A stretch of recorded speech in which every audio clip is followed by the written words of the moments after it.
No one knew if the spirits living there were capable of feeling or possessing their previous life's memories. They wanted to know since it was related to their afterlife. For now, they only knew that the soul's guardian was intolerant of having the livings interact with his realm. It's simple really, I hijack the soul of someone on the verge of dying. Lord Quetzalcoatl explained, when he gets sent to the spirit realm, I separate myself with him and go explore on my own. Cheeky. Is it possible for us to do it? Espadacalón wondered. Yes. But I doubt you can hijack a spirit without my help, Lord Quetzalcoatl said. The concept is simple, but the process is nothing but hell. What do you mean? Do you think it's possible to just sync your soul with another person without consequences? Lord Quetzalcoatl shook his head. If you do it, your soul will overpower the other person's soul easily and take complete control. It needs to be either compatible perfectly like two souls being from the same coin or by using my unique method. Indeed, Lady Sphinx agreed. Felix and Asna were the perfect example of what he said. If their souls weren't compatible perfectly, it wouldn't have been possible to coexist like this. It wouldn't make much sense if Primogenitor's soul overpowered the other soul. It was their bus to the spirit realm after all. What's the method? Erebus inquired. I spent a very, very long time to come up with it. Lord Quetzalcoatl smiled widely. Do you honestly think I will give it away free of charge? Fair enough. The Primogenitors had no issues with buying his method if the price was acceptable. After all, visiting the spirit realm was one of the few things they hadn't experienced in their eternal lives. Even if they get caught by the soul's guardian and kicked away, they would have at least visited the spirit realm once. Don't be mistaken, I'm not going to sell you all my method. Lord Quetzalcoatl informed, I will be handling the process of entering the spirit realm personally. Plus, I will do it only for 3 people. I would rather not enrage the soul's guardian completely. The Primogenitors were somewhat disappointed to hear about his conditions. Sadly, it was his method and he could set any rule he wanted. I will give you 5-dimensional pockets. Lady Sphinx was the first to express her interest in being one of the 3 chosen people. Oh ho! You are really being generous, Charuf said. As expected of the most knowledgeable of them all, you really don't miss chances to learn more secrets about the universe. Joragumo giggled faintly while standing behind Osiris. Everyone thought that Lady Sphinx wanted it for herself, but in reality, she needed it for Felix and Asna. A God-sent opportunity had landed in their laps without even asking for it.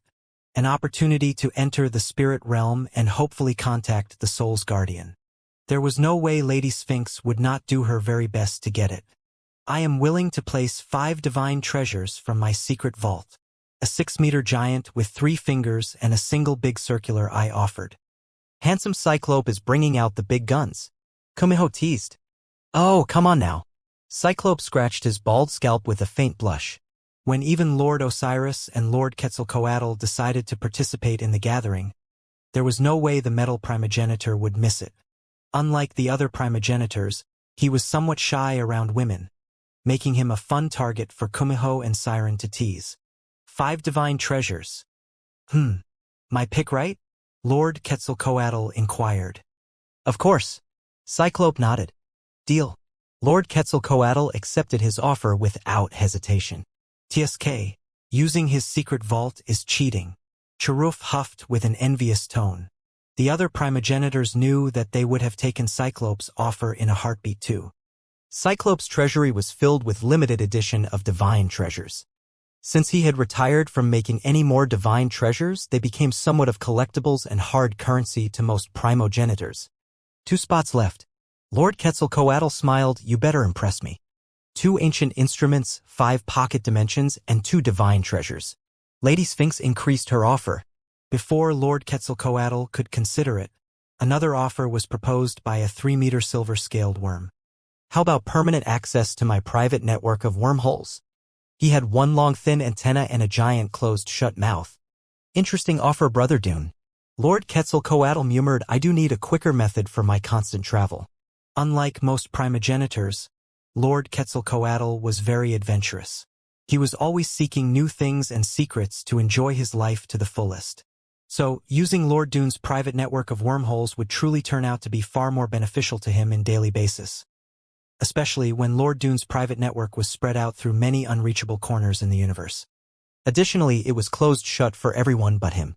As the space primogenitor, it wasn't hard to shut down wormholes and open them as pleased. This meant even if someone managed to find a wormhole from his private network, he would get killed the instant he attempted to enter it. You have a deal, Lord Quetzalcoatl agreed.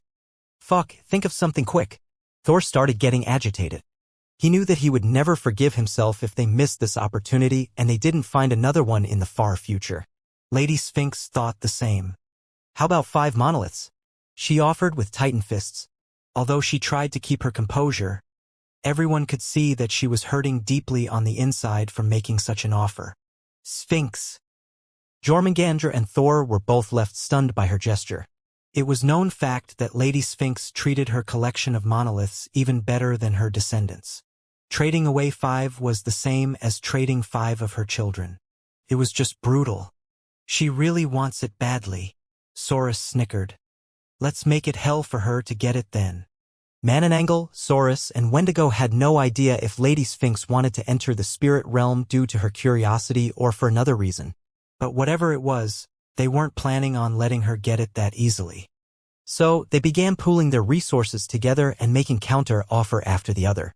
Lady Sphinx kept raising her offer as well by adding either dimensional pockets or more collectibles.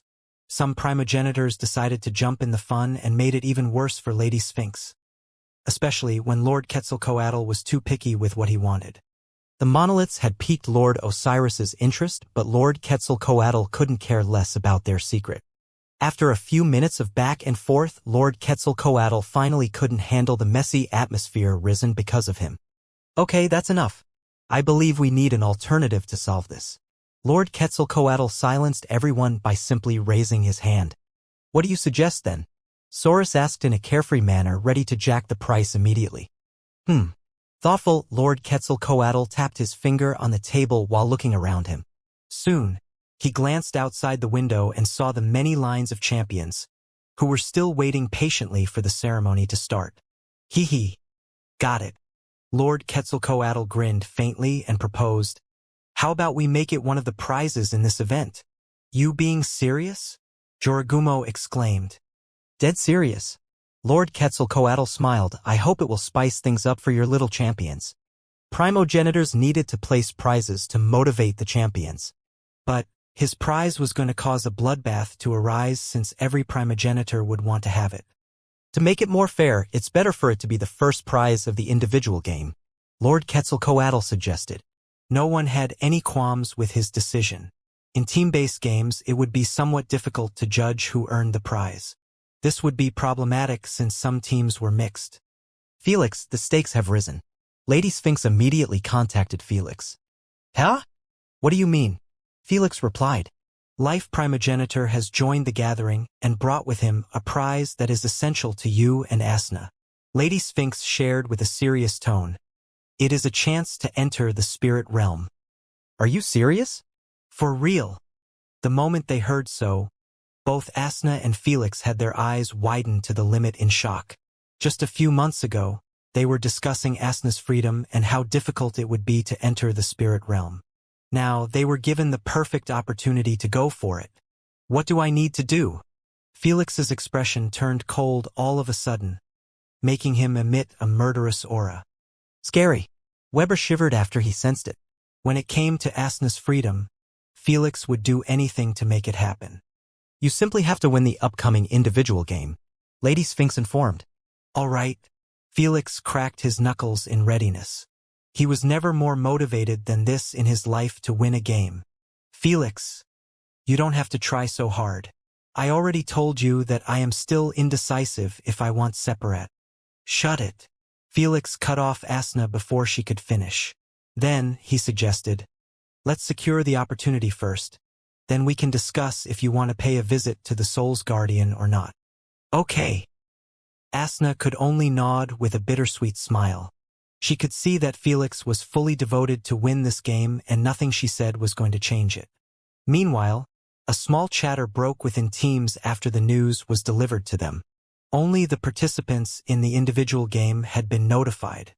Unlike Felix's situation, they were all extra pressured to win it for their ancestors. After all, this opportunity was worth more than even the placed bets in the game. Even if the primogenitors would not use it, they could always trade it with Lady Sphinx or someone else. Just like that, the atmosphere for the individual game had thoroughly changed. Call over the judge. We let the kids wait long enough. Siren proposed. Yes. Let's continue our discussion after they leave. Cyclope nodded. Today was just the opening for the event and to introduce the 3 games for the champions. Naturally, they would be given a small period to prepare for the games so they could bring their utmost effort. In a few moments, a humanoid spider was summoned in the primogenitor's floor. He had 8 black, hairy legs and massive abdomen. Meanwhile, his upper body consisted of a human torso that was scaled with gleaming red color. He had 4 eyes and 2 snappers at the sides of his cheeks.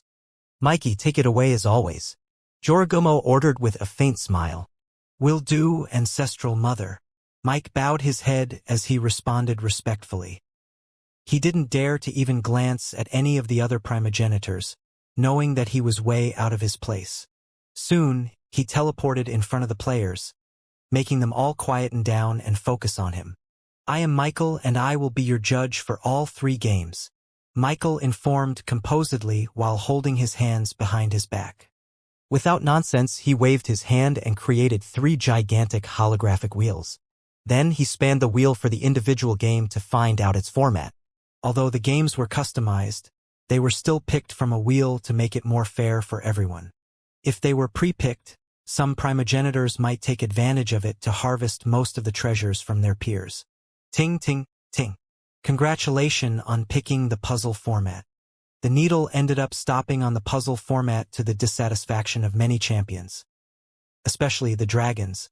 They desired straightforward battles since it limited the variables that could lose them the game. Meanwhile, some players were pretty content with the pick, Felix included. Not caring about their reaction, Michael spanned the wheel again that was packed with puzzle-type games. After a couple of spins to add suspense, he stopped it. Ting. Congratulations on picking the abyssal platforms. Automatically after the notification resounded loudly in the arena, the details of the game were displayed before the primogenitors and the players. Game platform, custom game mode. Game format, puzzles. Game name, the abyssal platforms. Participants number, 24. Strength allowed, human race system from Awakening Realm to Origin Realm. Items allowed, nano-based items, symbiote-based items, and artifacts. Prize pool, none. Rules of the game. 1. All the players will be teleported on 24 platforms. 2. The platforms will be above an abyss and lifted by 8 chains. 3. The players will be subjected to questions, problems, written puzzles, visual puzzles, and riddles by the judge. 4. The players who answer those puzzles and questions correctly will be given 3 choices: lift their platform higher, cut a single chain of another player, or challenge a player to duel. 5. If the challenger won, he will have the right to switch platforms with the loser. If the challenged player won, he will remain in his platform. Plus, gain immunity to challenges or having his chains cut off by another player for 3 rounds. 6. If a player had all of his platform's chains cut out, he will fall into the abyss and perish. 7. It's possible to cut only 1 chain per round by another player. 8. Only the first 50% of players who answered correctly will be given the 3 choices. 9. Players with wrong answers will suffer from having one of their 8 chains snapped. 10. Players are allowed to abstain from answering without consequences. 11. If 2 players or more answered correctly, the order of picking the 3 choices will be based on whom answered first. 12. Alliances and telepathic communication are banned, so as battle abilities, items, flying, dimensional jumps, mental abilities, etc. They are allowed only during the challenge period. 13. When a challenge is ongoing, the game will be paused for 5 minutes until the battle is concluded.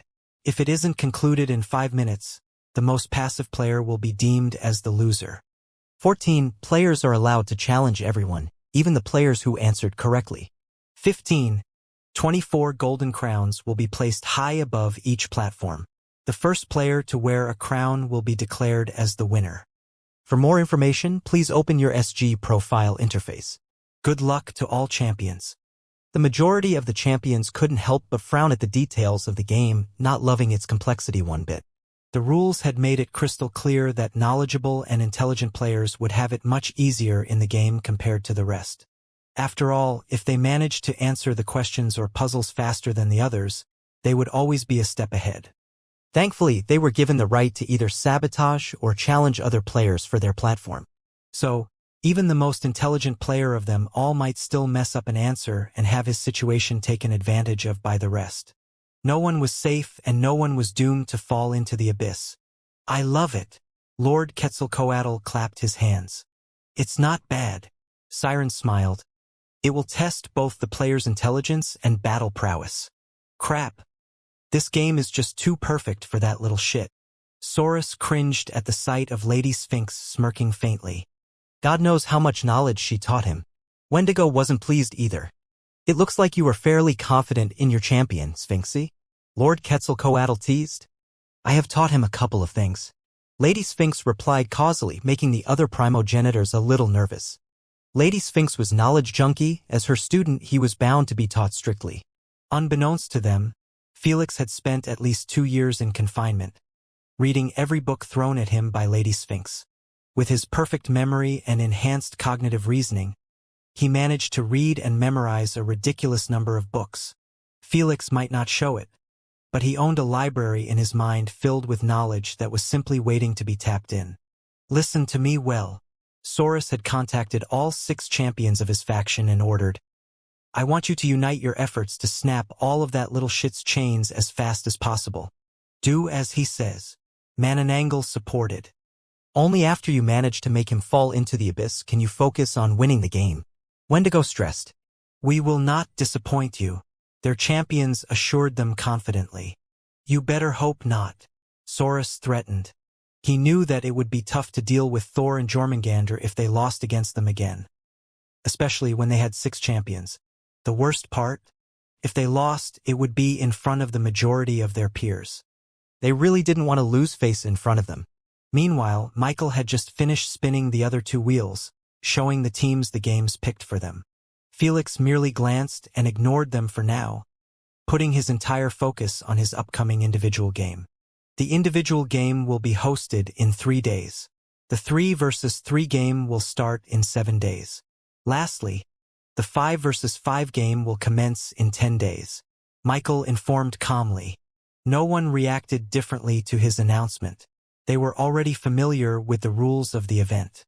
As for the prizes, Michael waved his hand and displayed 12 gigantic holographic items that were shimmering brilliantly. All the champions began salivating at the sight of those refined treasures. Even Michael gulped audibly after seeing them. Every goddamn year, he hosted this event and get rewarded with a couple of trillions coins. It was the highest commission any judge could receive from judging private events like those. So he shouldn't be complaining, but every time he displayed the prize pool, he felt like those trillions were mere peanuts. For the individual game, the prize will be this legendary axe for the first winner, he said while clicking on a double-faced arched axe. It's called Crescent Battle Axe. Mike introduced with an envious tone. It has been forged by Emperor Lokil himself 1,000 years ago. It's embodied with 15 futharks that enhanced its durability, toughness, sharpness, self-recovery, and a few noteworthy abilities. Michael snapped his finger and summoned the axe above his palm. It was really worthy of the name Crescent Battle Axe. Its handle was made out of a unique material that resembled green roots, clutching into the head. It was shaped as a crescent moon, giving it a unique design that would make anyone wonder if this weapon was truly an axe. As for the Futhark's gems, most of them were embodied within the green roots, making them resemble colorful fruits growing on it. Let me show you a bit of its capabilities. Michael created a dummy far away from him and hurled the crescent axe at it. Boom! The axe accelerated on its own magically, making it able to break through the sound barrier even though the throw was pathetic. The axe reached the dummy and cleaved through it without a single ounce of resistance. Then, it turned around and actually flew back towards Michael akin to a boomerang. Michael caught it easily in his hand without being harmed by it. It will serve as fine weapon. Felix approved of the weapon after seeing its extraordinary effect. His poison abilities were struggling on their own against most diamond-ranked players due to their defenses. He knew that it would much easier to kill them if his poison traveled through their bloodstream. With this crescent axe, he could lace the edges with his worst poison and hurl it at players. The best part, if he missed or his attack was dodged, the axe would return to him. Clearly, he wasn't the only one interested in the legendary axe. Most players desired to own it, knowing that they could always trade it with another legendary artifact that was more befitting of their style. "That's it for the individual game," Michael proclaimed. He didn't mention the opportunity to enter the spirit realm since that wasn't a reward for the players but for the primogenitors. He moved on to the rest of the prizes. He started with the 3 treasures that would be given to the winners of the 3 versus 3 game mode. Only the winners would be getting the treasures, Michael clarified. In case one of the winners died, the treasure would go to the best performer in the team. The same rule applied in the 5 versus 5 game mode. This entailed that if only one player survived in the winning team, he would be earning all 5 treasures at once. It was done like this to create rifts between the mixed teams. Primogenitors wanted to be entertained, and nothing was more entertaining than drama and fallouts. As for the last 3 prizes, they would be given to the best 3 performers in the entire event. Michael highlighted the 3 treasures before the players. For the 3rd rank, you will be getting a permanent photography memory potion, he said with his hand shaking faintly while holding into the potion. "It's here. I will get it regardless of what. Finally, it is placed as a prize again. Let's go." Unlike Felix, the other champions had gotten excited by the reveal of the potion. All of them desired to own perfect photographic memory. After all, nothing was more rewarding than tapping into the full potential of your own mind. So much knowledge goes to waste because of memories always failing us. Alas, only Lady Sphinx was capable of concocting this potion. The sage witches were able to concoct only temporary inducing potions. Most of those high-ranked players had already grown immune to effects of those temporary potions. This showed just how priceless the permanent photographic memory potion. The 2nd prize is a divine spatial ring. Michael highlighted a golden ring that was inscribed with the metal primogenitor's divine codex. It is refined with strucrase material, making it extremely resistant to elements and destructive forces. Michael added, most importantly, the ring has a small habitable pocket dimension within it.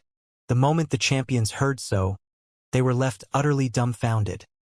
Even the dragon team had their eyes widened. A spatial ring with a habitable pocket dimension. Most of them didn't even know that it was possible to create such a divine treasure. "No wonder you spoke highly of the metal primogenitor," Felix said in admiration. "This is nothing to Cyclope." Thor replied, "This kind of treasure is merely thrown on the ground of his secret vault." Sheesh. Felix didn't even know what to say. Last but not least, the prize for the MVP of the annual event will be awarded with this slip of paper. Baffled, Michael announced while holding into a tattered piece of paper. The champions were all left confused by the prize too, feeling like the primogenitors were pulling a prank on them. The MVP prize was always the best one in the entire event, making every champion go an extra mile in their performance to obtain it. When Michael saw their confusion, he read the details of the prize out loud. It's a piece of paper from Lord Osiris' death note. If you own it, you will be capable of killing 3 people below the race leaders as long as you write their full name in it. Dear Lord. Even Michael felt chills course on his spine after he finished reading the details. The piece of paper suddenly felt as heavy as a boulder. Possessing this paper was the same as controlling the fate of everyone in the entire universe besides the mentioned exceptions. As for the champions, all of them didn't know if they should feel excited to own such a dreadful treasure or be scared at the thought that this piece of paper was merely a small part of an entire note. They knew that Lord Osiris was the death primogenitor and that their ancestors respected him greatly. But they never expected him to possess the ability to kill anyone in the universe by merely writing their names on a note. It made them understand that their fates were literally not in their hands. Felix, you need to get that piece of paper or at least make it impossible for Darkin faction champions to own it. Jormungandr stressed with a stern tone. I know. Felix frowned as he eyed the piece of paper. He understood that if it landed in the hands of the Darkin faction, they wouldn't hesitate to use it against him. Since Lord Osiris had placed the paper as the prize, this meant that he wouldn't object to anyone killed by it. In his eyes, he already did his job by limiting its powers to people below the race leaders to avoid chaos rising. In reality, not even the 10 rulers were outside his range. You are excused for now. Michael closed all the holographic tabs and wished them good luck. Without further ado, the champions began breaking into light particles. When Felix opened his eyes back inside the living room, he swiftly asked Lady Sphinx, "Master, do you think the questions will include even primogenitors?" I don't really know. Lady Sphinx replied. The puzzles, questions, problems, riddles, and such were going to be handled by Queen AI. They could range from basic trivia to advanced complex puzzles. So, he could only spend the next 3 days cramming as much knowledge as possible before the start of the game. His opponents would be doing the same. The only difference was that Felix could burn a book in his memory within minutes while the others needed hours to achieve the same feat. They really weren't competing on equal grounds. Probably the first time you will be considered as the biggest threat from the start of the game. Asna chuckled as he watched him flipping pages of a book about the Dark Ages like he was on steroids. Felix was so focused on the books, he didn't even hear her. A chance. Seeing that she was being ignored, Asna tiptoed sneakily next to Felix and kissed him in the cheek. Then she wished him good luck softly near his ear and went upstairs, not wanting to bother him anymore. Surrender coupon wasn't allowed in the next 3 games.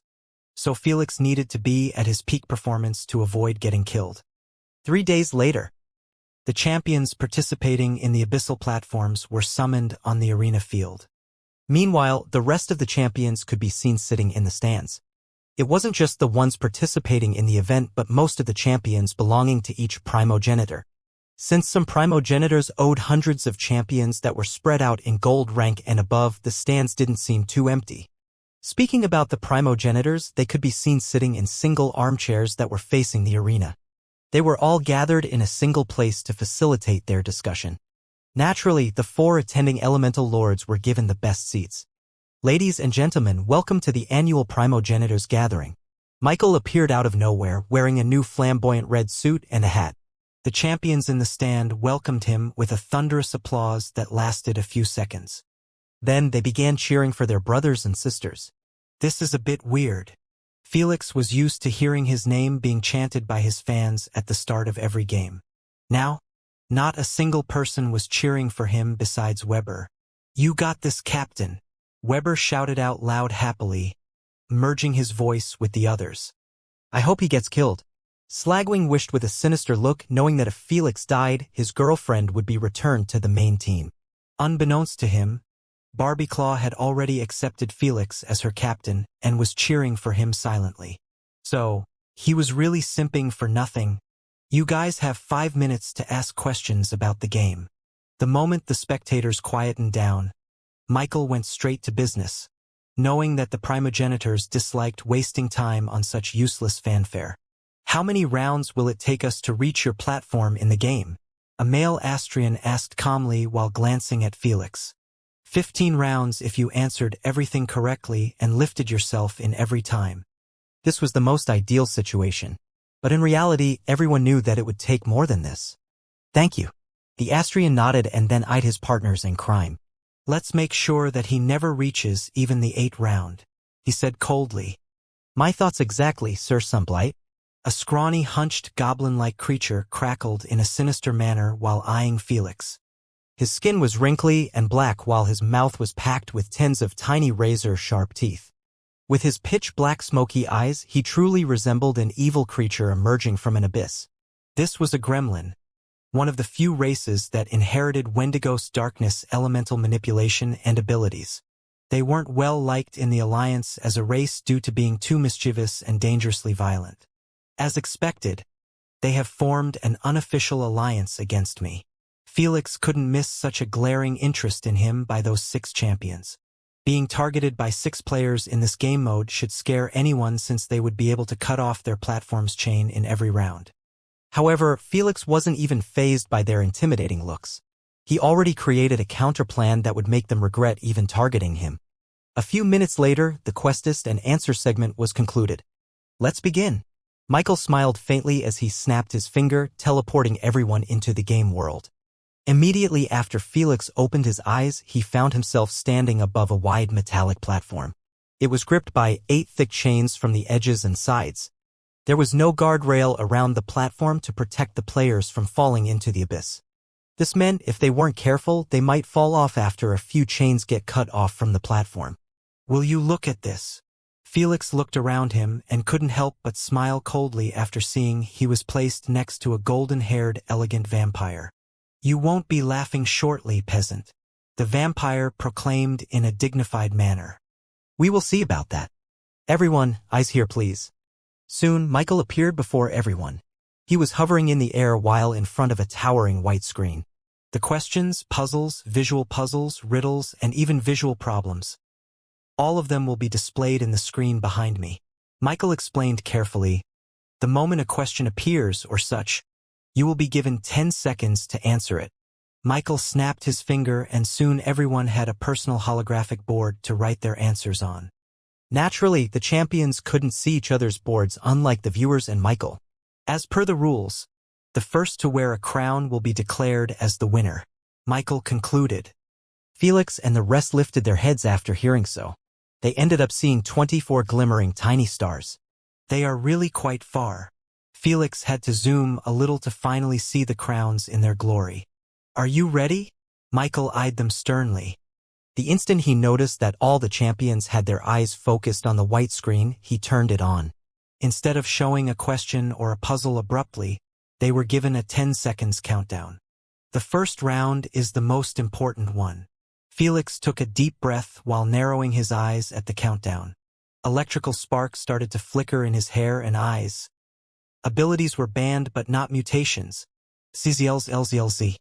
The instant the countdown reached 0, Felix activated his supersonic mode, turning himself into the god of thunder. Time got slowed before his own eyes as he stared at the newly brought-out question in the screen. In the Dark Ages, who was the primary cause of the near extinction of the fairies race? Dark Ages, who, primary cause, extinction, fairies.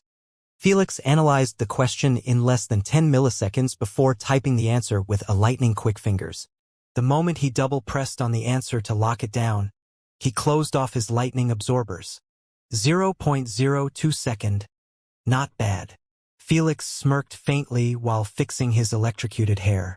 He answered the question so fast, the rest of the players were still in the process of reading it. Are you fucking kidding me? Michael was left utterly speechless after seeing that Felix had already locked his answer. He knew so because of a green circle above Felix's head that was illuminating brightly. A moment later, the same green circle began appearing above the other players.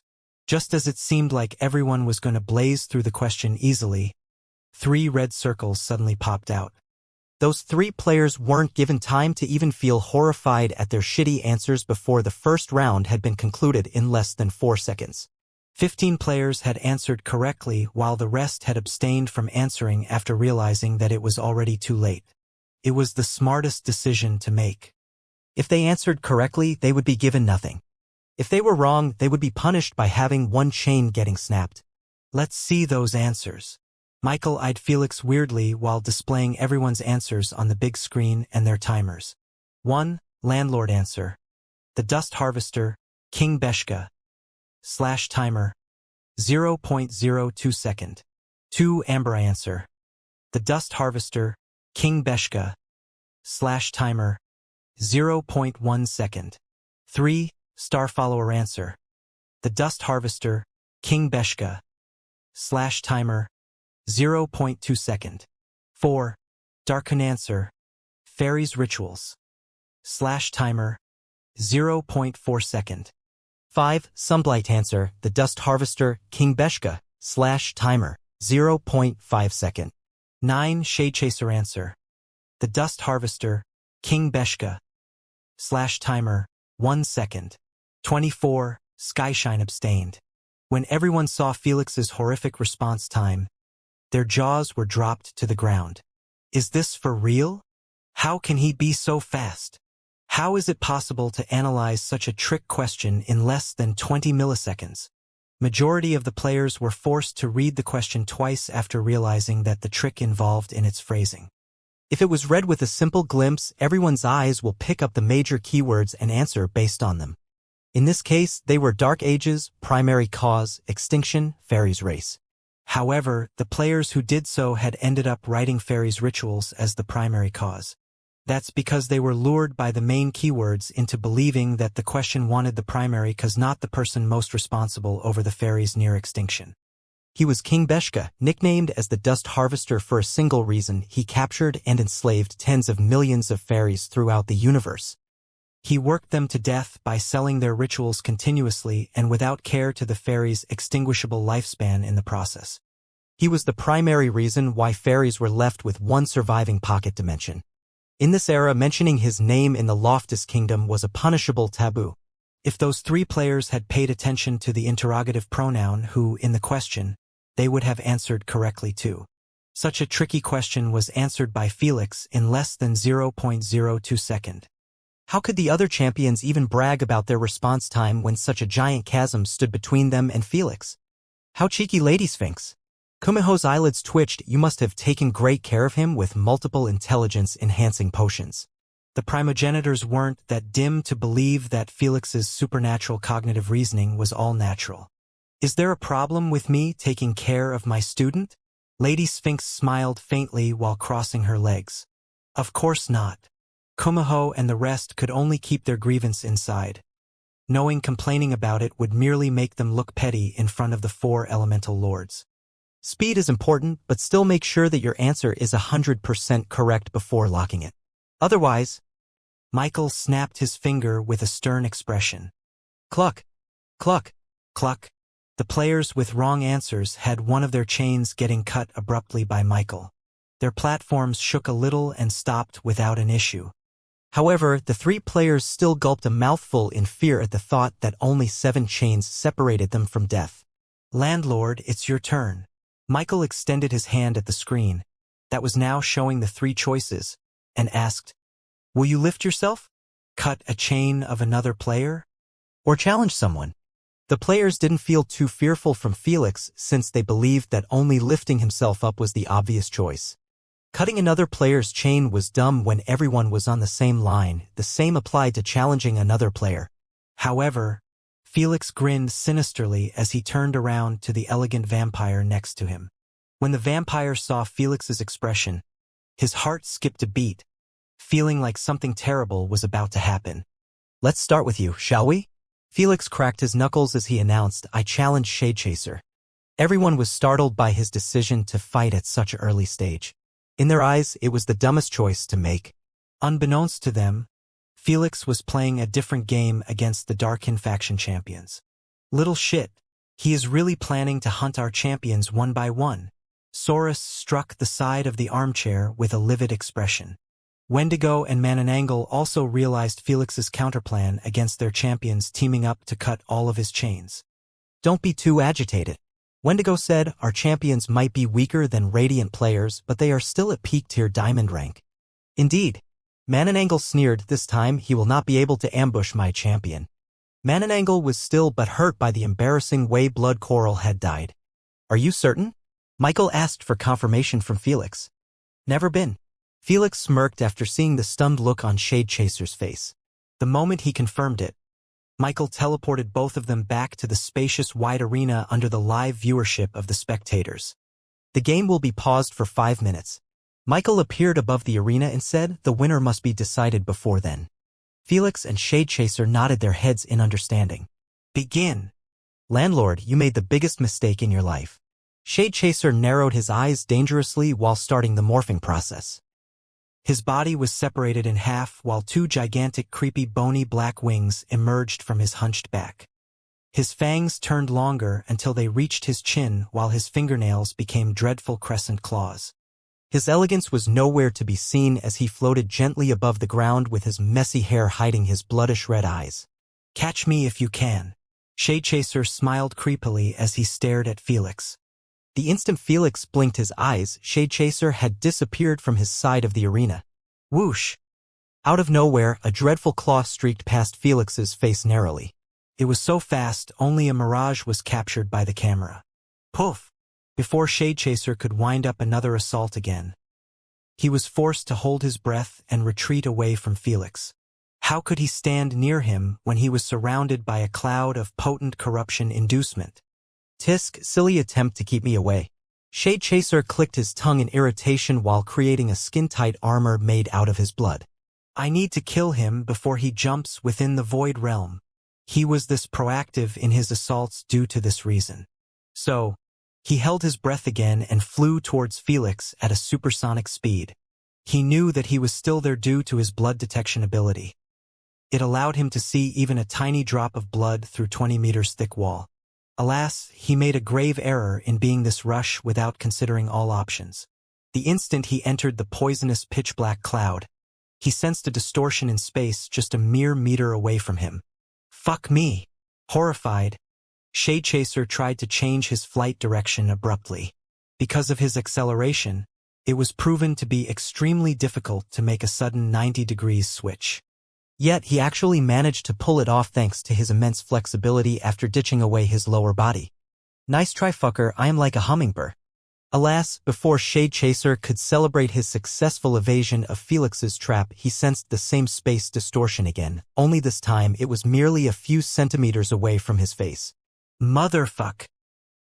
He wasn't even able to finish his infuriated curse before he went through a void rift on his own accord. Poof! The moment he disappeared within it, the pitch-black corruption cloud had disintegrated into particles, leaving behind 4 void rifts placed in a calculated 4-direction formation. It was like Felix had predicted that Shade Chaser would evade his first void rift trap. Did no one tell you that unthoughtful speed will get you killed? Felix chuckled while closing down the 4 void rifts. What a brilliant trap! Mike exclaimed in astonishment, expressing the same reaction as the viewers. Not bad, Lord Quetzalcoatl chuckled. He is passable. Thor grinned from ear to ear, feeling quite refreshed to hear an elemental lord praising his student. Fucking idiot. Fucking idiot. Who rushes blindly like that? On the other hand, Mananangle felt the urge to rip someone's throat and drink his blood after being humiliated yet again by his champion. This time, it was much worse since the majority of his peers were watching the game. Honestly, Shade Chaser shouldn't have all the blame placed on his shoulders for being this careless. All the Darkened faction champions were pressured significantly to kill Felix regardless of what, or they would suffer hellish consequences even if they returned alive. This made Shade Chaser to not overthink too much and simply decide to keep assaulting Felix in a close range, to not give him the option of either blinking away or entering the Void Realm. Felix was considered dangerous due to only his Void abilities. As for Poison and Lightning abilities, most of the Diamond Rankers champions didn't pay too much attention to them. Let this be a lesson to the rest of you. Never take Landlord's poison for granted.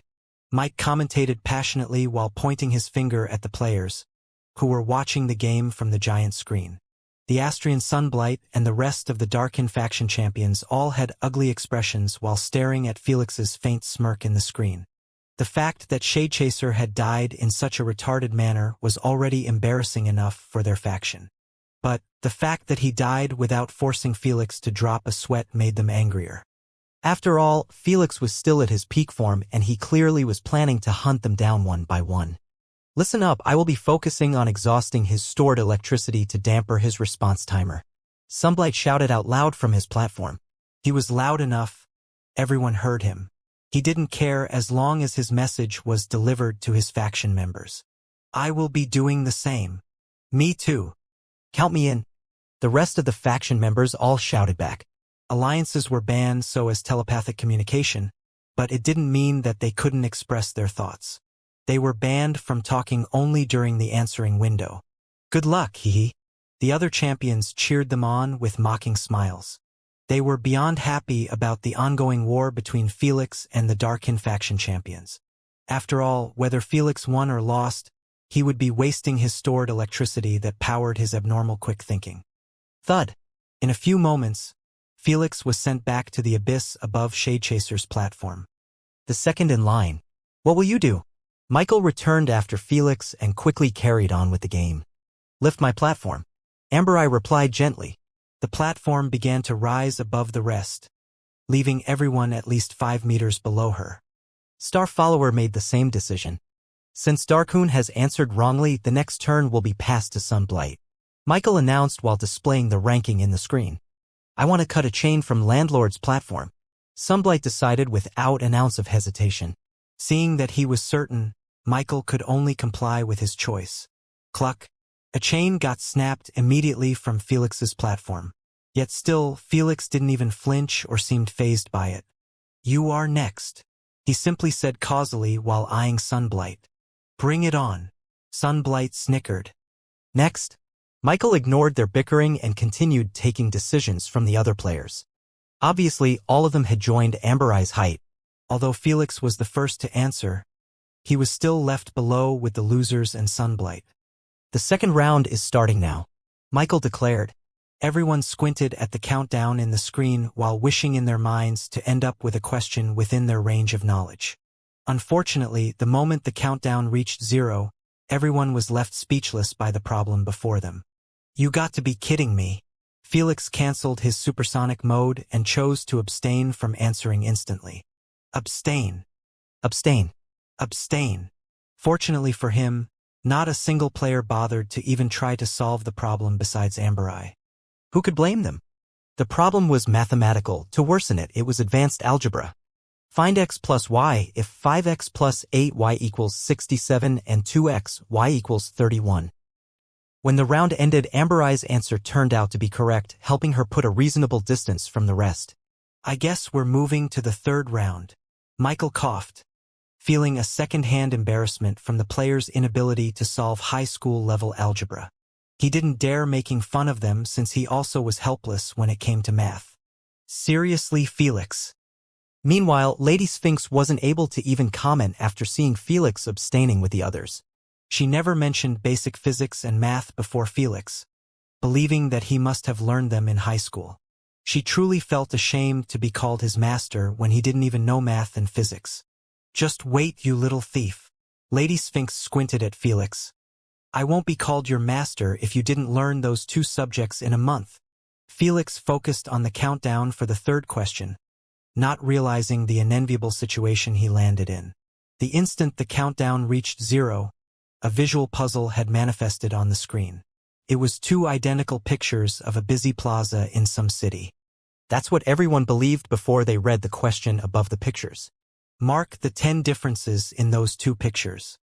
It might look easy, but finding 10 differences in a bustling city that was filled with small details had stumped most players, especially when they were given only 10 seconds. The worst part? The moment they attempted to try to find those similarities, they would waive the right to abstain. Dog's eyebrow missing. Car's window is open. Different heel color, different cloud shape. Felix didn't even consider the thought of abstaining again.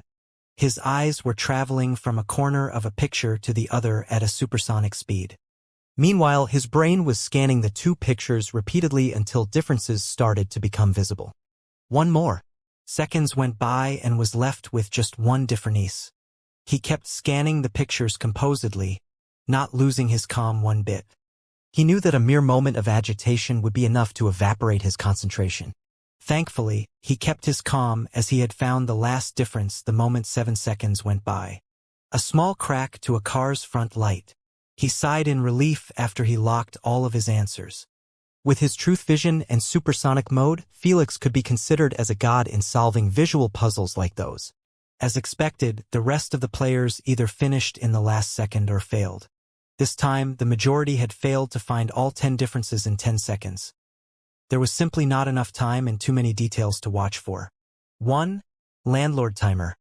7.1 seconds. 2. Ambereye timer. 8.2 seconds. 3. River bleeder timer. 9.4 seconds. 4. Gloom ripper timer. 9.7 seconds. 5. Sunblight timer. 9.8 seconds. 6. Star follower timer. 10.2 seconds. Only 5 of you managed to finish the puzzle in time. Michael raised an eyebrow. Landlord is first again by a wide margin. Damn it, we need to exhaust his stored lightning quickly. Gloomripper frowned, knowing that as long as Felix was capable of entering his supersonic mode, they would always be a step behind him. He was one of the two gremlins in the darkened faction. He prided himself in his intelligence. But even him knew that Felix would continue to be the first to lock his answer if nothing was done. Landlord, your choice? Michael inquired. Him. Felix stayed true to his word and challenged Sunblight. Just fight as planned. Gloomripper shouted at him from above. I know what I am doing, Sunblight replied while knitting his eyebrows. Feels bad, right? Felix ridiculed being forced to share your thoughts in the open like this. You won't be laughing soon. Sunblight smirked at him. We will see about that. A few moments later, both of them were teleported back to the arena under the applause of the champions. Fight! Michael started the fight immediately after teleporting above them. I will show you true despair. Sunblight hovered in the air while pulling his hands together like a Buddhist. Then, he manipulated gravity in the surrounding area externally, managing to create a zero-gravity field. If it wasn't for the tiny pebbles on the ground starting to float higher and higher, no one would have believed it. Interesting. It looks like Sunblight intends to drag this fight as long as possible. Michael commentated while lining up the zero-gravity field for the viewers. 100 meters radius, still nothing compared to Sunny. Felix didn't react much after calculating the gravity maximum range by using the floating pebbles as indicator. Sunny received utmost care and grooming by Saurus to achieve that monstrous range. Naturally, he couldn't do the same with all of his champions even if he wanted. 100 meters radius was still good for a peak diamond ranked player. I just need to watch my back and keep defending in the first 3 minutes. Sunblight planned how the 5 minutes of the battle should be played out. Drag it for the 3 minutes, then go full ham in the last 2 minutes to avoid being proclaimed as the passive player in the battle. It was a smart strategy that was respected by the viewers. Alas, Felix wasn't planning to play by his rules. Whoosh! Felix sprinted rapidly towards Sunblight, bridging the distance between them. The moment he closed into the zero-gravity field, he stopped suddenly and extended his palms forward. Then, he spewed out a flood of corruption poisonous mist at Sunblight. The zero-gravity field allowed the mist to travel without affecting its momentum one bit. What is he doing? Still, Sunblight merely raised an eyebrow in bafflement, not feeling even an ounce of threat from the poisonous mist. That's because his defensive gravitational field blocked the mist easily and forced it to go down without touching even his clothes. However, instead of going down into the ground, the poisonous mist started to build up around him, creating a giant dark cloud. This resulted in having his vision gradually getting blocked. Trying to ambush me while my vision hindered? Sunblight snickered after picking up Felix's strategy. He swiftly blew away the poisonous cloud with a mere gravitational shockwave that traveled quite far. The moment his vision got restored, he found out an expanding void domain in Felix's previous location. Why did he use it now? He narrowed his eyes at it, not knowing what Felix was planning to do. He couldn't detect his gravitational waves within the void domain, but he knew that he was still inside it. Saurus had informed him about the glaring weaknesses of void domain used by a mortal. The first one was the fact that Felix was unable to power it without keeping its fuel up and running continuously. Is he trying to put me within it? Sunblight frowned. I can just move away with my gravity field. Watch around you, you dumb moron. Meanwhile, Saurus was cursing inwardly at the sight of his champion having his entire concentration placed on the void domain. Alas, no matter how much he cursed or shouted, nothing changed.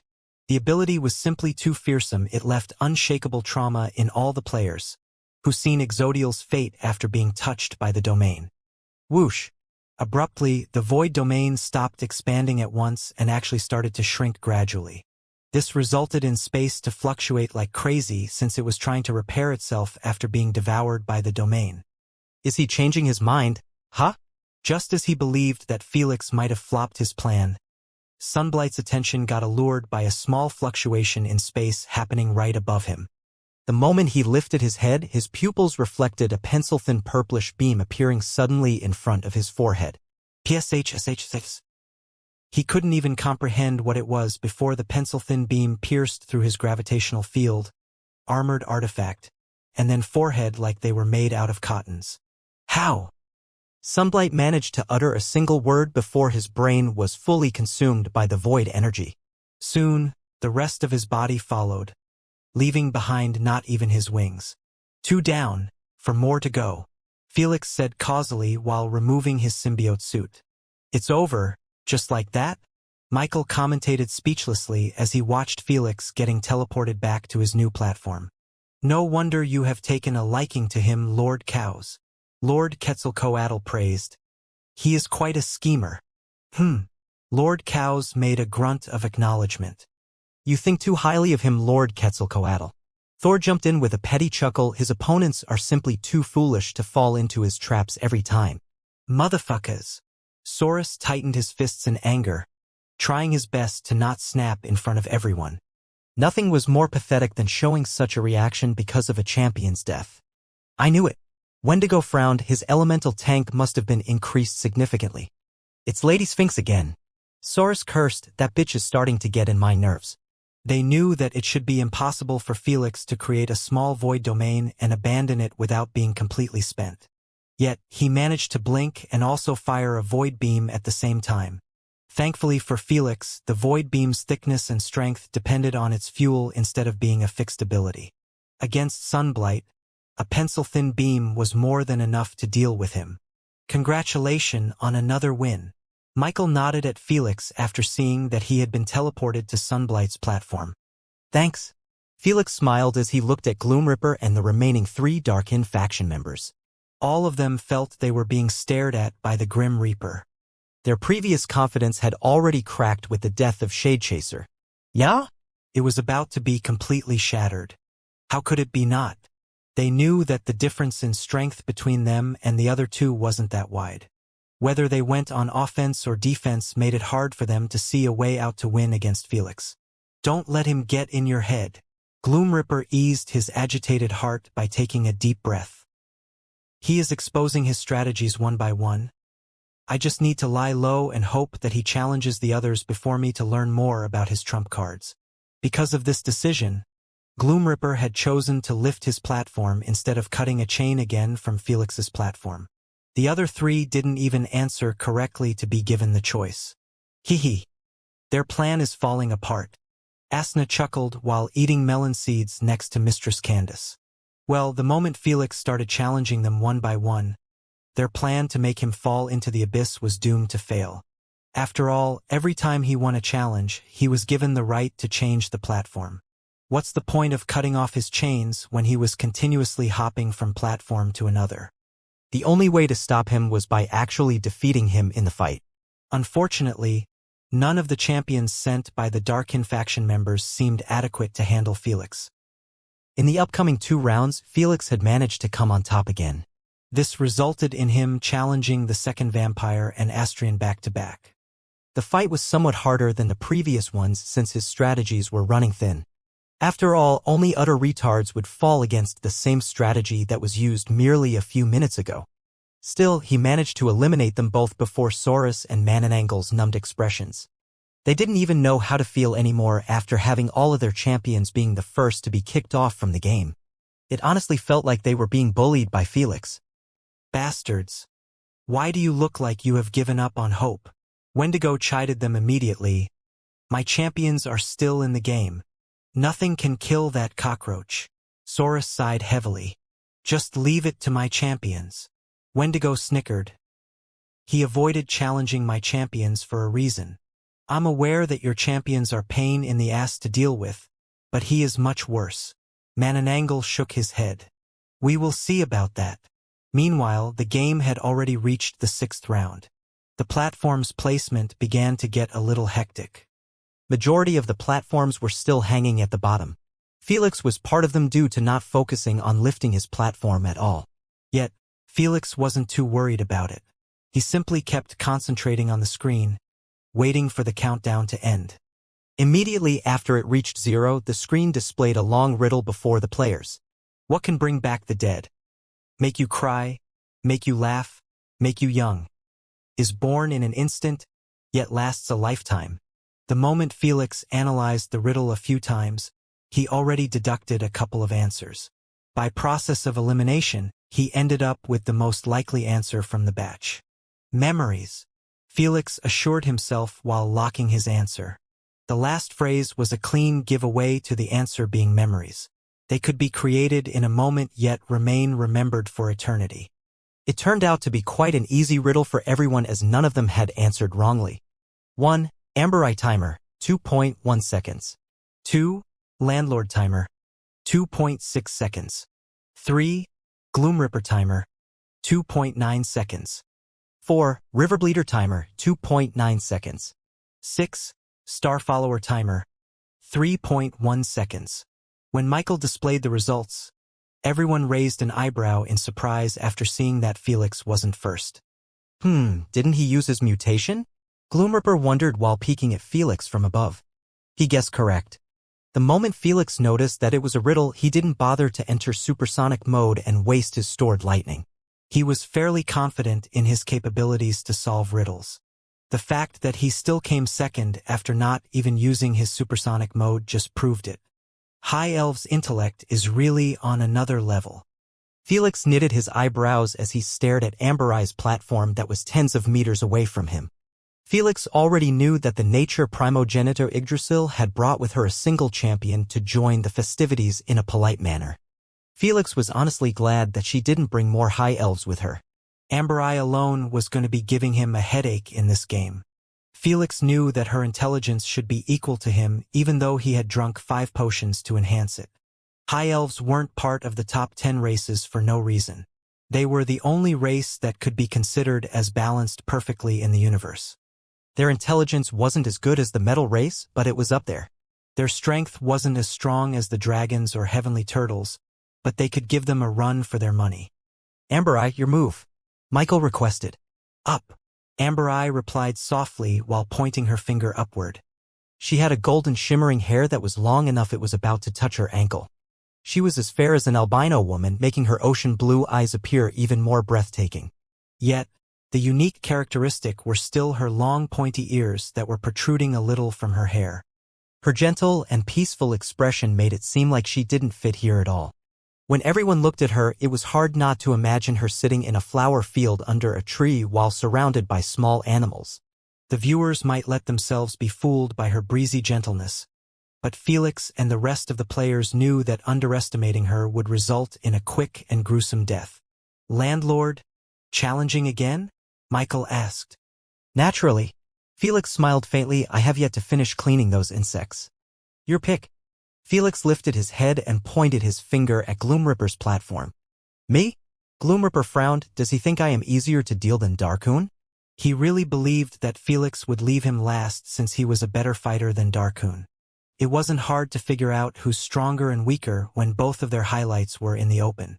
Not caring about interrupting Gloomripper's thought process, Michael snapped his finger and teleported both of them back to the arena.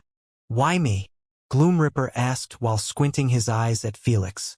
You climbed the highest. Felix replied causally while putting his arm within a void rift.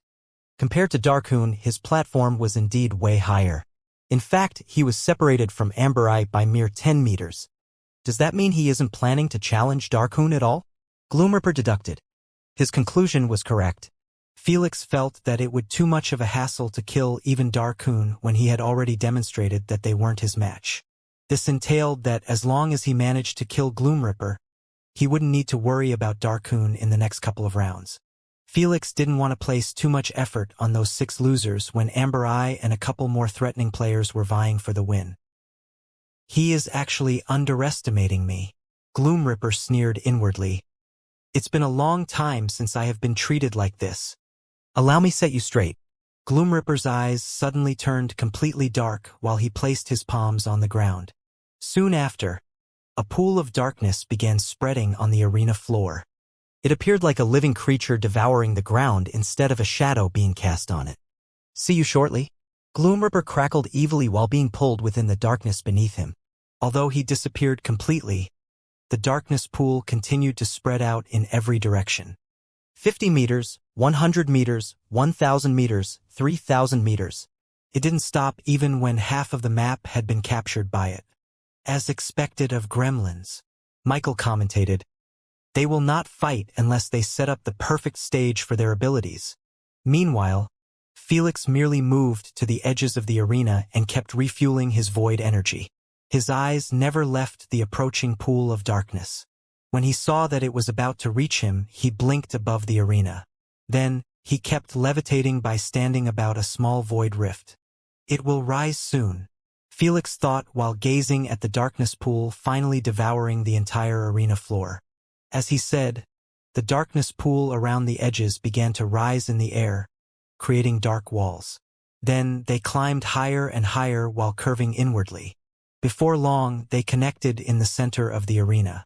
This resulted in the creation of a humongous darkness dome that covered the entire arena. The world of darkness has been created, Michael shouted. Damn it, Captain should have made a move to stop it earlier, Weber said. Indeed. I don't know why he didn't even try to hinder Gloomripper. Barbieclaw agreed. It's not like it is easy.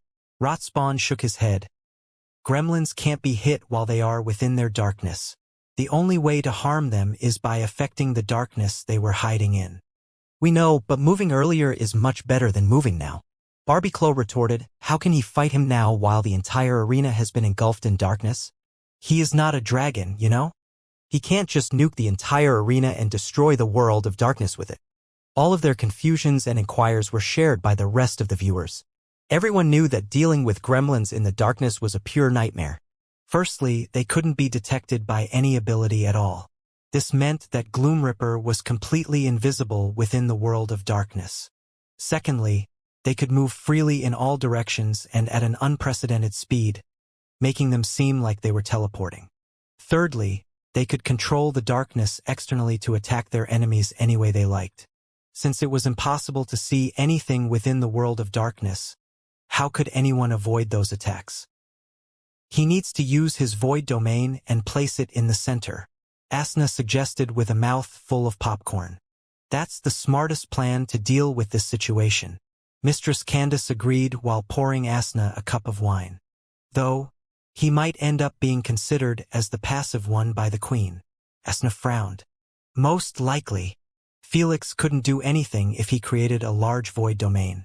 Meanwhile, Gloomripper could continue to attack the void domain to let the queen know that he was being proactive. 5 minutes later, both of them would still be alive and get teleported back to the abysmal platforms. However, Felix would have gotten nothing while Gloomripper would receive immunity from challenges for 3 rounds. I hope he starts firing abilities from outside the dome. Gloomripper wished while staring at Felix from an edge of the arena. He was thoroughly hidden, making it impossible for Felix to locate him. He already planned countermeasure if Felix decided to bombard the world of darkness with abilities. He might not kill him, but he didn't need to if he wanted to simply avoid losing the challenge. This is the perfect moment to try that out. Felix cracked his neck calmly, not feeling an ounce of worry about losing this fight. Everyone was thinking of ways for him to not be considered as the passive fighter, but Felix never thought that way. Without further ado, Felix entered the Void Realm under the surprised looks of the viewers. Has he chosen the Void Domain strategy? Weber wondered out loud. What is he doing? Before his teammates could confirm it, they saw that Felix's highlighted outline in the screen was starting to grow in size. Haha. As expected of my Felix. Asna laughed in amusement. If he doesn't like his odds, he just flipped the table. Oh my, I didn't think he will use it now. You guys are in it for a good show. Thor grinned widely as he spoke with his peers. What do you mean? Lord Quetzalcoatl inquired while watching Felix continue to grow in size rapidly. Tell me, Lord Quetzalcoatl. Jormungandr chuckled. What do you get when you have an infinite amount of energy and size manipulation? The moment the primogenitors heard so, their eyes were widened in shock after recalling that Felix possessed size manipulation from Jormungandr and free access to the Void Realm. Even Lord Cows raised an eyebrow in surprise after finally making the connection. All of them didn't consider it since they knew that the primogenitors with size manipulation were always required to hunt for neutral energy to sustain their size. Doesn't that mean he can potentially grow even larger than any creature in the universe? Siren said with parted lips while watching Felix continuing to grow even though he had already surpassed 0.5 kilometer in height. He was even taller than Burj Khalifa. Theoretically, yes. Thor soon shook his head. But he's still a human with a limited elemental tank. Indeed, he might have infinite energy, but he can use it merely to sustain his biggest size. Jormungandr mentioned. As he said, Felix was forced to stop growing the moment he reached 1 kilometer in height. Lord Osiris pressed on Felix's outlined body in the void realm and made his energy intake visible too. Sheesh, that must be tough on him. Kumiho exclaimed after seeing that every pore in Felix's body was sucking in a flood of void energy akin to a carpet cleaner. The absorbed energy got instantly consumed after entering his body. This created a vicious circle of constant absorption and consumption to sustain such a colossal size. While the primogenitors were focusing on the ability itself, the viewers were still unable to get over the fact that Felix was able to reach such a titanic size.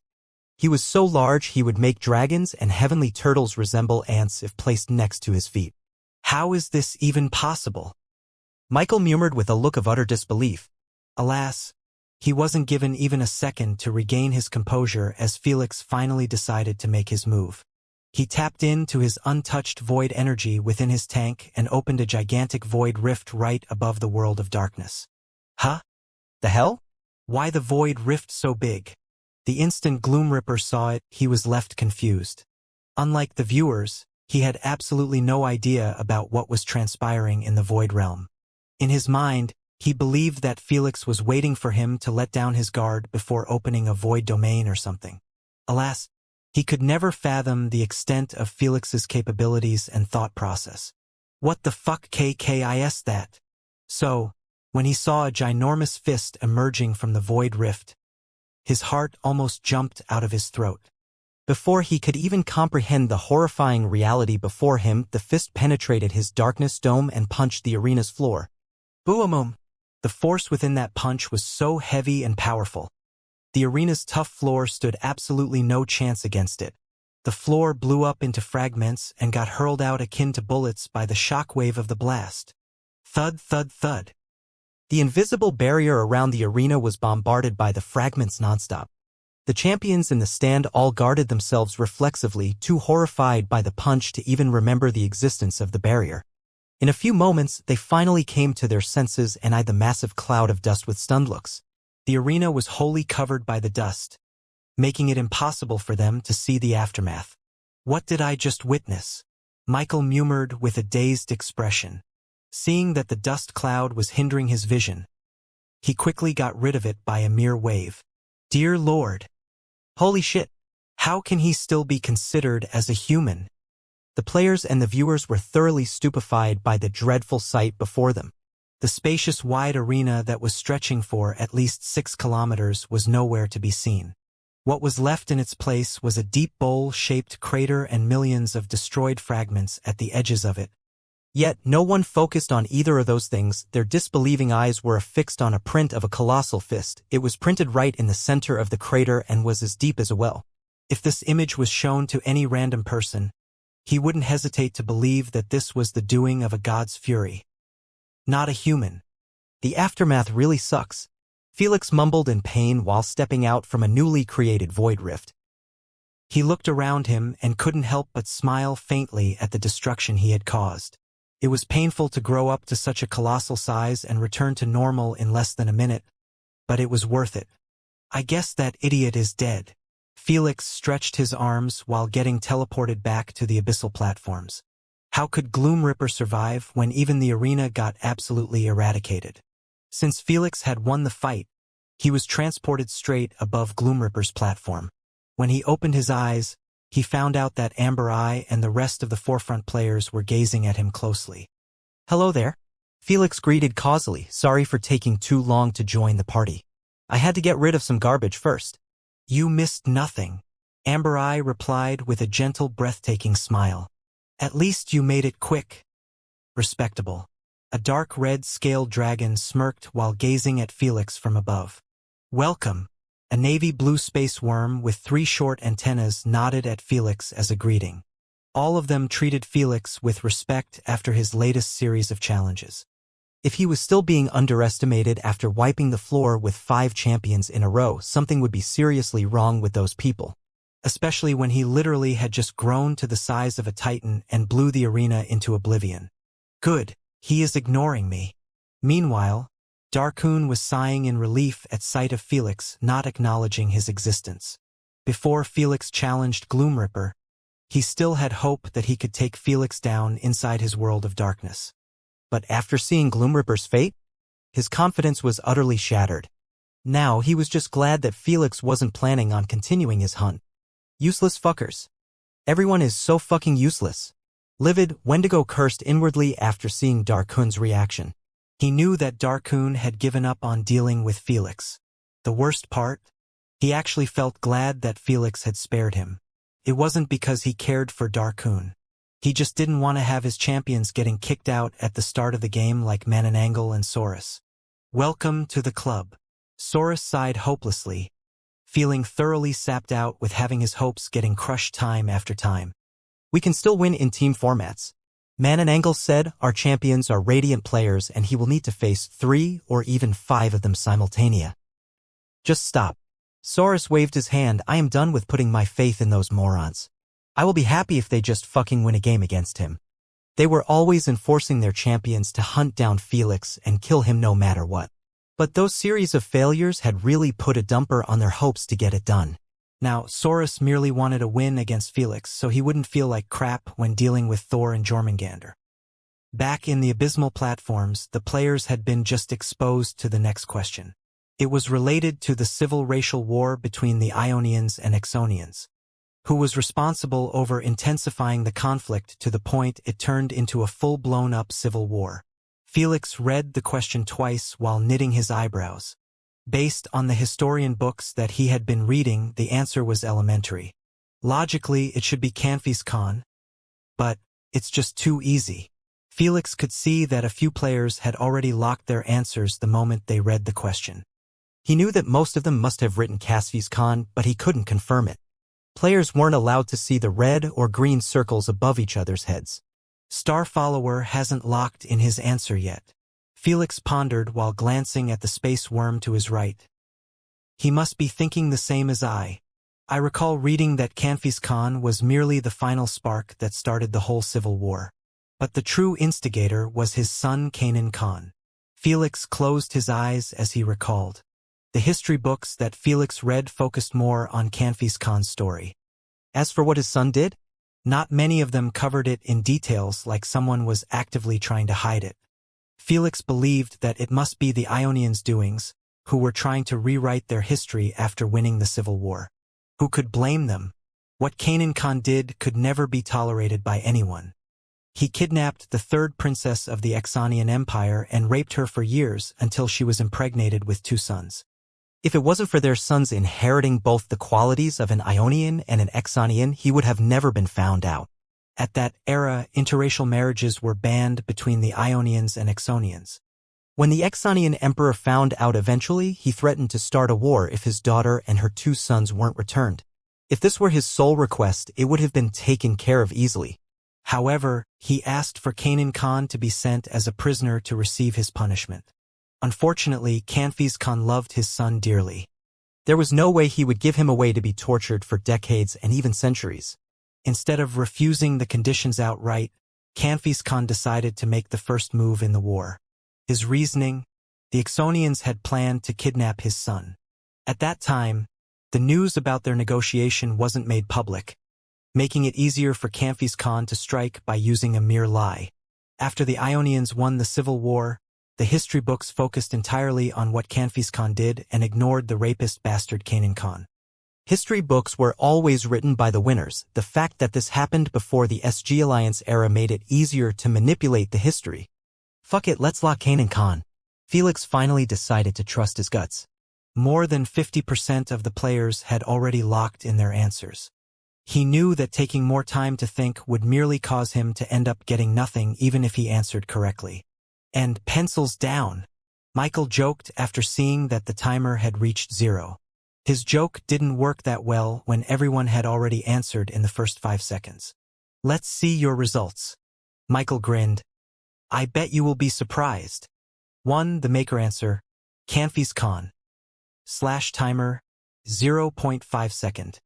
2. Twilight's Dry Dancer, T-Camphy's Con, / timer, 1.5 second. 3. Dust Hand Dancer. Camphy's Con / timer, 1.7 second. 12. Landlord Answer. Kanan Con / timer, 2.5 second. 13. Amber Eye Answer. Kanan Con / timer, 2.7 second. Fuck! The maker was the first to curse with an ugly expression, feeling he had played himself. He wasn't delighted at all to see that he had claimed the first spot. How could he feel happy when his answer was colored in red? The same applied to the majority of players, who instantly locked their answers instead of thinking too deeply if the question had another meaning. Meanwhile, Felix sighed in relief after his deduction turned out to be correct. I am glad we had the same thought. Amber Eye smiled charmingly while peeking at Felix from above. Likewise, Felix titled his head in confusion, not knowing whether she had any meaning behind her sentiment or she was simply being friendly. High elves were known to be friendly and gentle even though their status was that of nobles within the universe. Is that bitch hitting on him? Asna squinted her eyes dangerously at Amber Eye. Now that her relationship was confirmed with Felix, and they even kissed, she was expressing her emotions more publicly. Oblivious to Asna's jealousy, Felix chose to lift his platform instead of challenging another player. It was time to focus on the climb to reach the crown instead of wasting it on meaningless challenges. Amber Eye, Riverbleeder, and Starfollower thought the same. They all lifted their platforms and continued being in the front row. As for the players with wrong answers, they weren't spared from having their chains being cut off. 2 players had already lost 3 chains, making their platforms slightly unbalanced. They will most likely challenge another player in the next round, Felix reasoned while peeking at their situation. For the first time, Felix was 100% confident that no one would challenge him willingly. They would rather challenge fog crawlers, spirit foxes, spider-kin, shadowborns, and mermaids than touch him. He had established his dominance in the past challenges and secured his spot as one of the 4 most dangerous players in this game. The other 3 were naturally Amber Eye, Riverbleeder, and Starfollower. As he expected, in the next couple of rounds, those players with 4 to 5 chains being cut off had been forced to change their platforms no matter what. They challenged each other while ignoring Felix and the other 3. Some won, some lost, and some ended up being killed. Since those challenges occurred at least 2 times in every round, the players began dropping akin to flies. By the time the 13th round arrived, only 10 players remained alive from 24. All of them weren't easy to deal with. Keep it up, Miss Amber. You are only 4 rounds away from reaching the crown, Michael praised with a hidden glint. Thanks. Amber Eye nodded politely. Then she looked below her and saw that everyone was narrowing their eyes at her. They will be focusing on me soon, Amber Eye pondered. It's already too late to force me out of the platform by cutting my chains. So, they will most definitely challenge me next round. Amber Eye was able to answer 90% of the questions correctly. Since she always chose to climb higher, this put her in a better position than the others. Right now, she was 10 meters further from Felix, Riverbleeder, and Starfollower. The rest were at least 20 meters away from her. It won't do me good to challenge her now, Felix thought inwardly. If I win, I will be the next target. But if some retard challenged her and ended up losing, she will be immune to challenges for 3 rounds. Felix frowned. If she answered correctly in the next 3 rounds, she will be the first to wear the crown. This signified that Felix needed to decide if he wanted to be targeted next or trust in another player's capabilities to not butcher his fight. I would rather risk being targeted than mess up my chance to enter the spirit realm by trusting another player, Felix decided with a stern expression. He wasn't the only one having such thoughts. The peaceful atmosphere had gotten intense. The players were focused more than ever to be ranked first in the next round. I can't let anyone challenge her before me. Riverbleeder huffed a heated smoke through his nostrils. As a proud red dragon, he had allowed Amber Eye to be on top for a reasonable duration. It was time to establish his dominance through brute force. The other dragon thought the same. When the countdown began, everyone dropped any unnecessary thought and concentrated completely on the upcoming question. Name the extraordinary plant that was capable of restoring one's broken soul barrier into its complete form. Hint, it existed 500 million years ago and had gone completely extinct. The instant Felix read the hint, he locked his answer as quick as lighting without even trying to analyze the question. Sulfurous resurrection beans. Felix smirked confidently while looking at his response. When it came to his knowledge about mysterious and extinct natural treasures, he could be coined as one of the most knowledgeable people in the entire universe. His knowledge was much larger than Queen AI, don't even mention those players. 10 seconds later. Let's see the results. 1. Landlord answer. Sulfurous resurrection beans / timer. 0.01 second. 2. Amber Eye answer. Sulfurous resurrection beans / timer. 0.2 second. 3. Riverbleeder answer. Sulfurous beans / timer. 0.5 second. 4. Red Mercy answer. Sulfurous beans / timer. 0.6 second. 5. Dust Hand. Abstained. Not bad, Amber Eye praised. For a potion master, you sure know about your stuff. You are not too bad either. Felix smiled. Your extensive knowledge is admirable. As a high elf and a champion of nature primogenitor, it would be weird that Amber Eye would be ignorant about plants. I am still lacking compared to you. Amber Eye chuckled. Damn it. It is known in our galaxy as sulfurous beans. Riverbleeder cursed loudly, interrupting Felix and Amber Eye's mutual flattery. We are missing just one word. Why is it counted as wrong? Red Mercy huffed in irritation while gazing at Michael. It was known that Icarius Galaxy was one of the oldest galaxies in the universe and rich with plenty of natural treasures. So, it wasn't peculiar for those two dragons to know about an extinct natural treasure unlike the rest of the players, who abstained. Unfortunately, their answer wasn't complete. I can't do anything about it. Michael shrugged his shoulders. Queen AI decides what's right and wrong. Seeing that Michael was useless, Riverbleeder and Red Mercy looked at Felix simultaneously. Felix was forced to look at them after sensing their penetrative gazes. Dragon Slayer, don't disappoint us and lose against her.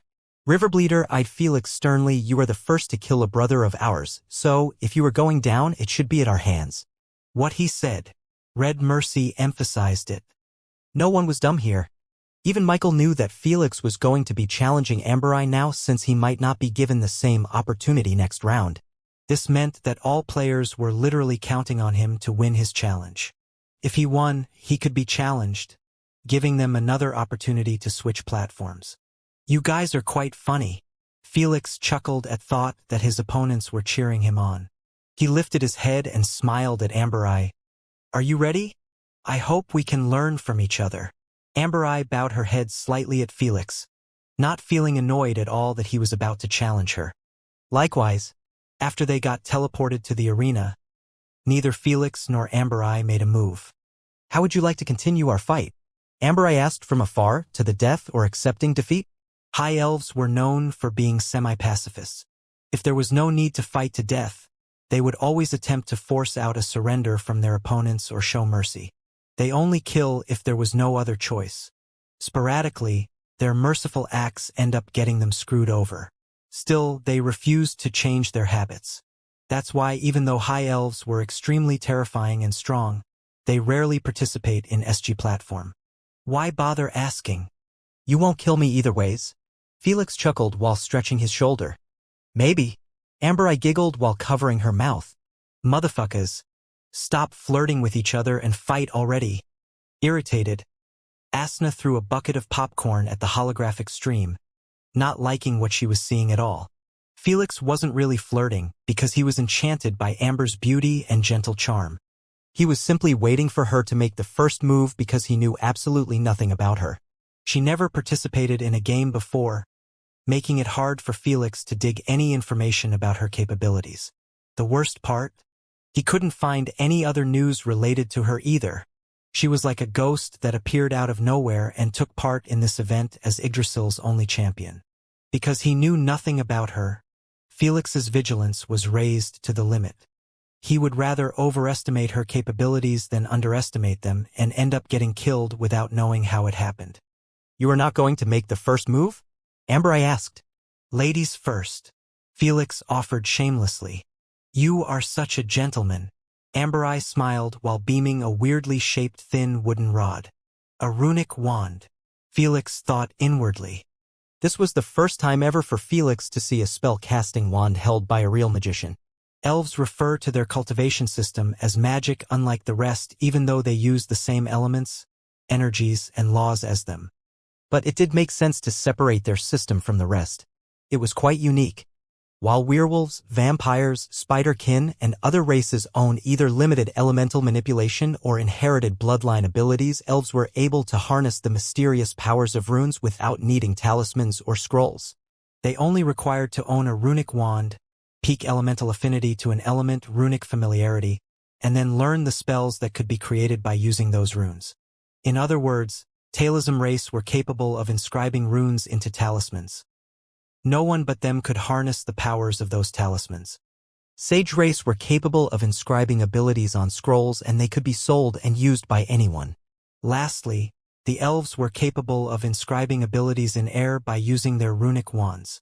This unique style of fighting had made them being referred to as magicians.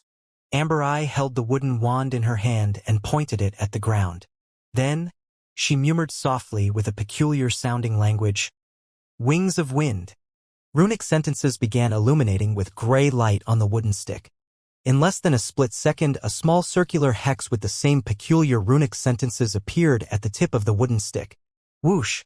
Soon, wind began spinning around her faster and faster until two magnificent gray windy wings emerged behind her back. Here I come. Amber pointed her wand at Felix and flapped her wings only once. That was more than enough to break through the sound barrier. Boom! Boom! Boom! The instant she appeared above Felix, she bombarded him with 100 of giant wind bullets. Felix utterly ignored them and blinked above her. He extended his palms and fired Void Seeker from one hand and a poisonous green sphere with the other. He controlled his poisonous sphere to hide his Void Seeker from within, so if she decided to block it, the Void Seeker would give her a sweet surprise. Too bad, Amber saw right through him and easily evaded his counterattack while putting some distance from him simultaneously. Wind slash, Amber murmured while waving her wand at the falling Felix. Whoosh whoosh. When Felix saw the incoming giant wind blades, he didn't dare to take them head-on, knowing that the power of the spells differ from one to another. An elf using the same wind blade might not even cut a tree in half while another elf could cut even a mountain with it. All of this depended on runic familiarity of the user. In other sense, it was like elemental affinity but to runes. Almost all races had zero familiarity to runes, humans included. This made them unable to embrace magic system even if they had wands and learned the language. Slice slice. Good thing Felix trusted his instinct and dodged those wind blades as they were sharp enough. They managed to cut an edge of the arena. I need to take her down from a close range. Felix pondered while sprinting away from Amber, but she must have at least 2 more elements in her arsenal. I need to be careful. High elves were known to own peak affinity to at least 3 elements from birth, unlike the other elves. Since they were capable of using elemental spells of almost all elements as long as they could learn them, this meant it was possible to meet an illusion spellcaster or even a death spellcaster. Well, theoretically it was possible. But spells of those peculiar and rare elements were almost impossible to learn due to their difficulty. That's if one even managed to find those spells. Amber might not be able to use them, but it was a possibility that Felix needed to keep in mind. The last thing he wanted was to teleport next to her just to find out that he was entrapped within a space pocket or something. When Amber saw that her attacks weren't forcing Felix to even evade them with his blinks, she pointed her wand at the sky. Babylon's Firinados, she mumbled while twirling her glimmering wand. Felix and the rest of the viewers eyed the 2 newly created supermassive hexes in the sky, stretching for at least 10 meters, one colored in gray and the other one above it in red. Before anyone could react, the sky turned cloudy and windy all of a sudden. Then, 10 supermassive and real tornadoes fell from the sky and connected with the ground. Whoosh whoosh. Their pulling force was too strong for even Felix to keep his footing. He was forced to lay on the ground and dig his fingers on the arena just to avoid being thrown into one of those tornadoes. He knew that blinking anywhere wouldn't be helping him with anything. The tornadoes were connected with the sky, which meant their pulling force affected everywhere in the entire arena. Unfortunately for Felix, this wasn't even the full extent of Amber Eye's spell. Waves of crimson fire started rising beneath those supermassive tornadoes, turning them into horrific tornadoes. Fuck this. The heat they kept emitting was too high. Felix decided to retreat to the Void Realm and restart the fight. The entire arena was owned by Amber Eye's tornadoes, making it hard for him to do anything without ending up being captured. However, just as he opened a void rift and tried to enter it, Amber Eye chuckled. "You ain't going anywhere." Ha! Felix realized that ground had turned into a muddy field and he was being pulled within it by tens of muddy arms. Each time an arm caught him, it solidifies itself, making it harder for Felix to break away. Amber Eye wasn't done. She used a spell that enabled her to create 5 walls around Felix, placing him in an earthling cube. Earth, fire, and wind. Good, she finally exposed her elements, Felix thought inwardly while staring at the approaching tornadoes with his infrared vision.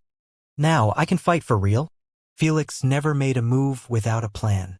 He couldn't create a plan without proper intel about his opponent. Now that he had some major intel, Felix dropped the weak act and blinked inside the void realm without an issue. He did it by creating a tiny void rift right in front of his eyes. Amber Eye was unable to do anything about that unless she blinded him. Ah, I still lost him. Amber Eye sighed in disappointment after sensing that Felix had broken past her entanglement. What will he do now? Amber Eye thought while using spells that boosted her shields and defenses. She knew that Felix was at his most dangerous state every time he entered the Void Realm, especially when she saw his latest godly punch that ruined the entire arena. Just to be safe, she rose even higher in the air so if Felix attempted to repeat the same attack, she would be away from the blast zone. The moment Felix saw this, he swiftly opened a void rift right next to the 2 circular runic hexes and destroyed them with a single punch. Whoosh whoosh. The tornadoes started getting weaker and weaker until they completely disappeared, resembling a car that had spent its last drop of fuel. I didn't think you will go for them. Amber Eye seemed somewhat stunned to see her runic hexes getting taken care of like this. It was known knowledge that elf spells could be interpreted, hindered, or even destroyed. One only needed to ruin the runic hex responsible over the creation and fueling the spell. After all, elves weren't creating spells from imagination.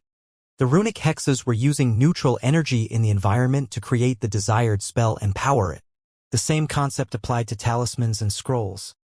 When the runic hexes written on those scrolls and talismans get ruined or messed with, they naturally wouldn't work anymore. Chance.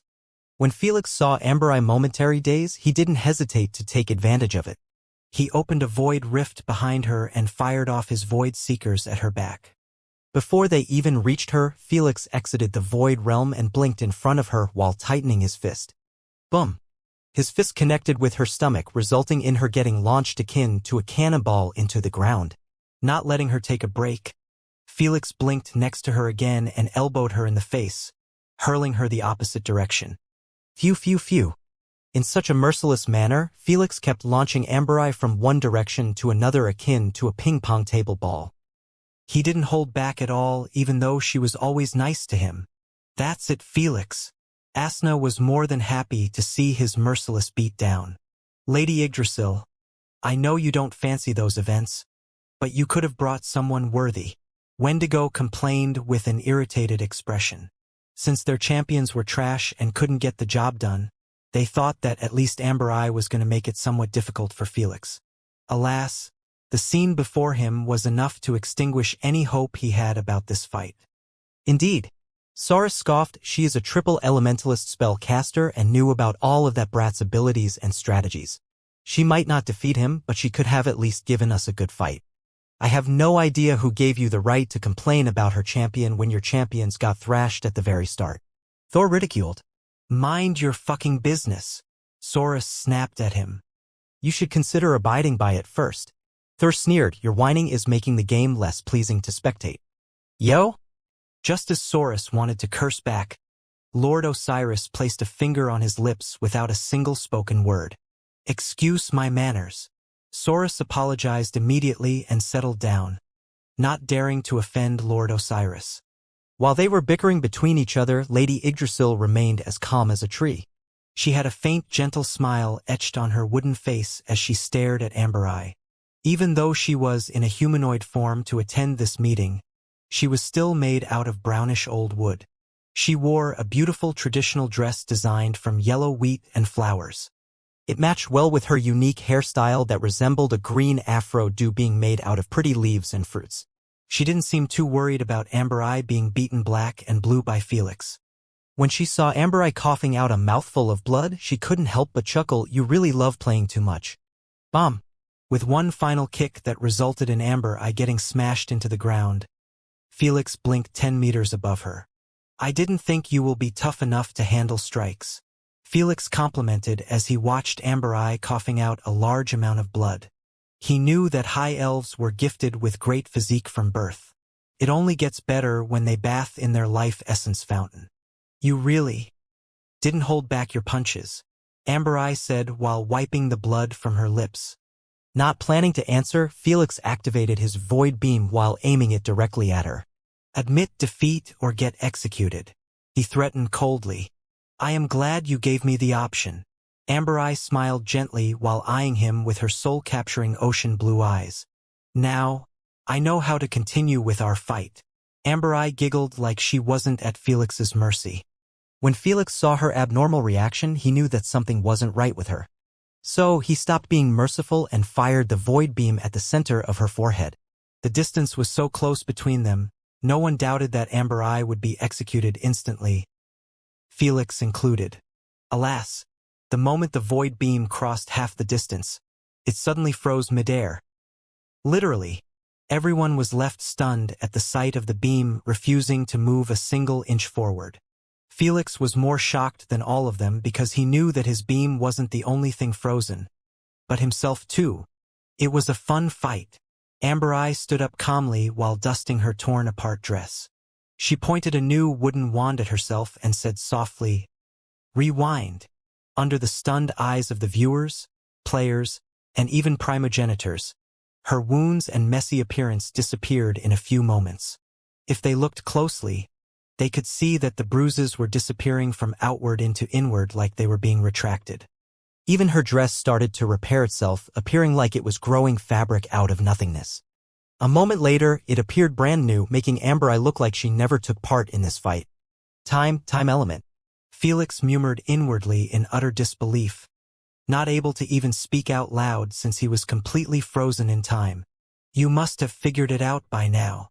Amber Eye giggled while covering her mouth as she stood next to him, avoiding the void beam. She tapped him in the forehead cutely with her wand and requested, "So, how about you surrender now? I am quite fond of you and I would rather not hurt you without a reason." "Landlord is fucked," Michael shouted loudly after finally snapping out of his shock. The players and the viewers thought the same. They had absolutely no idea that Amber Eye was a time spellcaster and how she managed to learn time-based spells.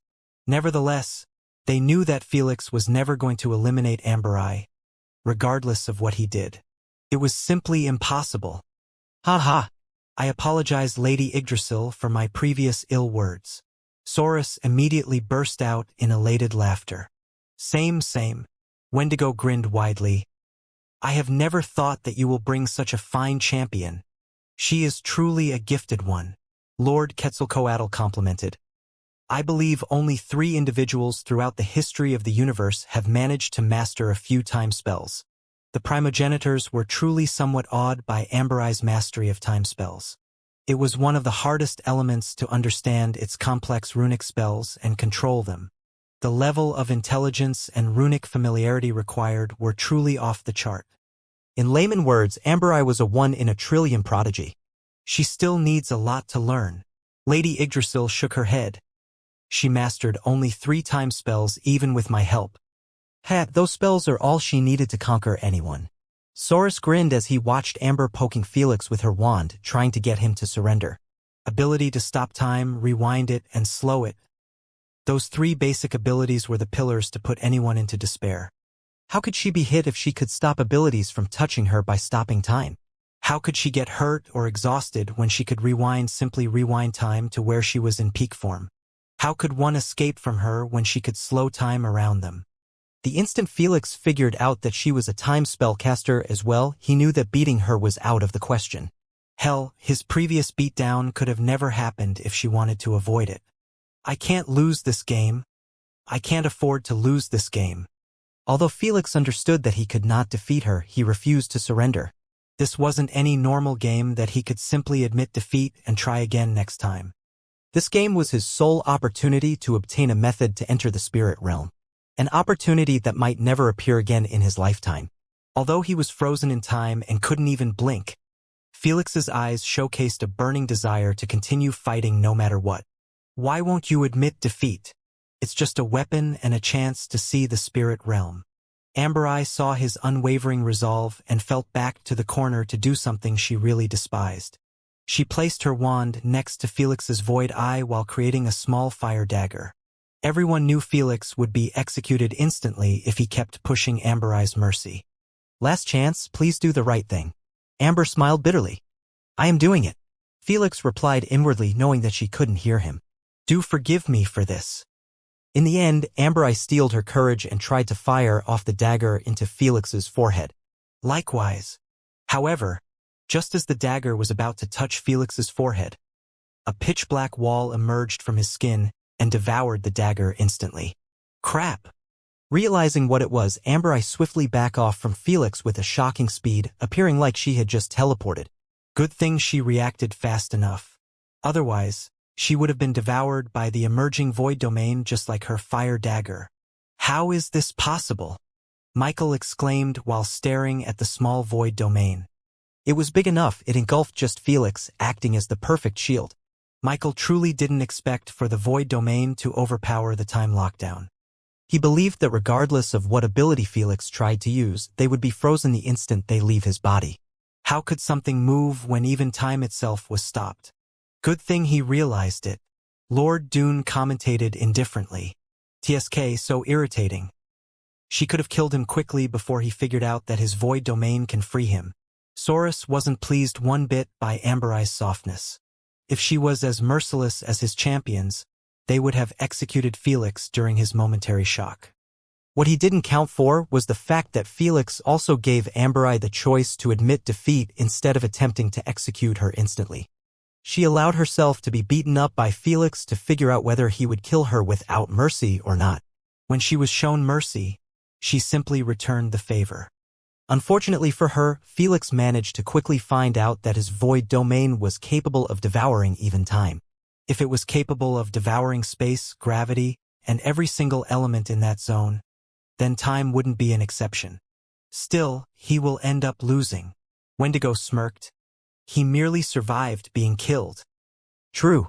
Kumaho nodded that Cutie can simply bombard his domain with spells and will be considered as the active part. The majority of the viewers realized this fact too. Felix could hide in his void domain or void realm and steer clear from being killed. But he couldn't really actively fight her when she was able to freeze him or his abilities in time. How could he be recognized as the most active fighter when Amber Eye could fire off hundreds of spells while making sure that he had the most annoying experience in his life? You are just delaying the inevitable, Sir Landlord. Amber Eye shook her head after seeing that Felix had entered the void realm. She didn't even try to stop him, knowing that nothing could change the outcome of this battle. Well, this is much better than killing him at least. Amber Eye mumbled while pointing her wand in the sky. Soon, 3 giant circular runic hexes appeared. They had 3 different colors, each correspondent to a particular element. The hexes began spinning closewise while turning brighter and brighter. They were so magnificent, the viewers couldn't keep their eyes from them. A moment later, the arena floor started shaking and cracking like it was being hit by a calamitous earthquake. Meanwhile, red giant runic hex began raining down with fire bullets covering a wide area. Lastly, tens of tornadoes started emerging one by one and covering the other parts in the area. Well, this is crap. Felix's eyelids twitched as he watched the ongoing apocalyptic scene in the arena. He knew that as long as she kept those spells active while he was hiding in the Void Realm, Queen AI was adding points to her activeness in the fight. It was a good run by Landlord, Michael commentated. But this fight is a done deal. Damn it. Our only remaining chance is for Amber to fail answering a question. Riverbleeder huffed in irritation. We can only hope. Starfollower sighed. At least they were still willing to fight against Ambereye. The majority of the players had already given up on the game. The moment Ambereye exposed herself as a time spellcaster, they lost confidence in facing her. They knew that their abilities would not work against her either. That's why none of them were cursing Felix for dropping the ball. It wasn't just them who lost faith in Felix. Even his teammates and the rest of the viewers knew that it would be impossible for him to be more active than Ambereye. What can I do to turn this around? I really can't afford to lose this game. Felix crossed his legs in a mediation position within the Void Realm, trying his best to come up with a plan. He didn't care that he was completely nude, nor did he listen to Ambereye's requests to admit defeat. Asna has already given me everything she has. I can't fail her when it's finally my turn to work on her freedom. Felix recalled the day he partnered up with Asna like it happened just yesterday. She promised him to help him get stronger and achieve heights he never dreamed of. Look at him now. He was the strongest human in history, he had 3 masters, and his reputation was spread far and wide throughout the entire universe. Yet this wasn't even his limit. All of this due to Asna. Without her, he would be just like any other bloodliner. Now that it was his time to pay her back, he would fail like a loser? Felix would never accept it, never. Think, Felix, think, you always come up with new strategies in most dire situations. Felix knitted his eyebrows. This isn't any different. It might look easy to deal with Ambereye, but it really was a mere misconception. Felix understood that using his size manipulation to blow the arena again wouldn't work against her. She could easily slow down his fist, making it impossible to build any momentum. Without momentum, his fist wouldn't even crack the arena if it connected. This was the best scenario, the worst? She could simply freeze it midair, forcing Felix into giving up on it. After all, he couldn't use his void domain when most of his energy was being consumed to sustain his size. The same applied to his ambushes, abilities, and even void domain. The only ability that could harm her was his void domain. Alas, it was a defensive ability which couldn't be used for offense properly unless she was backed into a corner. Unfortunately, the arena wasn't shrinking to help out Felix this time. He is finally at his wit's end. Saurus grinned widely. It might not be as good as watching him die, but at least he will lose. Look at those buffoons. Wendigo snickered as he stared at Thor, Jormungandr, and Lady Sphinx. They were all watching with worried looks. TSK. Are they scared that his fragile ego will crack if he finally lost? Mananangle clicked his tongue in criticism. If only it was that, they would be beyond glad. Alas, they knew that Felix would never forgive himself if he lost this game. Even if Asna assured him again that she wasn't concerned about entering the spirit realm, he would still feel like he failed her. They truly didn't wish for him to take such a blow. Sadly, it looked as if it was inevitable. 3 minutes went by and everyone knew that Ambereye would be proclaimed as the winner after 1 minute. Meanwhile, Felix was still sitting in a mediation position while having his eyes closed shut. He didn't open them for the past 3 minutes, making everyone believe that he had given up and simply waiting for the game to end. It will hurt like a bitch, and there is a high chance that it will get me utterly burnt out. Felix opened his eyes calmly and looked at Ambereye. But I will rather go for it than watch this opportunity goes by me. As long as Felix never lost hope, he would always come up with a strategy to turn things around. This strategy was truly his last Hail Mary in this fight. Let's start. Without warning, Felix started opening a fist-sized void rifts around the arena as fast as he could. From the outside, it looked like void rifts were popping out akin to mushrooms all over the place. Ambereye could only raise an eyebrow in bewilderment as she watched herself getting surrounded by tens of void rifts. Although she had no idea what Felix planned to do, she wasn't willing to sit through it with her arms crossed. Rewind, rewind, rewind. So, she kept pointing her wands at the nearest void rifts and closing them by simply rewinding the time in that small area. Her counter-strategy did work to close 10 void rifts or so. Alas, by the time she turned her head, 3 more void rifts appeared in the same area. It was like an infection that was impossible to get rid of. Amber Eye could only stop trying to close them and raise her vigilance, knowing that Felix wouldn't be making hundreds of void rifts for no reason. She was absolutely right. The instant Felix was satisfied with his void rift numbers and locations, he kicked off his assault at Amber Eye. What an assault it was! The viewers, the players, and even the primogenitors were left surprised to see Felix firing off void seekers inside a void rift before blinking to another and doing the same, because his speed within the void realm was even faster than going at the speed of light. He was capable of firing hundreds of void seekers from hundreds of void rifts before they even traveled half the distance towards Amber Eye. What in the God's name am I watching? Michael was forced to open his eyes wide open as he stared at the never-ending rain of void seekers falling on Amber Eye from every single direction. Freeze! Amber Eye frowned as she blocked the void seekers from landing on her by simply creating a small time lock domain around her. The void seekers were stopped instantly and began gathering around her, creating some sort of void sphere. Amber Eye didn't intend to wait until they seal her and block her vision. She swiftly blasted a small opening through the sphere and rushed outside. Alas, she instantly found herself being bombarded by another salvo of void seekers, lightning bolts, and even poisonous dark arrows. Tom Swampfield. Amber Eye took a different approach this time and used a spell that allowed her to create a medium-sized time-slowing domain.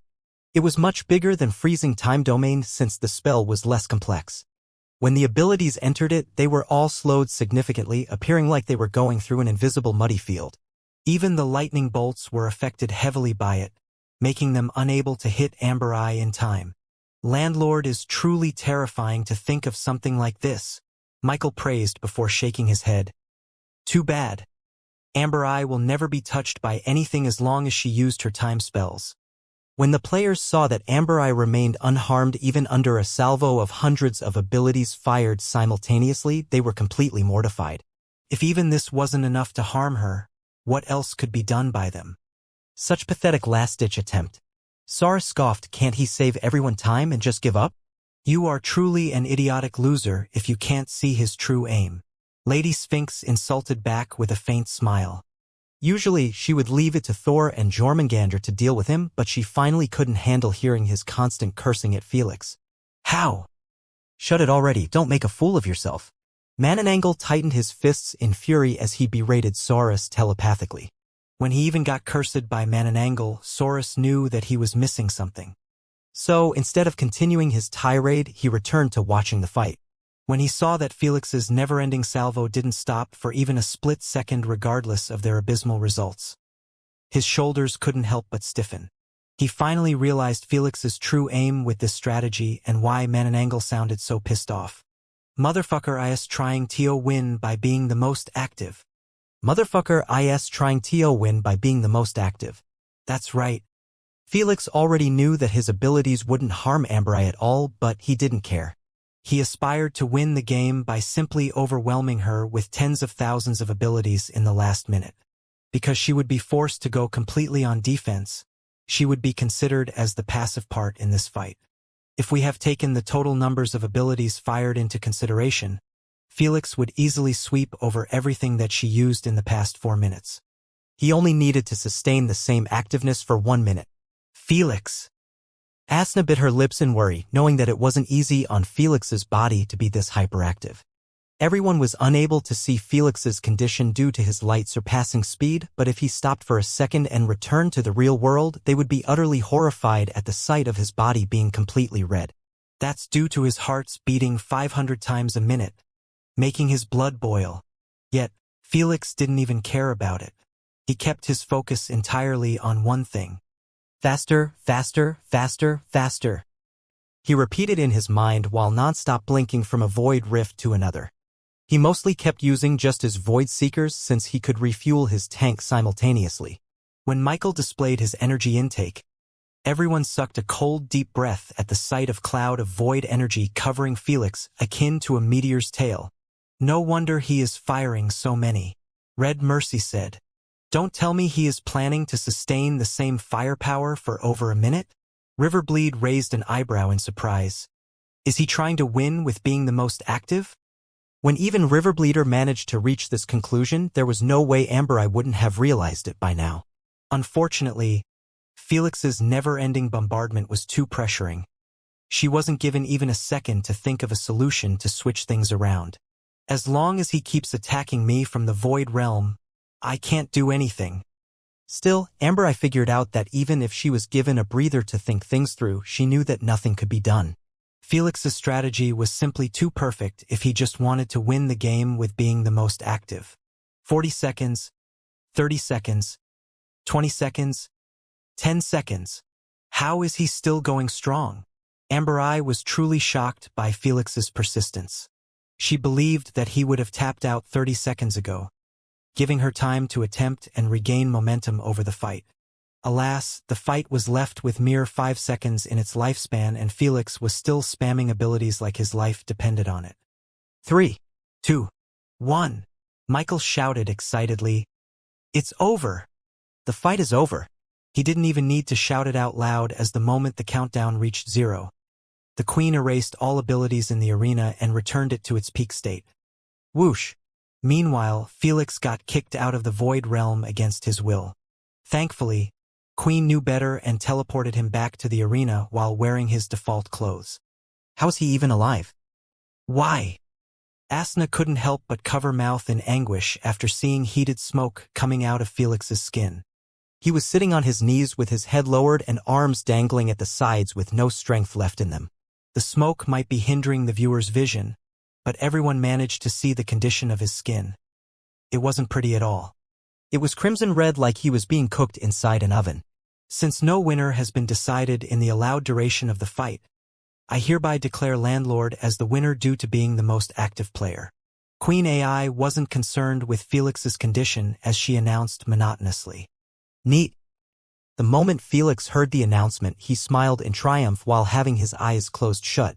Then he finally gave in to the exhaustion and fell face first on the floor. He didn't pass out as he fought the urge to remain awake no matter what. He knew that the moment he lost consciousness, he would be doomed. This enabled him to hear upcoming footsteps. He knew that it must be Amber Eye, but he wasn't scared of her harming him during his weakened state. The moment the battle ended, she was incapable of harming him. Most importantly, Amber Eye didn't have a single thought of hurting Felix. When she reached him, she sat next to him and lifted his head gently. Then, she placed it above her soft thighs. You are really weird. Who will try so hard for an artifact and a chance to enter Spirit Realm? She sighed exasperatedly after seeing that he was bleeding from his 7 orifices.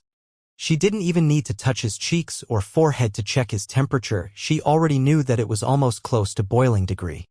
You won't understand, Felix replied under his breath, feeling like his throat was on fire with every word he spoke. You are lucky I am somewhat fond of you, Amber Eye murmured while pointing her wand on his chest. Then, she said softly, rewind exhaustion and wounds. Under the stunned looks of the viewers and players, Felix's crimson red skin turned lighter and lighter until it was back to its original complexion. This was merely the external result. The real miracle happened internally. Everything was restored to perfect shape like Felix didn't just went past the limit of his body and almost had a forced shutdown. His heartbeats returned to normal while the fog clouding his mind had disappeared at once. Why did you do that? Felix inquired as he eyed Amber with a baffled look. I would have done the same to all of my respectable opponents, Amber Eye replied with a faint smile while helping Felix stand up on his feet. You guys are really too nice for your own good. Aren't you planning to challenge me again? Felix didn't question her reasoning, knowing that high elves would never leave someone injured if they could help out, unless they were their enemies or such. However, he didn't expect Amber Eye to be this kind even in a game. After all, any other player would feel happy about Felix's shitty condition and wouldn't hesitate to take advantage of it. The fact that she could challenge him again made it even harder for Felix to figure out her thought process. I am not interested in fighting you again. I don't know why you are trying so hard to win this game, but I can feel that you won't stop unless you dropped dead. Amber Eye replied gently while tucking in a stalk of her golden hair behind her ear. That's a given. Felix confirmed it causally before asking, you seem too nonchalant about this game. Don't you want to win? Not really, Amber chuckled. I am just here to accompany my mom and fool around a little. Your mom? Come again. Felix was left at loss for words, feeling like he had misheard her. Alas, before he could ask her again, Queen AI teleported them both back to the abyssal platforms. This time, Felix was the one on top of everyone. I owe you one. Felix looked below him and thanked Amber with a serious look. Healing him had truly helped him immensely, especially when he still had another challenge waiting for him. Just following my teachings, Amber replied gently, not caring that the rest of the players were giving her a nasty look. When they saw that Felix had won the game and was completely burnt out, they knew that he wouldn't be able to even answer the questions properly, don't even mention fight them on equal terms. Alas, Amber had ruined it for them. Whatever, at least he won it. Riverbleeder smirked. Riverbleeder and Red Mercy were merely glad that Felix had clutched the game, giving them another chance to claim the win. They didn't care if he was at his peak or at his weakest state. Red Dragons were too proud to wish for an easy fight. Lady Yggdrasil, did she speak the truth? Siren asked with eyes glimmering in intrigue. The rest of the primogenitors all turned to Lady Yggdrasil, wanting to know if she was really Amber mother. It wasn't hard to deduct that Amber referred to Lady Yggdrasil. After all, this was a private event and no one came with Amber besides Lady Yggdrasil. Yes, she is my adoptive daughter, Lady Yggdrasil confirmed with a loving smile as she eyed Amber. Congratulations. Didn't think you will adopt a child this late. Siren said. You are playing with fire. What if she died in the game? Saurus chided with an irritated look. He returned to his obnoxious personality the moment Amber lost the battle and even healed Felix. She won't, Lady Yggdrasil assured. You don't know that. Wendigo frowned. You are putting us in a difficult position now. Most primogenitors didn't have sons or daughters anymore. Just descendants from God knows how many generations. This made it easy for them to not get attached. So even when their descendants die in the games representing them, they feel absolutely nothing. But it was different for children. The ones with children preferred keeping them away from the champion's games since it would affect its integrity. After all, the primogenitors would be forced to make their champions show mercy for their peers' kids. If they got killed either ways, a much bigger issue would arise. They didn't want their relationship to worsen in games that were meant for their entertainment. So, it was better to keep them away from the games entirely. You don't have to worry too much. Lady Yggdrasil smiled as she assured she won't be participating in any future games after this one. Amber wasn't lying when she said that she joined the game merely to fool around. She had no use for the reward, nor was she asked by Lady Yggdrasil to secure the opportunity to enter the spirit realm. When the next round started, she made it crystal clear that she was done with this game by abstaining to answer. She merely rested her chin under her elbow and watched Felix working his magic on the question. Why do I feel uneasy? Asna squinted her eyes at Amber, not liking the way she was looking at Felix one bit. She saw Felix's interaction with Amber and knew that she had nothing to worry about. He was literally risking his life to securing that opportunity to enter the spirit realm. So nothing he did would make her feel threatened. Still, she didn't feel at ease when Amber was showing such a clear interest in Felix. Miss Asna, I doubt you need to feel threatened by any girl in this universe. Mistress Candace smiled wryly. No one can compete with you when it comes to a man's heart. That's given. Asna smiled coldly while eyeing Amber. Still, if she dares make a move on my Felix, I won't hesitate to cut off those cute ears of hers. When it came to Felix, Asna would snap back to her sadistic cold personality instantly. Mistress Candace could only feel sorry for any girl that fell for Felix. With Asna being around, they could forget about getting anything from him. Time's up. Michael clapped his hands twice. Felix and the rest lifted their heads and focused on the screen, wanting to check on their results. While Felix appeared nonchalant about it, the other players all seemed pretty tensed. When they saw that Riverbleeder had answered correctly before all of them, they sighed in frustration. I challenge Landlord, Riverbleeder declared immediately. Felix didn't seem too shocked about it. He expected either Riverbleeder or Starfollower to challenge him. Soon, both of them were teleported back to the arena. I have been seeing Landlord more than Mother. A spectator joked after spotting Felix being summoned so quickly. You will miss him soon, a vampire near him snickered. This will be his last battle ever if he dared to fight head-to-head with Riverbleeder. There were many truths in life that couldn't be changed no matter what. Fighting a dragon in a sealed arena would usually result in death. After all, they were able to cast nukes that could annihilate kilometers of fields. This arena was merely 6 kilometers long. In their eyes, one dragon breath by Riverbleeder and the game would be considered concluded if Felix didn't jump in his void realm or use his void domain. Landlord, Dragon Slayer, you have my utmost respect for everything you did in this game. Riverbleeder opened his crimson wings widely as he proclaimed loudly. But it's time for you to bow down. Oh ho ho, what do we have here? Michael's eyes sparkled in intrigue. Riverbleeder is actually giving Landlord a chance to surrender? The spectators and the players were startled by this too. Everyone knew that dragons consider the majority of races beneath them. They would never bother to spare a single sentence when fighting them, don't even mention allowing them to admit defeat. I am grateful, but I have to decline. Felix placed his hand within a void rift and smiled. Though, I do hope that you surrender right now before things get ugly. Ha ha ha ha. Riverbleeder burst into deafening laughter, feeling like he had heard the funniest joke in his entire life. This was the first time ever he had been offered a way out in a battle. Well, don't blame me for what's about to happen next. Felix smirked coldly, having his entire demeanor change in an instant. I can't. Why? Before Riverbleeder could finish his sentence, he felt space fluctuation within his body. In the blink of an eye, Riverbleeder propelled himself tens of meters in the sky with a single flap of his wings. When he looked below him, he spotted a tiny void rift with the size of a thumb. If he stayed there, he would have been killed from within, just like what happened to Slagwing. As expected, he is trying to use my size against me. Riverbleeder swiftly focused back on Felix's previous location. However, he found that no one was there. Again. Alas, he wasn't given time to try to find out his location, as he had been assaulted with another tiny void rift. Riverbleeder knew that he would be doomed if he ended up staying still for even a second. So he started flying faster and faster while scanning the arena with his infrared vision. When he realized that Felix was nowhere to be seen, he concluded that he must have entered the Void Realm and was assaulting him from there. It looks like Landlord is planning to keep pressuring Riverbleeder from safety like he did with Amber Eye. Michael commentated. There was no way Riverbleeder was going to allow Felix to win this game by being the most active. Thus, he started condensing a flame orb within his throat while still circling the arena at his fastest speed.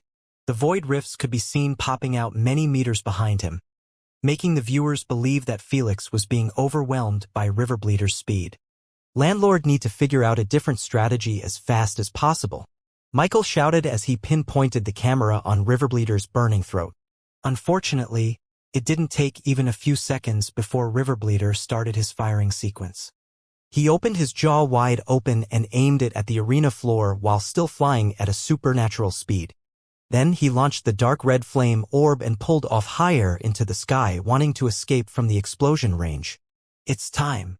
The moment Felix noticed that flame orb was about to touch the ground, he smirked faintly while teleporting high above Riverbleeder. Oblivious to Felix's movements within the void realm, Riverbleeder turned around to appreciate the beauty of his explosion. What an explosion it was! The entire arena was engulfed within the blast, making everyone close their eyes due to the blinding brightness. If it wasn't for the barriers, everyone knew that the blast shockwave would have paid them a visit too. Hey, I dare him to exit the void realm now. Riverbleeder smirked while watching his masterpiece destroying every atom in the arena. Just as he wanted to look away, his instincts were triggered abruptly. Without bothering to even think about the incoming danger from above, he forced himself to evade to the right. Thank God for his abnormal reaction speed as he managed to dodge a pencil-thin void beam went narrowly. It went past his cheek by a mere hair strand. Motherfucker. Riverbleeder felt chills course on his spine after seeing the void beam going past him like this. He knew that if he was touched by it, it wouldn't end well at all. Unbeknownst to him, that was merely a calculated bait by Felix to force him into evading. The real ambush came from behind him. A thick, dreadful void beam penetrated the ongoing blast without being hindered for even a moment. Well, fuck. The instant Riverbleeder realized that the second void beam was much bigger and faster, he knew that it would be physically impossible for him to evade it, especially when he was forced into a bad posture to avoid the first void beam.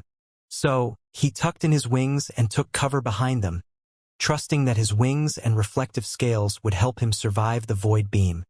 Unfortunately for him, he had absolutely no idea that Felix's void beam was capable of piercing through even heavenly turtles' indestructible shells. Phew! As expected, the void beam wasn't impeded at all by his wings or scales. It penetrated both of them like they were made out of butter. Ironically, the void beam went through his throat and exited his reversed scale, the supposedly only weakness to dragons. Void is truly the bane of us Drago. NS. This was the last thought that coursed through Riverbleeder's mind before he got erased out of existence by spreading void infection. Worked like a charm. Felix smiled faintly as he watched the disintegration process of Riverbleeder from within a void rift. He made sure to turn off all of his visions besides X-ray, knowing that his eyes would be fried if he dared to stare at the blast at such a close range. He wouldn't be called Felix if he didn't prepare a new strategy to kill dragons while knowing that he might be facing many of them in this event. The strategy he created was to take advantage of the flame orb going off by opening a void rift within the explosion. He knew that any dragon would never expect himself to be attacked by someone from within his blast. After all, it was near impossible to survive being directly hit by a flame orb explosion unless it was a heavenly turtle. So, how could Riverbleeder even predict that Felix would use his explosion as the perfect cover? This was the true terror of Felix having proper intel and time for preparation. A fight that was supposed to be the hardest in this game was 100 times much easier than dealing with Amber Eye. I can't see shit. When the viewers finally opened their eyes, they were met with a mushroom cloud covering the entire area. Since they could still see Felix highlighted with a red outline, Michael could not interfere and remove the mushroom cloud. In his mind, the fight was still ongoing. Hence, he simply requested the Queen to highlight Riverbleeder with a green color too. Riverbleeder has been eliminated. Say what again? Michael's eyes widened in shock at her announcement.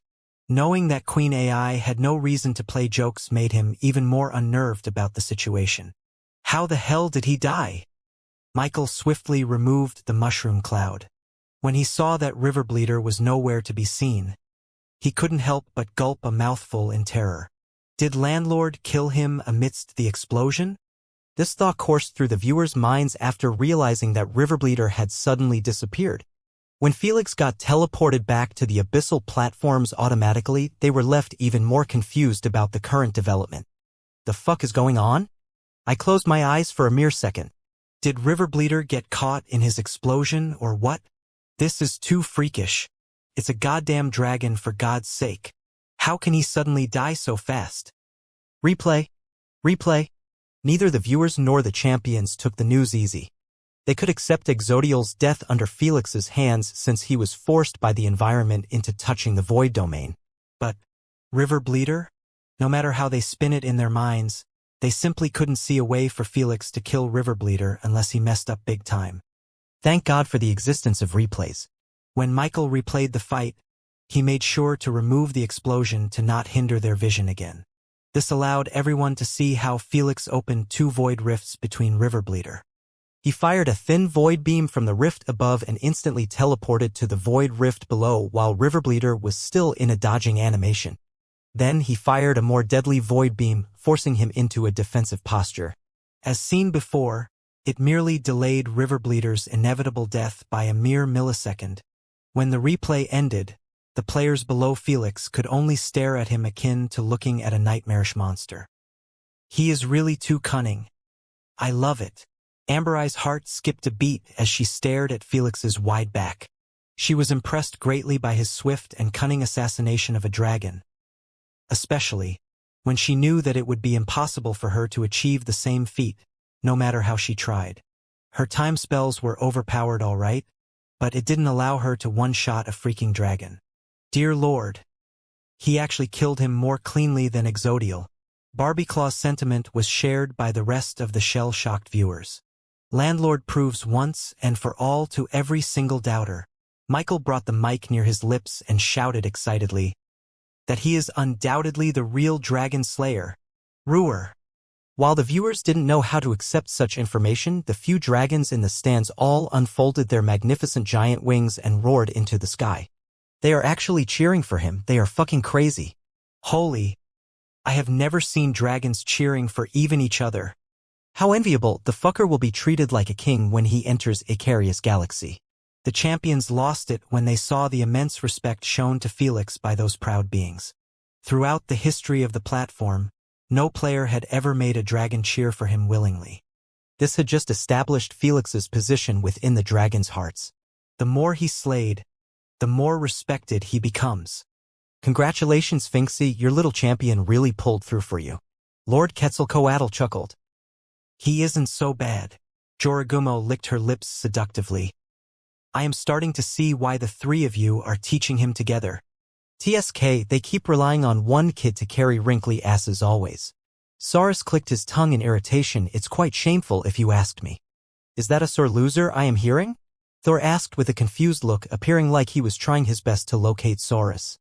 Some primogenitus chortled after seeing Saurus's expression getting twisted immediately.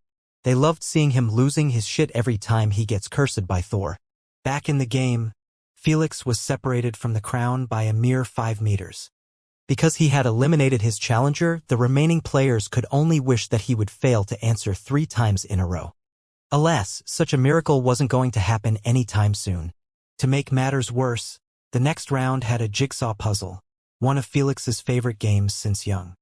He solved it in less than 3 seconds and locked in his answer while the rest were still halfway done.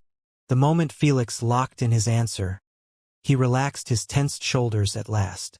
I did it. I actually did it. The pressure of losing this game had truly put a dent in his mentality. Felix would rather lose 10 games in a row than lose this one. It's done. Sigh, well, at least I am not dead. As expected of Lady Sphinx champion, his knowledge truly put ours to shame. When the players saw his relaxed state, they stopped trying to piece out the jigsaw puzzle, knowing that the game was over. As they expected, the moment the 10 seconds countdown ended, Michael started clapping with an eager expression while looking at Felix. He didn't even bother showing the players the answers list. He simply pinpointed the camera on Felix and the crown, then he requested, "Will you do the honor, Sir Landlord?" With pleasure. Felix smiled as he chose to lift his platform. Clap, clap. Amber Eye started applauding with a happy smile, supporting Felix wholeheartedly in his victory. Some players followed her footsteps and applauded in good spirits while some were too but hurt to bother. That's my captain, Weber bragged out loud in excitement, not caring about Slagwing's ugly expression. Barbieclaw, Nina, and Rotspawn started cheering out loud too by chanting Felix's name. The only ones who supported them were the dragons, who started roaring thunderously throughout the entire stadium. I guess he is worthy of a bit of applause at least. He did kill a dragon again. I can't wait to battle it out against him in the team-based games. I bet other humans will lose their minds if they watched him now. Majority of the champions in the stands felt that it wouldn't harm to join the applause after such a magnificent performance by Felix. If he won by luck or such, they wouldn't have bothered to even mention his name, but Felix had fought against 7 players one by one and defeated them all. The fact that he won against even a 4 elementalist spellcaster and a dragon made it even harder not to admire him. Naturally, vampires, Astrians, and gremlins remained as quiet as mice in the stands, knowing that their ancestors must be pissed as hell. Clap, clap. Under the cheers of the spectators and the players, Felix picked the golden crown in front of him and placed it gently above his head. Boom, boom, boom. The moment he did so, fireworks started exploding in the sky above the arena, making the atmosphere even livelier. Felix and the rest of the players were summoned back to the arena to join the festivities. The moment that happened, most of the spectators stopped cheering on Felix and switched to their brothers and sisters. Well, it was fun while it lasted. Felix chuckled after realizing that he stopped hearing his name being chanted. He literally heard it for a second at best. Landlord has proven to be the most worthy player in this game to take this legendary artifact home with him. Michael howled while lifting the crescent battle axe above his head, attracting everyone's attention. The battle axe was such a well-designed and terrorizing weapon. the players couldn't help but feel envious of Felix. Epic artifacts required close connection to dwarven grandmasters to forge them, plus a minimum $500 billion as fees. Meanwhile, legendary artifacts were simply work of art. Only dwarven emperors were capable of forging them. In fact, the only way to be the emperor was by successfully forging a legendary artifact. It was that difficult. Thank you. Felix bowed his head slightly at Michael while picking up the crescent battle-axe from his palms. The instant Felix held it in his hands and felt its perfect weight and balance, an electrical shock coursed through his nerves. This is it. This is my weapon. He murmured with a burning look in his eyes, feeling at least 2 times stronger than before. He knew that was a mere misconception, but he truly felt that this weapon was made for him. I never considered myself to be an axe wielder. Felix smirked as he placed the crescent axe on his shoulder, but it doesn't look too shabby.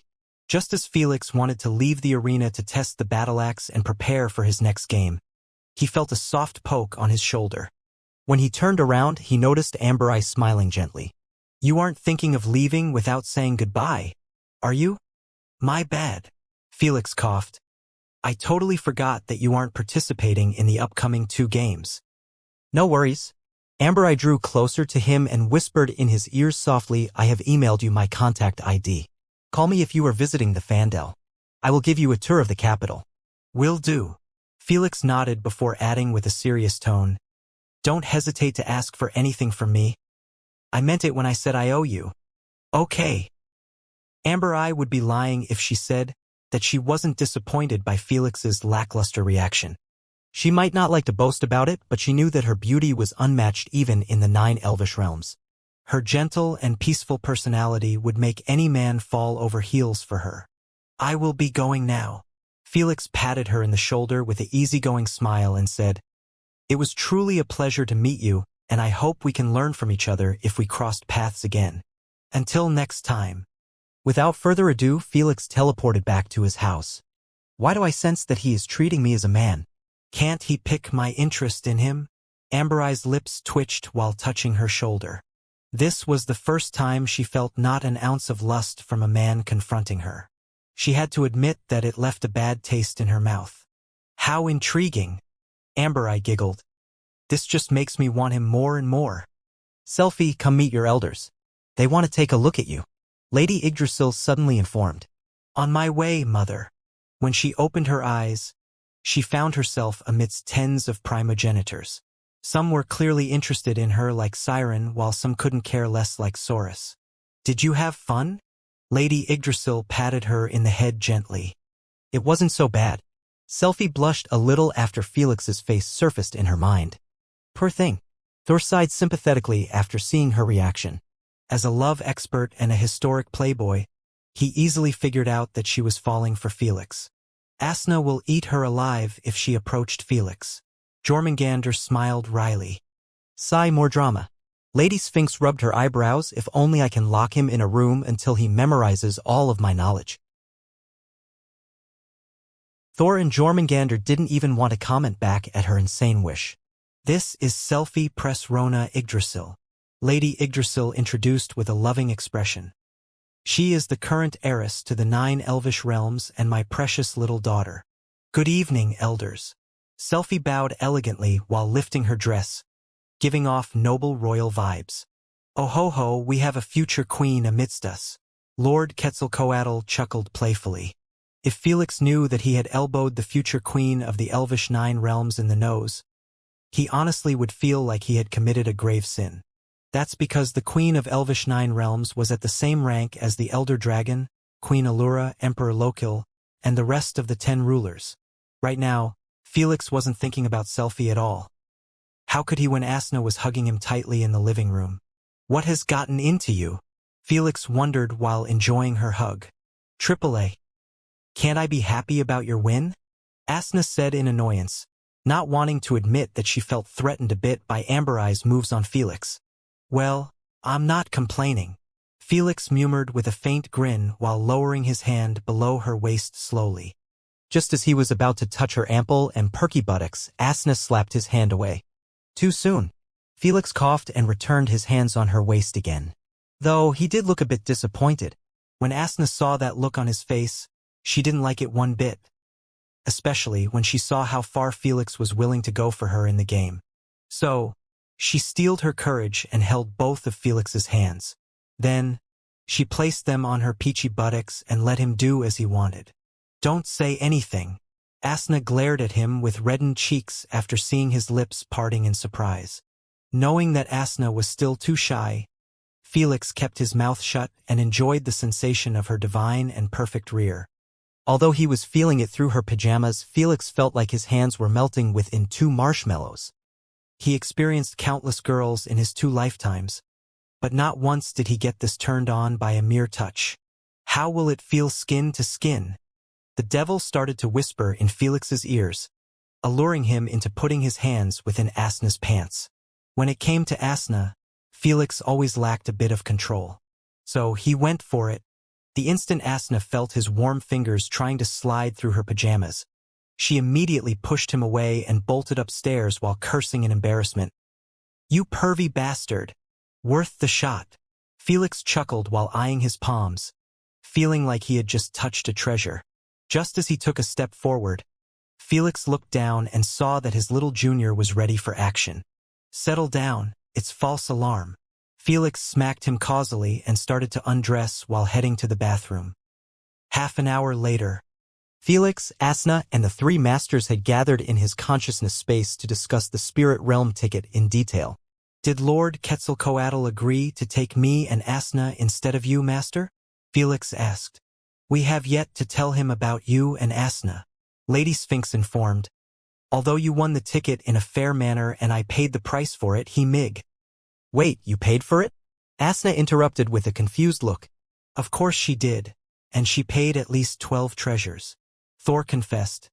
Felix merely won the right for Lady Sphinx to pay for the ticket, not receive it for free. Lord Quetzalcoatl isn't that generous. No wonder Cyclope and Lord Dune didn't comment too much when they heard that the 3rd ticket would be fought for in the games. It turned out Lady Sphinx still had to pay her a reasonable number of treasures. Fortunately for her, Lord Quetzalcoatl wasn't too interested in collecting monoliths, so he accepted other treasures in their stand. "Isn't that a bit too steep?" Asna bit her lips, feeling somewhat guilty that Lady Sphinx had to cough off out so much for her. "Don't worry about it," Lady Sphinx chuckled. "I have earned everything back and more after Felix won the game. Whether the primogenitors had champions in the game or not, they weren't so cheap to not bet a treasure for the sake of entertainment." Since more than 20 primogenitu attended the gathering, Lady Sphinx had won 19 marvelous treasures. The fact that no one made a bet on Felix beside her, Thor and Jormungandr, helped her keep all the treasures to herself. So, she didn't lose out at all. "I am glad," Asna sighed in relief. "Back to our topic," Lady Sphinx said with a serious tone. "I wanted to avoid informing Lord Quetzalcoatl about you guys so soon, since he could back out from the deal at any given moment." Indeed, Jormungandr supported. He believes that he will be taking Lady Sphinx, but he might not accept it if we told him that the ticket was meant for you. "After all, we have no idea about his method, and if it is even possible to work on you guys." "I understand." Felix nodded. He discerned that Lady Sphinx's decision was the right one. There was no need to inform Lord Quetzalcoatl's situation right now when Asna had yet to decide whether she wanted to split her soul with Felix or not. It seemed like Lord Quetzalcoatl had given Lady Sphinx the freedom to decide on the time of their visit to the spirit realm. "But we still need to ask him about our condition," Asna mentioned. "What if he agreed to help us, but we have to fulfill some conditions first?" Felix and Asna's situation was too unique. Lord Quetzalcoatl had mentioned that his method allowed him to hijack a dead spirit, turning it into a bus. But in the case of Asna and Felix, they were considered as 2 souls in one. Was it even possible to merge themselves with another soul? It was known that number 3 is a crowd. "I know, but I prefer dealing with him after a while." Lady Sphinx smirked cunningly. "I have given him a special potion as one of the treasures. I know for a fact that he will use it eventually." He. How shameless. "But I like it." Thor laughed sinisterly. As expected of Master. Felix grinned widely too. He understood her ploy instantly since it was one of his tricks too.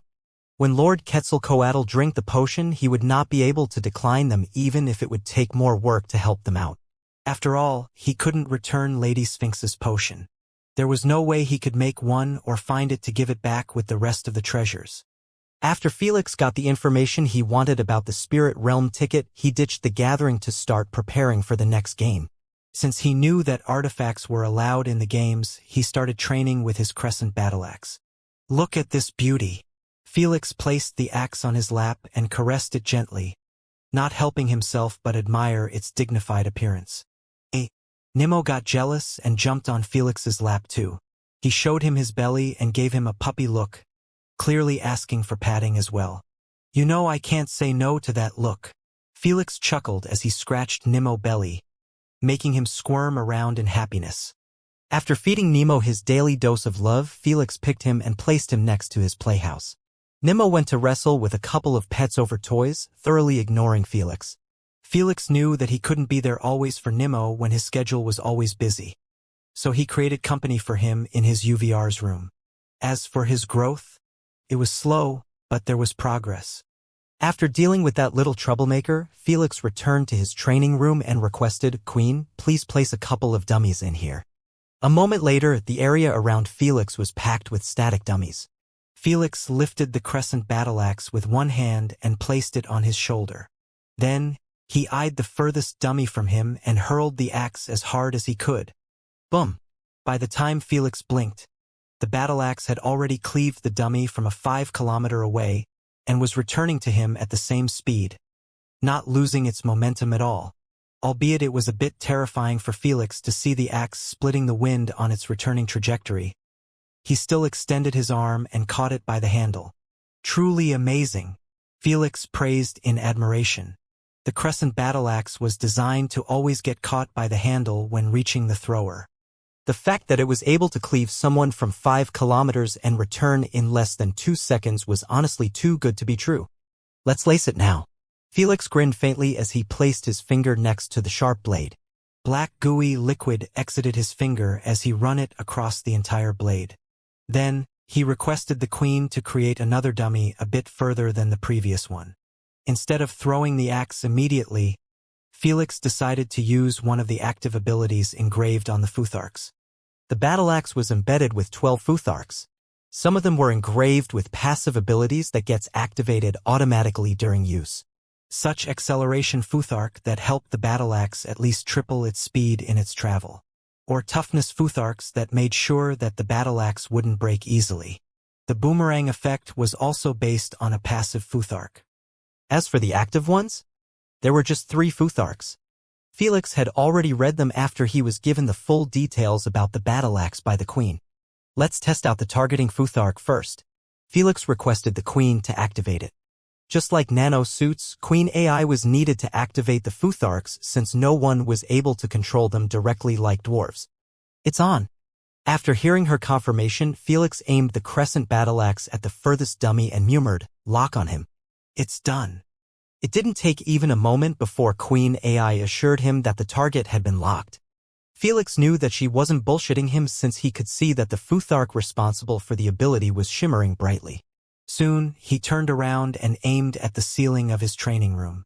Then, he threw the battle axe in a single clean motion. Whoosh! Will you look at that?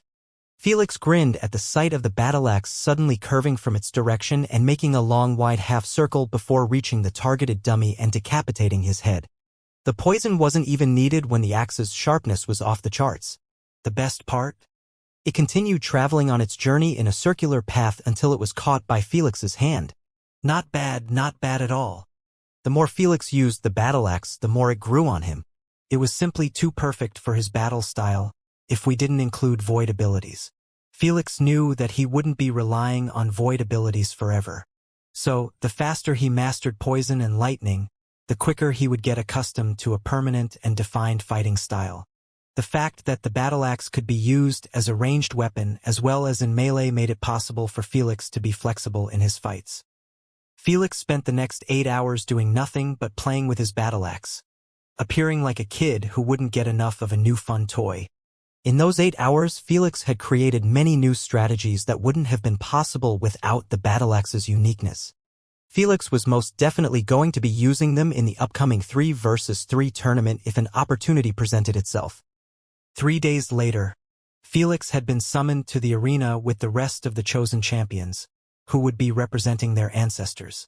This time, Felix was standing above Weber's head while accompanied by Rotspawn. Since this would be a 3 versus 3 tournament, the rest of the team had to watch the game from the stands. "Welcome back, Landlord, Star Follower, Gasmouth, and Dust Hand." Michael greeted with a faint smile. "I am glad you have no issues with playing 2 games back-to-back." Felix wasn't the only player who was planning to participate in all 3 games. After all, nothing would help those players secure the MVP in the event besides having 3 spectacle performances in all 3 games. "Shall we see the tournament brackets?" Michael inquired while displaying a holographic screen for the tournament's brackets. Since there were only 12 teams participating in the tournament, the brackets placement was a bit weird. As you can see, during the semi-final, a team will be promoted straight to the final without needing to fight. Michael informed, "We have decided that the team with the best performance in the quarterfinals would be the one promoted to the finals straight away." No one seemed to have an issue with that. In fact, they would have protested if it was left to luck or such. "The Queen will be responsible for randomizing the brackets placements," Michael said as he displayed a secondary hologram. This one was showing the names of all teams. It appeared as such: Saurus's team, Horror Screamer, Duskbringer, Highbane. Mananangle team, Leafsnarl, Warforge, Mislash. Wendigo team, Mildshine, Hellsworn, Humblebinder. Lord Dune's team, Star Follower, Sage's Lair, True Hunter. Joragumo's team, Dust Hand, Fallen Stone, Spider Mummy. Aspidocalone's team, Landlord, Weber, Rotspawn. Akeley's team, Gasmouth, Simple Spirit, Deadly Mist. Soon, the teams began shuffling until no one was able to recognize their own team. Then they were placed in each bracket in a randomized manner. We are facing fog crawlers in our first round, Felix thought inwardly after seeing his opponents. "Damn it, I hate those guys," Weber complained with an irritable look. "It's impossible to hit them within the fog, and they always keep making me feel like crap with their mental attacks." "Stop whining. At least we didn't end up against dragons or the battle space worms in our first round." Rotspawn sighed in relief. "True, but we still need to be careful from those fog crawlers. They can turn us against each other in the blink of an eye if we let down our guards." Felix knitted his eyebrows as he peeked at Gasmouth, Simple Spirit, and Deadly Mist. Just the appearance of fog crawlers was enough to give nightmares to anyone. They resembled dragonflies with their crystal-wide thin wings and long narrow abdomen. Unlike dragonflies, they had 8 pupilless white eyes spread out all over their head, giving them full view of their surroundings. This made Felix understand that he was being watched at this moment by them, even though they had their heads facing the front. The creepiest part about them must be the gloomy gray fog that was being emitted constantly from 2 glands on their thin shoulders. The fog wasn't dispersing by the wind, but it kept revolving around them, making them seem like they were floating in air. "I hope it will be an enjoyable battle, Miss Akeley's." Aspidocalone smiled politely while nodding his head at gorgeous blue-skinned woman, who was sitting on a cloud of a fog. She was in a beautiful humanoid form, but primogenitors knew her true monstrous appearance. An appearance that was harrowing enough. Kids would cry just by a mere glance at her pictures. "Likewise," Akeley's replied softly, although the primogenitors were chatting between each other, creating a small ruckus. Aspidocalone managed to hear her voice crystal clear. After this interaction, no one else bothered Akeley's, making her return into the darkness of the room. They knew that she was absolutely not fun to interact with. Hell, even Lord Osiris wasn't as depressive as her. "The battles will start from the left side of the brackets," Michael disclosed. "So, check your current placements in the tournament and be prepared to fight." "Not too horrible," Felix murmured. His team's placement was in the center of the brackets, which meant they would be the 3rd battle for today. As for the first fight, it was actually Cheruf's team against Wendigo's team. "I'm willing to bet 2 divine treasures that Brother Cheruf's team will wipe the floor with those 3 in the first 15 minutes of the game." Thur grinned as he proposed, "Who will take me on?" Don't look at me. Erebus waved his hands in rejection, having absolutely no confidence in Wendigo's team. The rest of the primogenitors also looked away or gave forced laughs, feeling somewhat embarrassed by the situation. How about 10 minutes? Thor kept on pushing, not caring that he was being given death stares by Wendigo, Saurus, and Mananangle. How about you? When Thor saw that no one was moved by his wager proposal, he turned to those three with a silly grin. Fuck off. Saurus flipped him in front of everyone and faced the other direction, not getting baited. Mananangle and Wendigo also ignored him, knowing that their champions were going to struggle immensely against those 3 dragons. In fact, they doubted if they could survive for even 5 minutes. Not everyone had an overpowered element like Felix. TSK, what a shame. Thor clicked his tongue. Not believing even in your team. At least I have a team. Wendigo fired back with a soft snort. I will rather be a spectator than keep sending my champions to their death like you. Thor recovered easily from his burn. All right, settle down. Siren stopped their quarrel before it get heated like always. Then, she suggested, how about we start placing the bets on the winner of this tournament? Fine by me. Erebus replied. I bet on Aspidocalone's team. Lady Yggdrasil informed with a faint chuckle. My daughter kept annoying me to do so in the previous days. She is quite intelligent. Jormungandr praised. Haha, you won't regret it. Thor felt delighted to have another primogenitor finally deciding to trust in Felix's capabilities. You two idiots. Lady Sphinx face-bombed as she scolded them. Now, if Felix managed to win the tournament, we will have to split our treasure pool with her too. Oh, we completely forgot. In all 3 games, the primogenitors needed to place at least 1 treasure on the final winner. This created a pool of treasures that would be given to the ones who won their wagers. In the previous game, Lady Sphinx had gotten away with everyone's astonishing items. But now, even if Felix managed to clutch it, she would be forced to share the pool with others. One shouldn't forget that Aspidocalone needed to take his share too since it was his team originally. Thankfully, Lady Yggdrasil was the only outsider who bet on Aspidocalone's team. The other primogenitors either placed bets on their own teams or on the ones with the highest chance to win it. Individual games weren't the same as team-based games. Some races perform 10 times better when fighting in a unite. After the pool of treasures was created, Lady Sphinx made her move on Lord Osiris. Are you interested in a personal bet with our monoliths placed on the line? She expressed telepathically. Lord Osiris looked at her with his soulless dark eyes and replied, yes, 20 monoliths on the final winner. Lady Sphinx proposed calmly, my choice is obvious. Daring. Lord Osiris was still expressionless even though Lady Sphinx was asking him to risk giving up on a whopping 20 monoliths at once. Since Lord Osiris was the second biggest collector of monoliths, Lady Sphinx knew that he must have reached such number. After all, she owned 40 or more monoliths by now. Lady Sphinx didn't approach Lord Osiris with such a bet in the previous game because everyone knew that Felix had an advantage over others when it came to knowledge. But this was different. I will think about it, Lord Osiris replied. You have until the start of the first battle. Lady Sphinx gave him an ultimatum. It wouldn't be fair to her if he placed a bet on the winner of the first battle while Felix had yet to fight. Understood. While Lady Sphinx and Lord Osiris were making the biggest bet in the history of this event, Felix was sitting in the stands next to his team, waiting for the fight to begin. Good thing they moved the battle to a randomized big map. Felix commentated as he watched the 2 teams preparing themselves on 2 opposite sides of Tropical Island.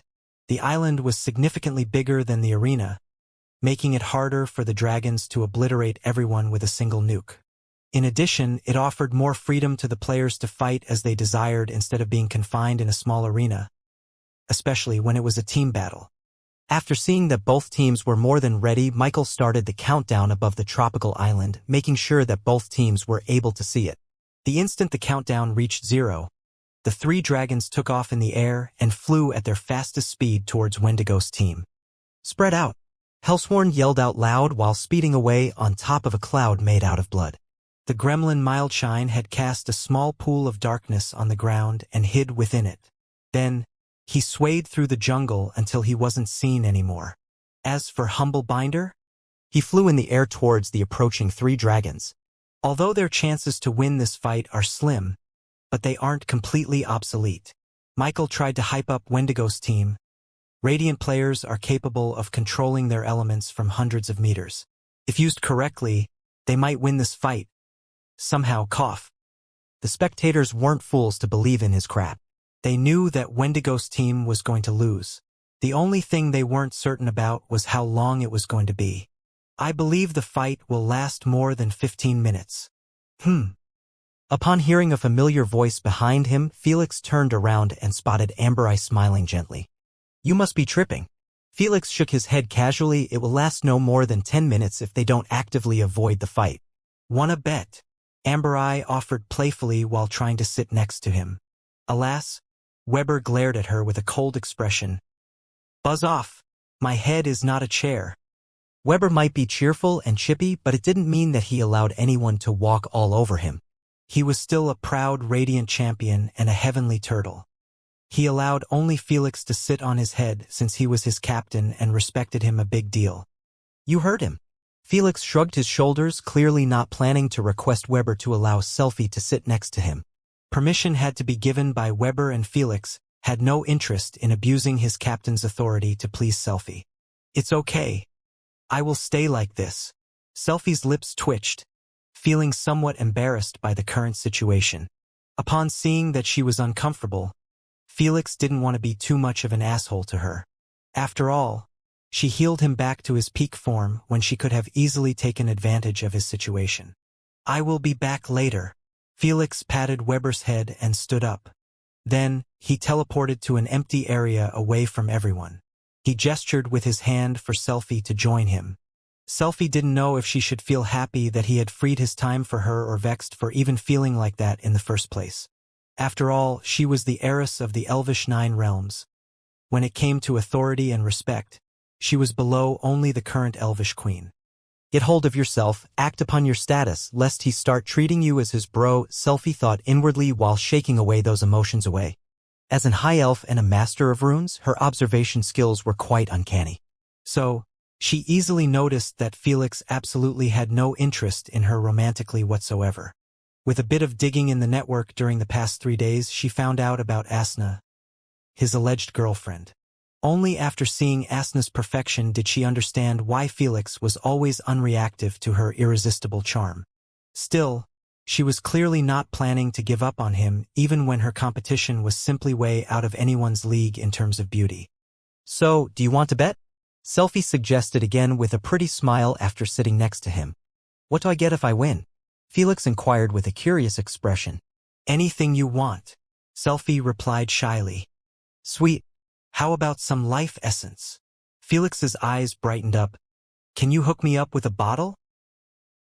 Selfie's shy expression stiffened, not knowing how to react.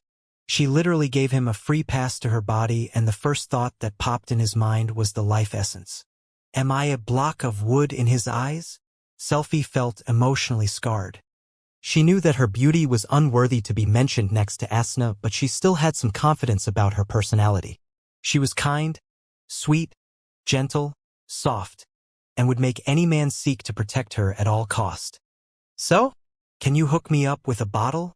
Felix stressed. I am willing to bet something of equivalent value. Just ask. I can help you get more than a bottle. Selfie hardened her emotions and tempted. I can allow you to bath in the fountain personally. Are you being serious?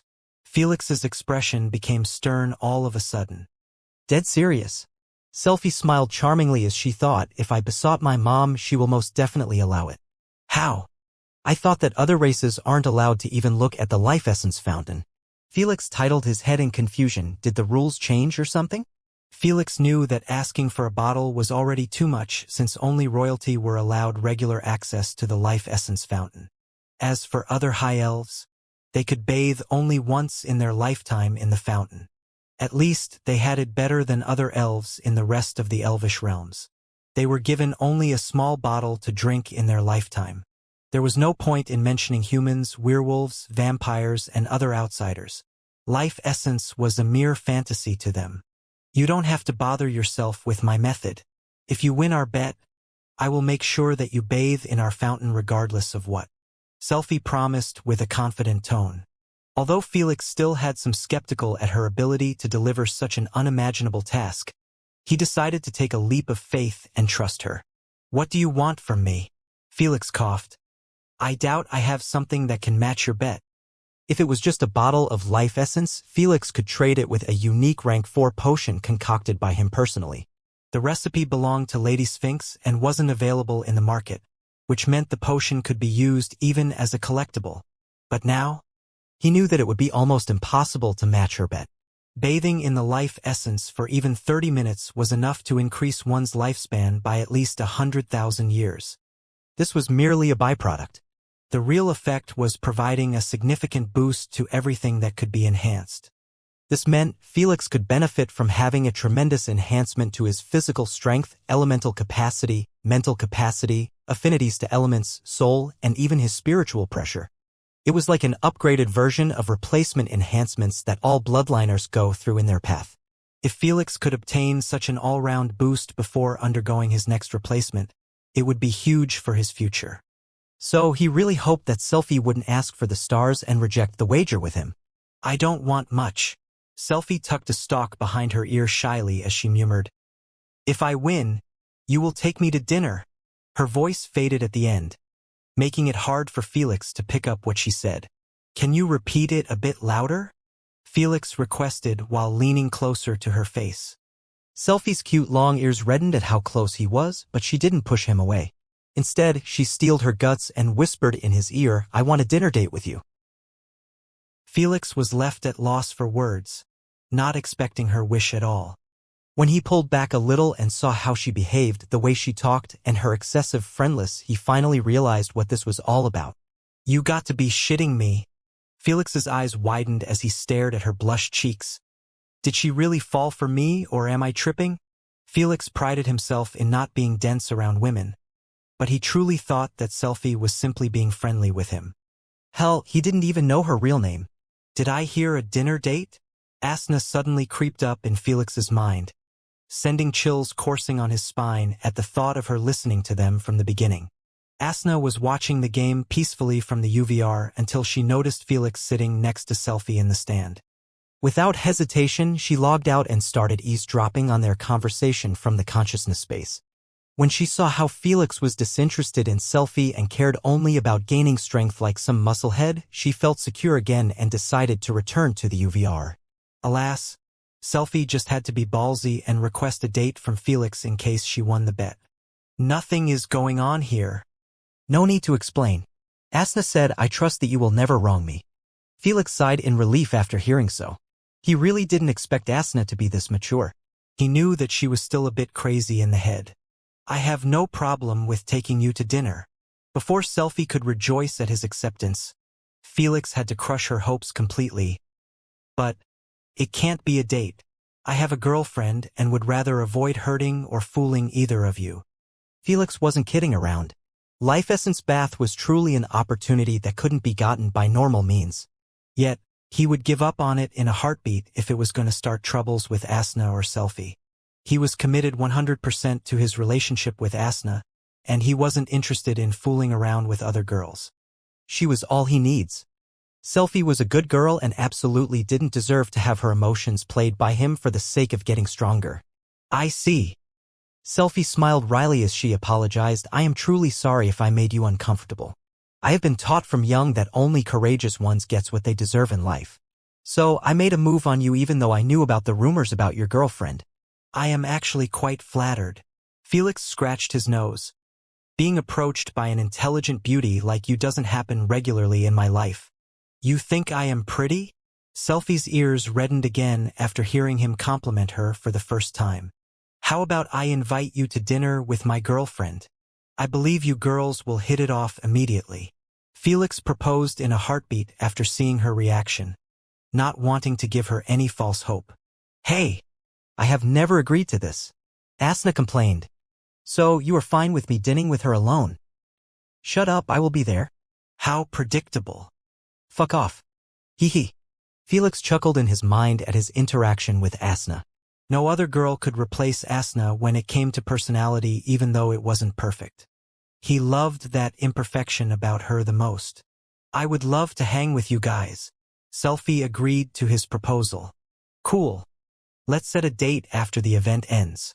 Felix smiled faintly as he extended his hand. Felix Maxwell, by the way. He realized that he had yet to introduce himself properly, even though he knew that she must be familiar with his name. Plus, a handshake was the best friend-zoning weapon, followed by a bro hug. Excuse my manners. Selfie shook his hand elegantly as she introduced. Selfie Presrona Yggdrasil. Yggdrasil? Felix raised an eyebrow in surprise. Is Elder Yggdrasil your mother? Yep. I tagged alone to ease a bit of my boredom. Selfie explained. No wonder you were confident in being able to get me a bath in the life essence fountain. Felix knew that if someone was able to completely bypass the elvish rules and tradition, it would most definitely be Lady Yggdrasil. After all, the life essence fountain was hers to begin with.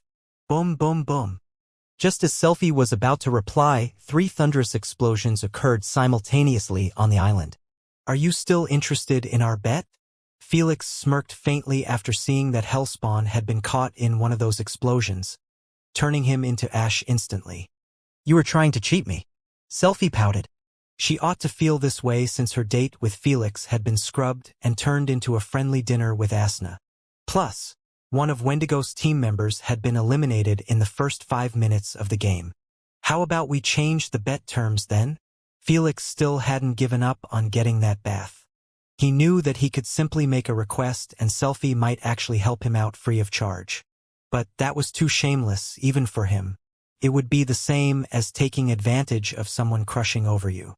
He hadn't reached a deep level of friendship with her to make such a massive request and not feel guilty about it. All right, Selfie giggled as she proposed. If you won your next battle, I will beg Mother to make it happen. But if you lose the fight, you will need to spend a century in my realm. A century? Ha, it looks like she still haven't truly given up on you yet. Asna squinted her eyes dangerously. Now, I am eager to meet her in that dinner. Chillax a little. Felix's eyelids twitched. She is an elf. A century is the same as a month to us. What? I am being generous here. Selfie titled her head cutely after seeing that he didn't reply. She was being truthful. High elves lived for a very, very long time, unlike majority of the races. They weren't immortals, but their longevity could reach to 100,000 years at minimum. So, a century was really just a long month for Selfie. I can do a decade. Felix tried to haggle. We humans have an entire different perspective on time than you elves. A decade is already a long period in my eyes. How about 50 years then? Selfie gave him a puppy look with her soul-devouring oceanic blue eyes, making Felix like he would suck into a pool of cuteness if he didn't break the eye contact. A decade. Felix stressed while looking away. 40. A decade. 20. A decade. Fine. Selfie pouted in annoyance, finally giving in to Felix's offer. Felix didn't mention a contract since it would be somewhat unsavory before her. Friendships were hard to start when contracts get involved. After all, the basic element of friendship was trust. A decade of companionship should be enough to change his feelings about me. Selfie thought inwardly with a resolved look. Although she had been rejected clearly by Felix, this merely made her want him even more to herself. High elves didn't easily get attached romantically to others. When they do, they would make sure to get what they desired no matter what. In Selfie's eyes, Asna was simply his girlfriend. Such relationships were easily breakable after long periods of time. I have plenty of time in my plate to snatch him from her. Selfie smiled faintly as she took a glimpse of Felix's face. It was doubtful if she would have the same confidence if she ever knew about Felix's and Asna's souls being merged. An hour later, Felix could be seen sitting above Weber's head while accompanied by Rotspawn on the arena floor. The 3 fog crawlers were floating next to them. You guys know the rules. Michael nodded at them both and said, good luck and may the best performing team win this battle. Without further delay, Both teams had been teleported on opposite sides of a futuristic ghost city.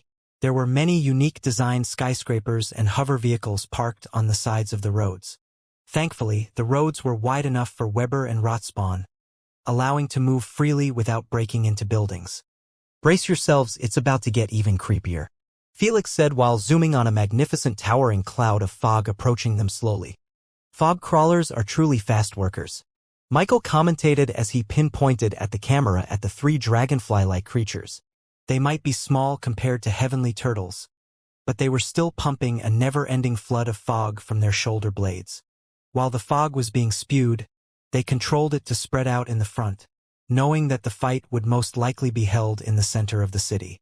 Get ready to turn into formless shape at any given moment, Gasmouth ordered emotionlessly. They might crawl from beneath us. Simple Spirit and Deadliest nodded in understanding while continuing to pump out fog. If fog crawlers have one glaring weakness, it must be their inability to turn formless while casting their fogs, Michael advised. Landlord's team must make a move on them as fast as possible before they engulf the entire city in their fog. Felix didn't need to be advised as he had already prepared many strategies on how to deal with fog crawlers either in individual or team-based games. Let's show them what we came up with. Felix patted Weber's head twice. You can count on us, Weber assured as he pulled his thick neck slowly within his shell. Felix kept sitting in a mediation position on his head, not worried that he would be crushed within the shell or such. Landlord has completely disappeared within Weber's shell, Michael commented with a surprised look. Why did he do so? For protection? Surprise ambush? Isn't it better to hide in the Void Realm? All of his questions were valid and it looked like the viewers were as confused as him. I will open the way, Rotspawn said as he dug himself through the asphalt like it was made out of marshmallows. It took him merely a couple of seconds to reach half a kilometer deep underground. Without hesitation, Weber followed him through the tunnel. When they got highlighted by red color, the viewers weren't surprised to see them heading towards the fog crawlers. It looks like Landlord is planning to ambush from underground for some reason, Michael said. In his eyes, ambushes from the Void Realm were unparalleled. After all, they allowed him to literally be on top of his opponents without being sensed. What are you thinking? Thoughtful, Selfie rested her chin on her palm as she eyed Felix's highlighted outline. She knew that Felix was almost unstoppable when given the right tools to play with.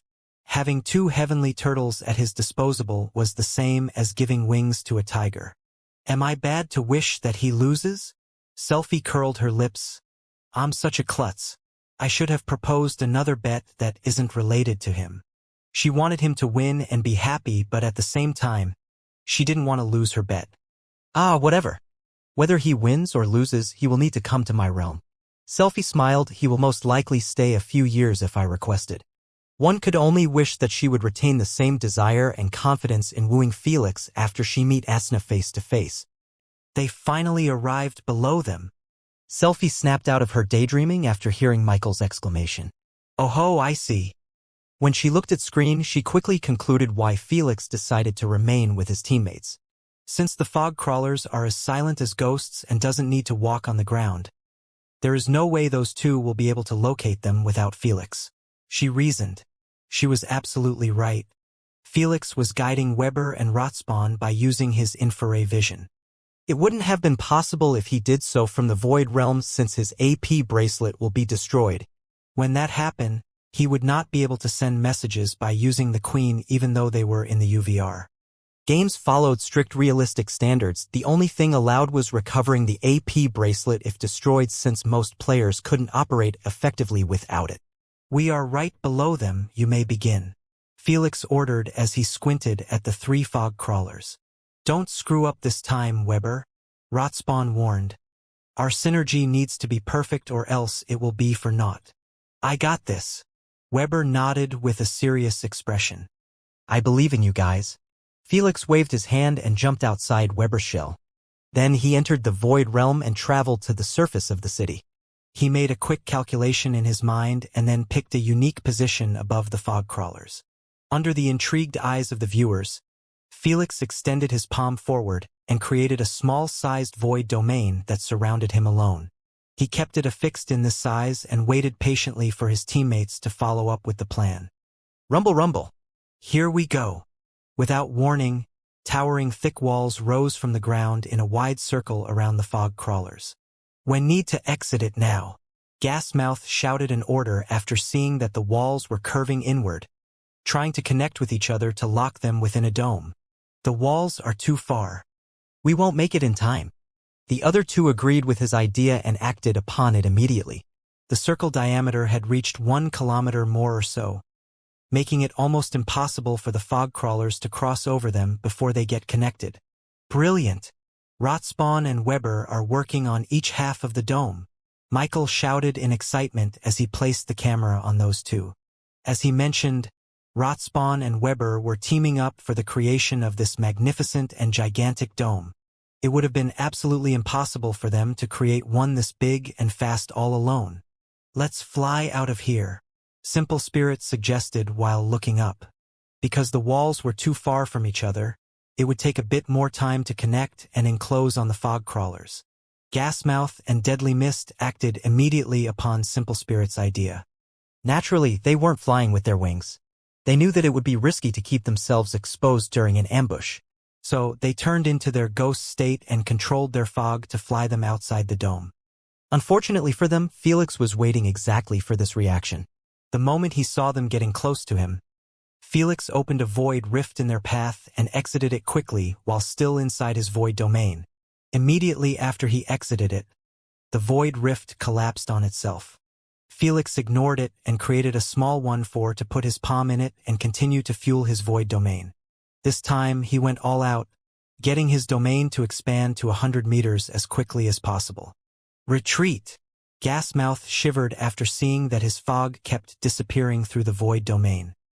He realized that his fate wouldn't be too pleasant even if he entered the void domain in his ghost state. Go around, shit, it's blocking the exit. Just as he wanted to fly around the void domain, he realized it was situated perfectly under the opening.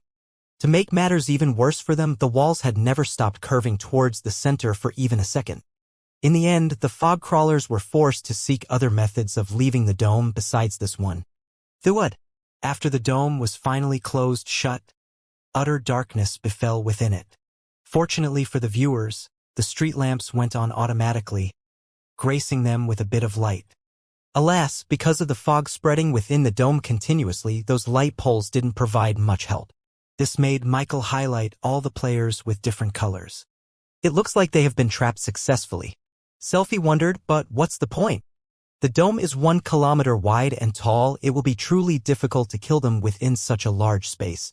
As she said, Gasmouth and the other two didn't panic or freak out after being locked inside the dome. They knew that as long as they remained in their ghost state and kept their distance from Felix's void domain, they would be freed soon.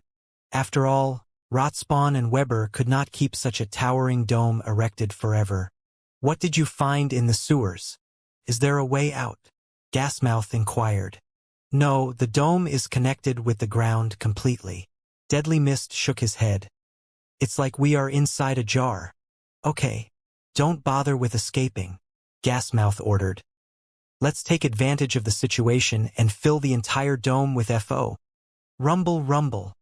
Before he could finish his sentence, Gasmouth was startled by the ground shaking heavily again. Are they trying to hit us with Earth-based abilities? He couldn't help but snicker at the thought. Fog element was absolute counter to Earth element since it could not get rid of it that easily. How could you destroy gas with solid object? Is it just me, or the dome looks like it's shrinking? Deadly Mist murmured while squinting his eyes at the walls. Are you certain? They were too far and the darkness wasn't making it any easier for him to truly confirm it. But he could swear that the walls seemed like they were inching closer to them. When Gasmouth decided to get close and check for himself, his heart sunk to the bottom of his stomach. It's really shrinking. He could see that the walls were cracking and self-repairing themselves as they pushed through anything in front of them. Crush! Bam! Even the skyscrapers couldn't avoid being ruptured from their foundation and fall into each other, creating a dreadful apocalyptic scene. Yet, the viewers weren't able to see any of this at its glory. The light poles lost their source of energy after their wire grid got utterly ruined by the chaos. At least they had a better view of the dome shrinking from outside. How can they shrink it without destroying its integrity? Michael was truly left in awe of Rotspawn and Weber's extraordinary Earth manipulation. Their teamwork is admirable, Erebus praised. The rest of the primogenitors nodded in agreement. They understood that a single mistake by either Rotspawn or Weber would result in the dome crashing down. After all, each one controlled half of the dome. This meant if one pushed faster or was a bit slower, the structure would fall apart instantly. Keep up the good work, guys. Felix smiled in satisfaction after seeing that his plan was coming along just fine. Time to do my part. Felix teleported to the center of the city, not caring about the falling buildings and explosions occurring all around him. Then, he stood in his notorious T-pose and activated his void domain again. This time, he went absolutely all out. 50 meters, 100 meters, 200 meters, 300 meters. The void domain stopped expanding only after covering 300 meters diameter more or less. Because of the fog getting devoured immediately after touching the domain, it painted a freaky image in the minds of the viewers and the three fog crawlers. The void domain appeared akin to a humongous dreadful spherical pupil while the fog covering it entirely was its scara. Oh Lord! Being in that dome is truly a nightmare you won't wish for your worst enemy. Michael gasped with a genuine frightened look. No one blamed him for such reaction. The rest of the champions watching the fight all started to sweat buckets at thought of being there right now. The city was falling apart like the world was crumbling. A dome-like prison that was constantly shrinking. A foggy atmosphere, adding the harrowing effect of the unknown. Last but not least, an enormous pitch-black sphere suspended in the air akin to a black hole. Gasmouth, Deadly Mist, and Simple Spirit were on the verge of crapping themselves as they kept flying randomly within the dome, trying to find out just one opening. Found anything yet? No. Don't stop looking. They were absolutely freaking out at each other. What else could they do? They were called fog crawlers for a reason. Their strength relied heavily on mental attacks within the fog while their defenses were quite crap. But, due to their ability to turn into untargetable ghosts, they could survive many things as long as they were within their fog. What they lacked was physical strength and destructive abilities. This made it impossible for them to break through such thick walls that were at least 5 meters in width. What's worse, the walls were being self-repaired automatically even if they cracked due to the buildings and such. This signified that only pure destructive abilities would work against them. It's done for them. Selfie sighed in disappointment after seeing that the dome had finally shrunk to the point it was merely a few meters away from the void domain. She could see that the fog crawlers were being pushed by the walls against their will towards their inevitable doom. Their ghost state was utterly useless when even the fog wasn't able to escape from the walls. In a few moments, the three highlighted outlines representing them had been extinguished. It's done. Aspidocalone's team have earned their qualification to the quarterfinals with a brilliant teamwork and strategy. Michael howled with a thrilled expression after seeing the harrowing deaths of the fog crawlers. Whoa!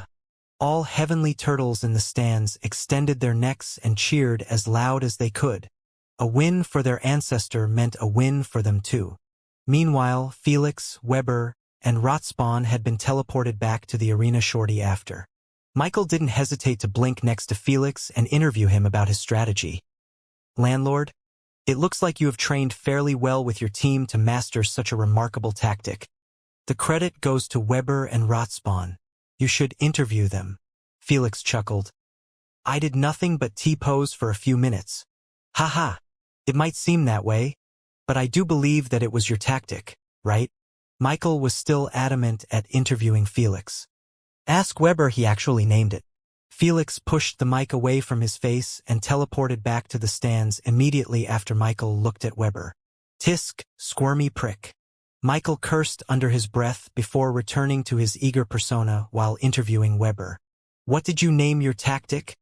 Void dumpling, Weber proclaimed with his nose in the air, feeling quite proud about his naming sense. You are joking, right? Michael's eyelids twitched. Nope. Weber tried to enlighten him. Think about it. Captain's void domain is the filling, while our dome look exactly like a crust of the dumpling. I get it. Michael interrupted him immediately after hearing the spectators' laughter directed at them. You really let him name it? Selfie giggled as she watched Michael struggling to shut up Weber about his philosophy of choosing the name.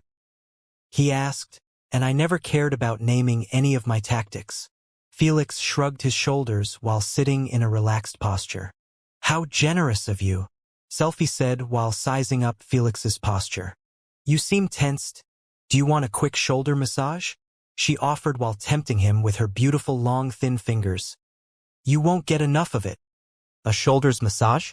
Go ahead, Felix. Enjoy it as much as you can. Asna's chilly voice resounded in Felix's mind. When you come back home, I will give my own special massage to compare notes. Cough. I am not that tired. Felix immediately fixed his posture after hearing Asna's threat. Knowing Asna, her special massage had to be revolved around violence. Your loss. Selfie retracted her offer after getting rejected again. Enough about this. Tell me, when can I expect to get my bath? Felix switched the subject as fast as possible, not wanting Asna to get too hung up on it. Why do I sense that you are hanging out with me just because of the life essence fountain? Selfie pouted. It's just your imagination. Felix replied with a serious tone, who wouldn't want to befriend a kind and a good soul like you. Hee hee. Good burn. Asna smiled evilly after seeing Selfie's lips twitch at his compliment. No one wanted to hear those words from their crush. Thankfully, Selfie knew that she had been already friend-zoned by Felix, and this was merely a cherry on the top. Still, she wasn't planning to give up on him whatsoever. The more she gets rejected by Felix, the stronger her attachment would get. Mom is in the gathering at the moment, Selfie disclosed after regaining her composure. I will ask her in the evening after today's fights are concluded. Much appreciated. And good luck.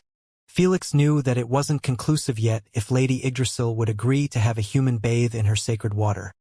But he could only wish that Selfie would make it happen. You are leaving already? Selfie raised an eyebrow in surprise after seeing him stand up. I need to rejoin the team and watch the rest of the fights with them. Felix smiled.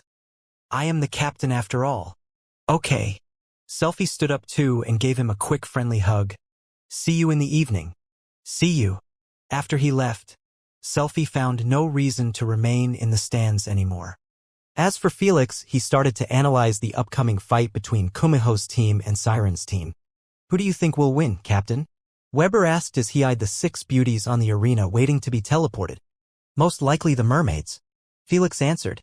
Siren's team consisted of 3 gorgeous mermaids, who were capable of manipulation sound to a horrific degree. They could sing songs capable of enchantment, and at the same time they could erase their opponents with dreadful sound waves. This was merely the tip of the iceberg in terms of their capabilities. Meanwhile, the spirit foxes were breathtaking all right, and could use their beauty to charm their opponents easily with the help of their charm manipulation. However, it would hard for them to do so against mermaids.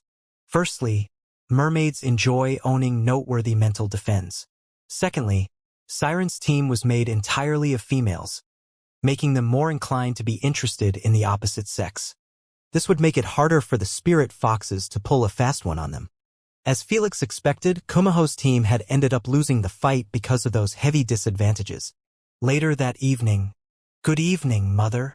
Selfie greeted as she stepped inside a small garden that was filled with cute animals and beautiful flowers from all kinds. Lady Yggdrasil was watering the flowers with a pot and a peaceful smile. Evening, my dear. Lady Yggdrasil asked softly. Where have you been lately? I was watching the fights with Feli, landlord. Selfie replied truthfully, knowing that her mother hated nothing more than needless lies. Him again? Is it just me, or you seem a bit too attached to him lately? Lady Yggdrasil chuckled. Mom, do you really need me to say it out loud? Selfie pouted. Say what? Lady Yggdrasil kept acting ignorant to tease her. Lady Yggdrasil had lived long enough to see empires rise and fall, realms get utterly blown out just to be rebuilt again, primogenitors dies, and other superior beings perishing. How could she not understand what was going with her daughter? You. So annoying. Fine, I like him. Happy. Selfie admitted while looking in the other direction. Quite in fact, I am happy. Lady Yggdrasil teased. I have started to think that you like girls when you keep rejecting every male proposing to you in all 9 realms. I just didn't like them, Selfie complained. They are either too timid because of my status or too arrogant for their own good because of their status.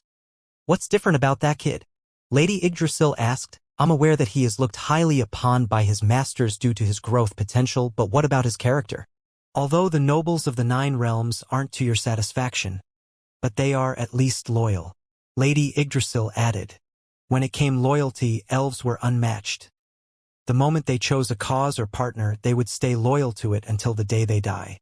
On other hands, we have humans. It was simply hit and miss with them. You are mistaken about him.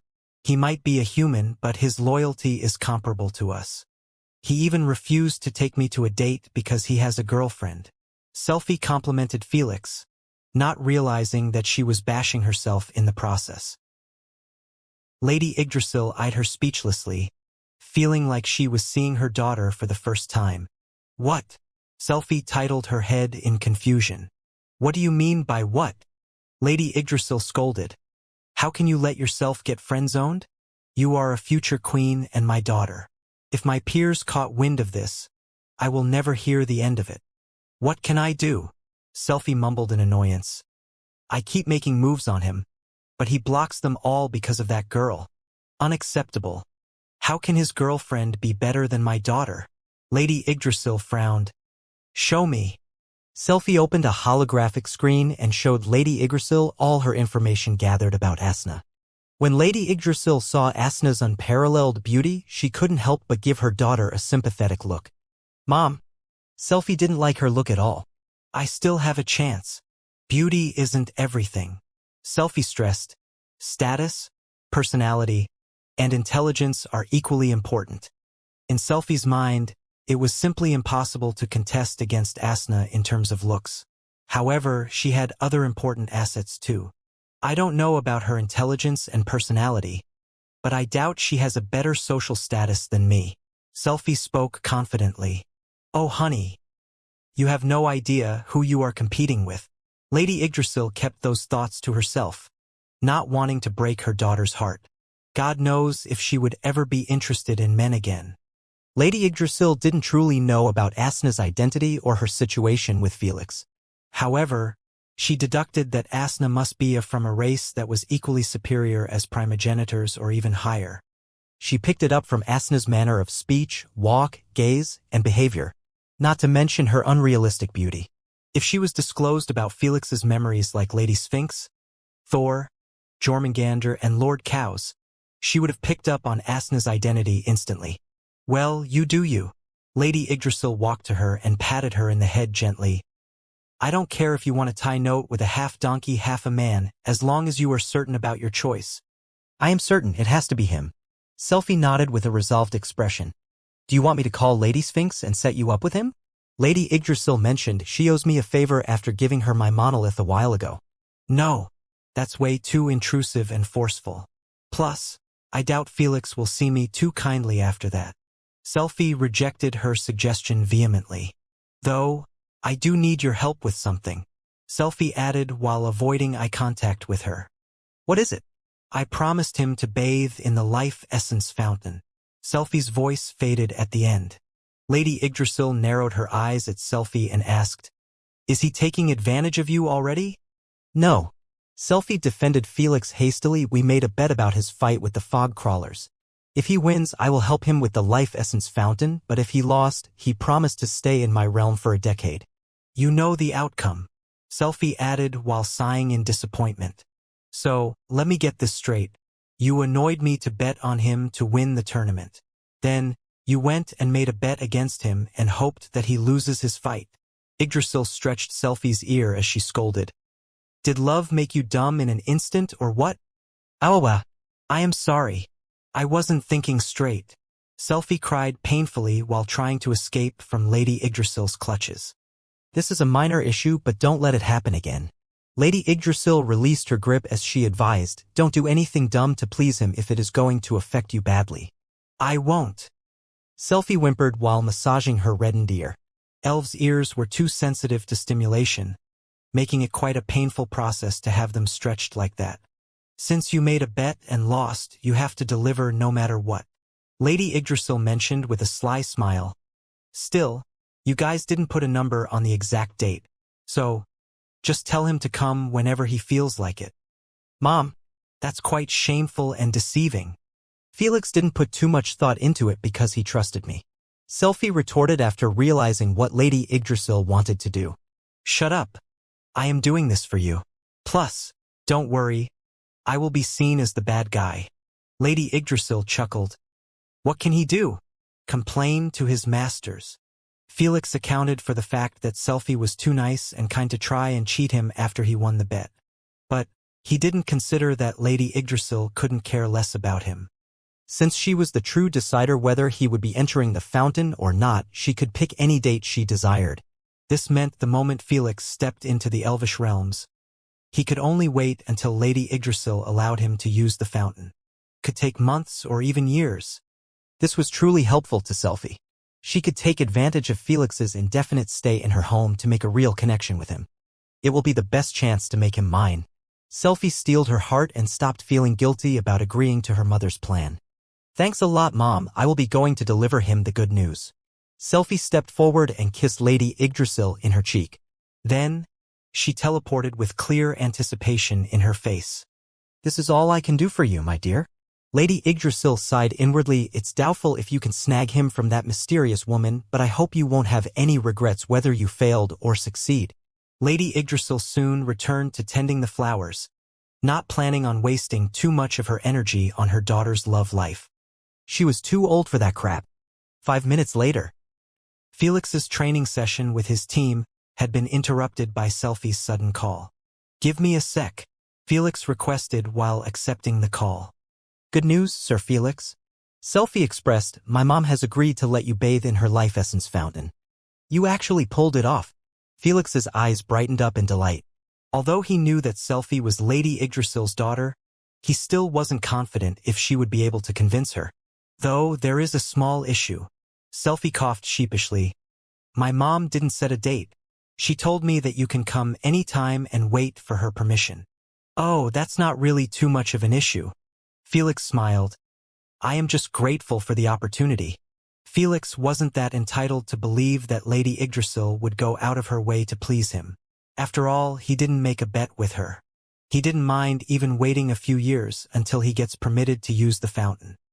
He understood that the fountain was always in demand and there was a long reservation list to even see it. I am glad. Selphie sighed in relief at his reaction. So, when do you intend to come? She asked eagerly. I need to survive the games first.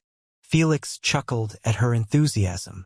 Felix wasn't arrogant enough to be certain about his survival in the upcoming fights. After all, he was against Radiant-ranked players. As for his previous fight against fog crawlers, his strategy was simply too potent against them, making the fight seem too easy. But he knew that if they were given even a slight chance, he would be played to death. I am so sorry. I must be bothering you in your training now. Selphie apologized quickly before wishing with a cute voice. Break a leg tomorrow. I will be cheering for you. Thanks. Felix hung up and rejoined the training with his teammates. Tomorrow, the quarterfinals would start at an early morning. The 6 qualified teams were Aspidocolone's team, Cheruf's team, Siren's team, Dune's team, Joragumo's team, and lastly, Mananangle's team. Unfortunately for the Darkened faction members, they drew terrible lot at the first round of the tournament, getting them fucked in the ass by dragons and battle space worms. To make matters worse, Mananangle's team was going to be fighting Dune's team as well. Felix's situation wasn't any better. Tomorrow he would be fighting Siren's team. He knew that without proper preparation against them, he could be turned into dust with a single sound wave. The next morning, welcome back, everyone. I hope you had some good night's sleep. Michael greeted as he floated above the 6 remaining teams. Felix had still chosen Weber and Rotspawn to continue the climb with him. Well, it was to be expected. Slagwing was still being a dick. Nina was too lazy and only put her entire effort if the situation called for it. Lastly, Barbieclaw was assigned to be the substitute, making her unable to join the event unless one of the team members died. As you can see from the brackets, Today, we will be having 3 fights. Michael pointed at the hologram behind him and disclosed loudly. Cheruf's team versus Joragumo's team, Aspidocalon's team versus Siren's team, and last but not least, Mananangle's team versus Dune's team. You better bring your A game in this fight, Michael advised as he eyed Felix and the others. The best performing team will be moved straight to the finals. Since the brackets weren't balanced, one team would be left without an opponent in the semifinals. Hence, this upcoming fight mattered majorly to every team. While they would be at their peak state and well-rested, the other team would be joining them in the finals in a less well condition. How are you going to rate our performances? A vampire inquired calmly. The rest of the champions were intrigued to hear the answer too. The Queen will be responsible for your ratings, Michael answered. She will be including everything: teamwork, individual performance, clean eliminations, injuries, strategies, etc. What if it's a draw? It's highly unlikely to end up as a draw. Michael shrugged his shoulders. But if it did, we will leave it to Goddess of Luck. The players nodded their heads in understanding. All good. Michael clapped his hands and shouted, "Let the festivities begin!" Felix and the rest of the players were teleported back to their designated areas in the stand. Meanwhile, Cheruf's team and Joragumo's team were sent to a mountainous island that would serve as their battlefield. This would be a rough one for the Spiderkin, Felix commentated while chilling above Weber's head. True, they are more specialized in ensnaring, assassination, and slow killing. Barbieclaw agreed. Everyone was finding it hard to see a way for the 3 Spiderkin to win this fight. One dragon was already a nightmare to deal with, don't even mention 3. The only thing going on in their favor was their silk extreme resistance to fire and its uncanny toughness. Still, it was doubtful this would be enough to help them defeat 3 dragons. Do we really need to go, all of us? Red Mercy eyed his teammates and requested, "Just chill here and let me deal with them. I will be quick." "I don't care." "Do as you want. Just don't fuck up." The other 2 dragons shrugged their shoulders, allowing him to go for it. Whoosh! Red Mercy flapped his wings and took off into the sky alone, confusing the viewers. When they saw that the others showed no plans of following him, they figured out what was going on. Arrogant bastards! How dare they degrade the Spiderkin like this? As expected of dragons, they always act as they pleased. The Spiderkin spectators made the most noise, feeling insulted and degraded by the dragon's action. They knew that their team stood no chance against 3 dragons, but they would still prefer having them fighting all of them and losing, than being looked down upon like this. "Prepare yourself, I am seeing one of them is coming," Dusthand informed while peeking at Red Mercy from underneath a giant boulder. Fallenstone and Spider Mummy were hiding a few kilometers away for their safety. Dusthand wasn't left in the open without support. His abdomen was attached with a thin, invisible line of silk that was being held by Fallenstone. In case he got found out and fired at with a flame orb, they would easily pull him back to safety. Something is weird. Dusthand frowned. I don't see the others behind him. Maybe they are trying to go around us? Spider Mummy suggested. Don't kid yourself. Fallenstone smiled bitterly. Those are dragons. They will not think too much against us or bother to plan a strategy. As much as I hate to admit it, he is right. Dusthand nodded. In fact, it's more believable that they have sent only one to deal with us, Fallenstone added. Dusthand and Spider Mummy went quiet all of a sudden at the sound of that. They wanted to argue back and disapprove of his theory, but they recognized that it was the only plausible reason. Let's wait and see. Dusthand narrowed his eyes dangerously at incoming Red Mercy and said, "If the other 2 didn't appear in the next 2 minutes, we can assume it will be a 1 versus 3. That's what they did. For the next 2 minutes, they remained absolutely hidden and kept their eyes on Red Mercy, who was scanning a mountain after another with his infrared vision. Unfortunately, those 3 had cold blood running through their veins, making them camouflage themselves perfectly with nature. Should I start blowing some shit up to force those pests out? Red Mercy considered after his patience started to run thin. It's confirmed. Dusthand smiled coldly. It's just him. Let's make him regret his choice of coming on us alone. Fallen Stone sneered. We have only one shot to take him down before the other two come to his rescue. Dust Hand stressed. Make sure that you don't fuck your parts of the plan. Heh! Peak Diamond player is worrying about us fucking up? Fallen Stone scoffed. Worry about yourself. Since Dust Hand had joined the individual game, it meant that he was a mere Peak Diamond ranked player unlike his teammates. They were both at high-tier Radiant rank. Their strength levels were absolutely incomparable. Enough, we don't have time to appease your egos. Spider Mummy ordered. Dust Hand, you may begin. Yes, Captain. Dust Hand took a deep breath and emerged from underneath the boulder. Just like Michael, he had 8 long hairy legs, large spherical dark abdomen, and a humanoid upper body. Though he was a bit different from Michael. His exoskeleton opened up slightly, exposing 2 sets of thin colorful wings. Whoosh whoosh.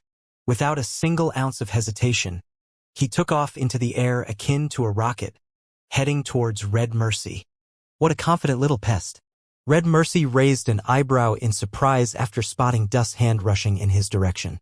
Knowing that his dragon breath would fail against such a moving flying target, Red Mercy didn't bother consider using it. Instead, he activated his flame field, turning the area surrounding him into a heated furnace. Then he flew down, wanting to meet halfway with Dust Hand. Dust Hand needs to use his armored wet silk. Michael shouted, the temperature around Red Mercy is more than enough to burn him into crisp without it. As a spiderkin too, Michael knew what he was talking about. As he mentioned, Dust Hand weaved a blanket of wet sticky thick silk and placed it above his giant abdomen. Then, he controlled it externally to cover every inch of his skin. In less than a split second, he resembled a flying white origami spider. The only thing he didn't cover were his wings, since they couldn't flap properly while being covered in his sticky silk. Ignorant fool. Red Mercy scoffed, what's the point of protecting yourself while leaving your wings vulnerable? Everyone wondered the same, knowing that if Dust Hand's wings got burnt off, he would be a sitting duck in the air. Now, the moment Dust Hand entered the hellish flame field, he did the unexpected and retracted his wings within his exoskeleton. This protected them from the flames, but Dust Hand was left without his flight ability. Just as the viewers were about to question his decision, Dust Hand pointed his hands at the fast-approaching Red Mercy and launched 2 thick silky strings at him. Because of Red Mercy's gigantic size and momentum, he wasn't able to evade them. They got stuck at the edge of his right wing. Annoying. Red Mercy swung his claw at them, trying to snap them in half. However, when his claw touched them, the sticky strings stretched instead of getting cut. To worsen it, they actually separated themselves from the wings and remained attached to the claw. Red Mercy shook his claw in irritation, trying to get rid of them. But they remained glued to it completely. Meanwhile, Dust Hand was being thrown left and right with the strings since he didn't let go of them. When Red Mercy saw he lifted his claw and positioned Dust Hand right in front of his mouth. Then, he opened his jaws widely and fired a thin laser of condensed flames at Dust Hand. Phew! Unfortunately for him, Dust Hand expected as much and had managed to evade the laser by simply dangling from another string glued to Red Mercy's stomach. Phew! Phew! This time, he didn't wait until Red Mercy caught his string, as he kept firing one after another and continuing to swing himself in the air. He wasn't doing so for the giggles. With every swing, Dust Hand made sure to launch a flood of his sticky wet silk at different body parts of Red Mercy. Then, he controlled the silk to spread out on his wings. Right now, he had managed to cover his legs, tail, and a half of his right wing. Enough! Peeved by Dust Hand's pitiful attempts to capture him, Red Mercy took in a deep breath and aimed his jaw at his own body. Then, he let out a breath of flames, trying to burn the silk into ashes. Unfortunately, the fire was strong enough to burn only the glued strings but not the sticky silk covering his limbs. Phew! It's hopeless. My silk specialty is close immunity to fire. As long as it is as thick as a hide, it will be able to resist every flame ability you threw at it. Dust Hand snickered as he swung himself above Red Mercy's head. Crap! I didn't know that. Red Mercy's expression turned a bit twisted after hearing so. However, he still hadn't accepted his fate and kept trying to free himself from the spreading cocoon. Are you kidding me? When Felix and the rest of the players saw his futile struggles, They didn't know if they should praise Dust Hand or mock Red Mercy for not doing his due diligence. Spider-kin were known for their amazing evolutionary traits as much as their elemental traits. There were so many spider species around the universe. Every one of them had special type of silk that was related to his environment. Dust Hand species was called Sun Cellar Spider for a reason. They were known for being born in scorching hot planets and living in them without an issue due to their evolutionary traits. Their produced silk naturally had to be extremely resistant to fire. If Red Mercy had known this, he wouldn't have allowed Dust Hand to even get close to him. As expected of dragons, Michael grinned mockingly. Too proud for their own good. As a Spider-kin too, Michael was naturally a bit biased towards Joragomo's team. There was no way he would ease his words against Red Mercy, who didn't even bother to do a simple research on Joragomo's team. Yeah? Red Mercy could only twist around and try to overpower the silk's toughness with his physical strength. Too bad. The silk used by Dust Hand wasn't solidified. He kept it in its stretchy, sticky, wet form, so it would stick to Red Mercy like a latex suit. Fuck. Fuck. Fuck. Red Mercy started to get agitated after his wings had been completely covered with thick silk, making it harder for him to stay in the air. It wasn't just the weight that troubled him, but the irritating, stretchy form of the silk. While he was struggling to free at least his wings, Dust Hand had stopped swinging a long while ago. Now he was standing above Red Mercy's head, making himself glued with him. At the same time, he was freely pumping out silk from his palms, rear, and 8 legs. This accelerated the process of putting Red Mercy into a cocoon. Good shit, Dust Hand. Prepare to reinforce him. Fallen Stone and Spider Mummy were satisfied with Dust Hand's performance. They thought that he was either going to fail miserably or succeeded, but with heavy wounds. They knew that Red Mercy wasn't to be underestimated.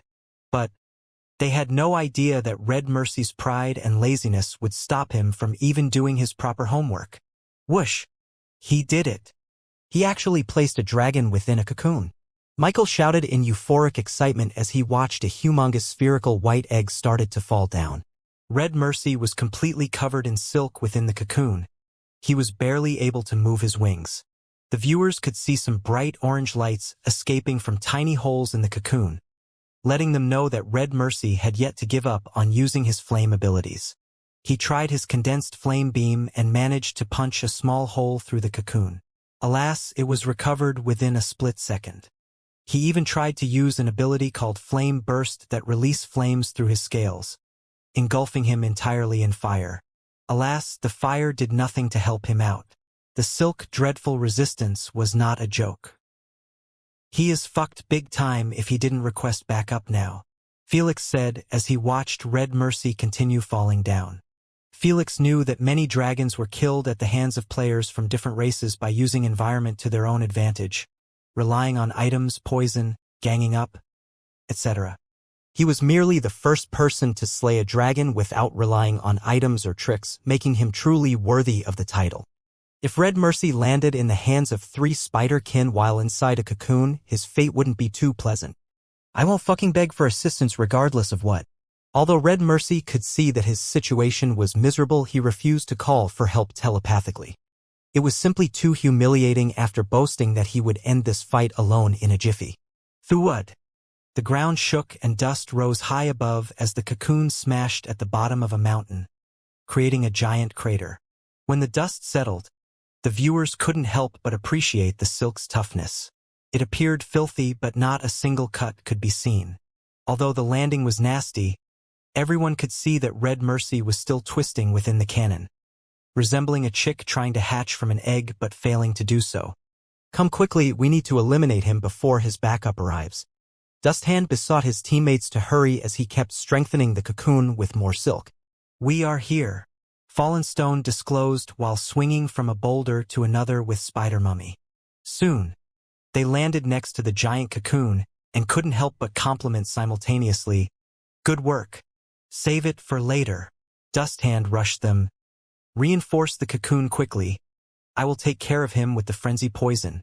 When Dust Hand saw that his teammates were pumping silk from their palms at the cocoon, he quickly beamed a small bottle filled with murky dark red liquid. Then, He poured it on a thick line of silk and created a sphere around it. The sphere was to protect the poison against the hellish flames, stopping it from evaporating. As mentioned before, there were many tools to slay a dragon if used properly. The frenzy poison was one of the most common used ones. As long as the poison managed to enter the bloodstream of a dragon, it would cause them to enter a maddened frenzy in exchange for exhausting their lifespan. This poison was used to be a potion for dragons to increase their strength by forcefully making themselves mad if taken with small doses. It was a good potion to help them in tight spots. However, it was found out later on that, when used with a large dose, it would make them end up exhausting their lifespans before the potion effect expired. Mix it with other strings, Spider Mummy suggested. I know. Dust Hand created 100 more silky strings and placed them on the cocoon as well. I don't believe it. Will they actually succeed in slaying a dragon? Michael's excitement was off the roof as he watched Dust Hand doing his work. He knew that Dust Hand was currently guiding the lace string towards the reverse scale of Red Mercy. The other 100 strings were there to confuse Red Mercy. Since they hadn't wounded him, it was the best option of accessing his bloodstream. His 7 orifices were much harder to penetrate. Motherfuckers must have laced one of those strings. Red Mercy might be blinded within the cocoon, but he could still feel the strings slithering through his scales, trying to find ways to access his bloodstream. Knowing that he couldn't protect his reverse scale and 7 orifices at the same time forever agitated Red Mercy even further. The more agitated the dragons, the angrier they get. It wasn't a smart choice to anger a red dragon. You little insects asked for it. Red Mercy stopped thinking straight as he began to condense a flame orb within his throat. He knew that firing at such a close contact would get him wounded pretty badly. But he would rather cripple himself than request to be saved by his teammates. After the orb was created, he opened his jaw with some difficulty and controlled it externally to move slowly towards the cocoon. While he was doing so, he lowered his head and tightened his skin, making his scales close of all his pores. Are you close? Nervous and excited, Fallen Stone asked while looking around him, fearing that the other 2 dragons would appear any given moment. Unfortunately for him, he didn't account that the true danger would come from within the cocoon. Why did Red Mercy stop Movi? Before Michael could finish his inquiry, he was forced to swallow it after seeing the cocoon shimmering with golden light. Then BOOM. Everyone was left staring at the blinding white screen in utter disbelief, not daring to accept what their eyes were feeding them. The explosion was big enough it erased an entire mountain and destroyed the nearby forest by its shockwave. When it was over, everyone kept their eyes frozen on the mushroom cloud, feeling surreal about the current development. He actually preferred risking his life like this than ask for help. Felix thought speechlessly. Dear Lord, their pride knows no bound. Everyone else had the exact reaction. They didn't know whether to admire Red Mercy's willingness to go so far for his pride or curse him for being a stubborn fool. When the dust settled and saw his miserable shape, they were inclined to the latter. Who could blame them? Red Mercy was missing 2 limbs, a quarter of his torso, and an entire wing. His blood was spilling akin to a fountain nonstop. The rest of his surviving body parts were badly wounded too. If it wasn't for his chest raising slowly and falling, they would have thought that he died. As for Dust Hand and the other 2, they didn't leave behind not even a spark of dust. They were utterly exterminated. Crazy. They are fucking crazy. Michael clutched his heart in pain as he cursed all dragons. As a spiderkin, he wanted a dragon to be slayed by his own race dearly. It was a privilege and an honor, no matter how the kill happened. Alas, well, at least Joragumo's team were quite close to pulling it off. That was an achievement on its own. After a short while, Red Mercy was back to his peak form after getting teleported to the arena. If it wasn't for this reset mechanism, helping him treat his wound instantly, he would have honestly requested for help. It took you a while. Summer Spirit grumbled while eyeing Red Mercy. Since Red Mercy hadn't informed them about the situation, they had no idea that he was about to get killed. Fuck off as long as it is done. Red Mercy cursed with a pissed tone and then teleported outside the arena. Although he managed to eliminate Joragumo's team alone, he absolutely abhorred his performance. He knew that he looked like crap, and for dragons, their image was literally everything to them in front of other races. Summer Spirit and Glory Cleaver shrugged their shoulders after seeing his reaction. Then they teleported away too, freeing the arena for the next teams. It's our turn. Felix stretched his arms behind his back while standing up. He glanced at Siren's team and saw that they were getting prepared too. Don't get too confident like Red Mercy, Barbieclaw advised. We need to finish the fight in a clean manner to get qualified straight for the finals. Cheruf's team might not care about fighting in the semifinals, but the same didn't apply to the others. This meant Siren's team would be as sharp as a needle against Felix and the others. Don't worry, it will be clean all right, Felix smirked faintly. On the other side of the arena, the three breathtaking mermaids were having a telepathic communication without the help of Queen AI. As sound elementalists, this was nothing. It's a bit of a bummer that we landed against those three monsters so soon. But we can win this easily if we committed to our strategy. Oceanic Soul said confidently while eyeing Felix, Weber, and Rotspawn. She had a bewitching long wavy purplish hair and brown freckles on her cheeks. She only differed from human females with her gills under her armpits, blue-tinted skin, and most importantly, her beautiful shimmering blue fishtail. The same applied to the other two mermaids. Indeed, Landlord is a bit of pain in the ass to deal with, but the heavenly turtles can be dealt with quickly if they expose themselves above the surface. Life Vocal nodded. As sound elementalists, they didn't need to care about the heavenly turtles' indestructible shells. Their target was mostly their ears, and it was hard to defend one's ears against sound unless they deafened themselves. After all, sound was as useless as a glass hammer if there were no receptors to pick it up. But the mermaids weren't worried that Felix and the other two would consider deafening themselves.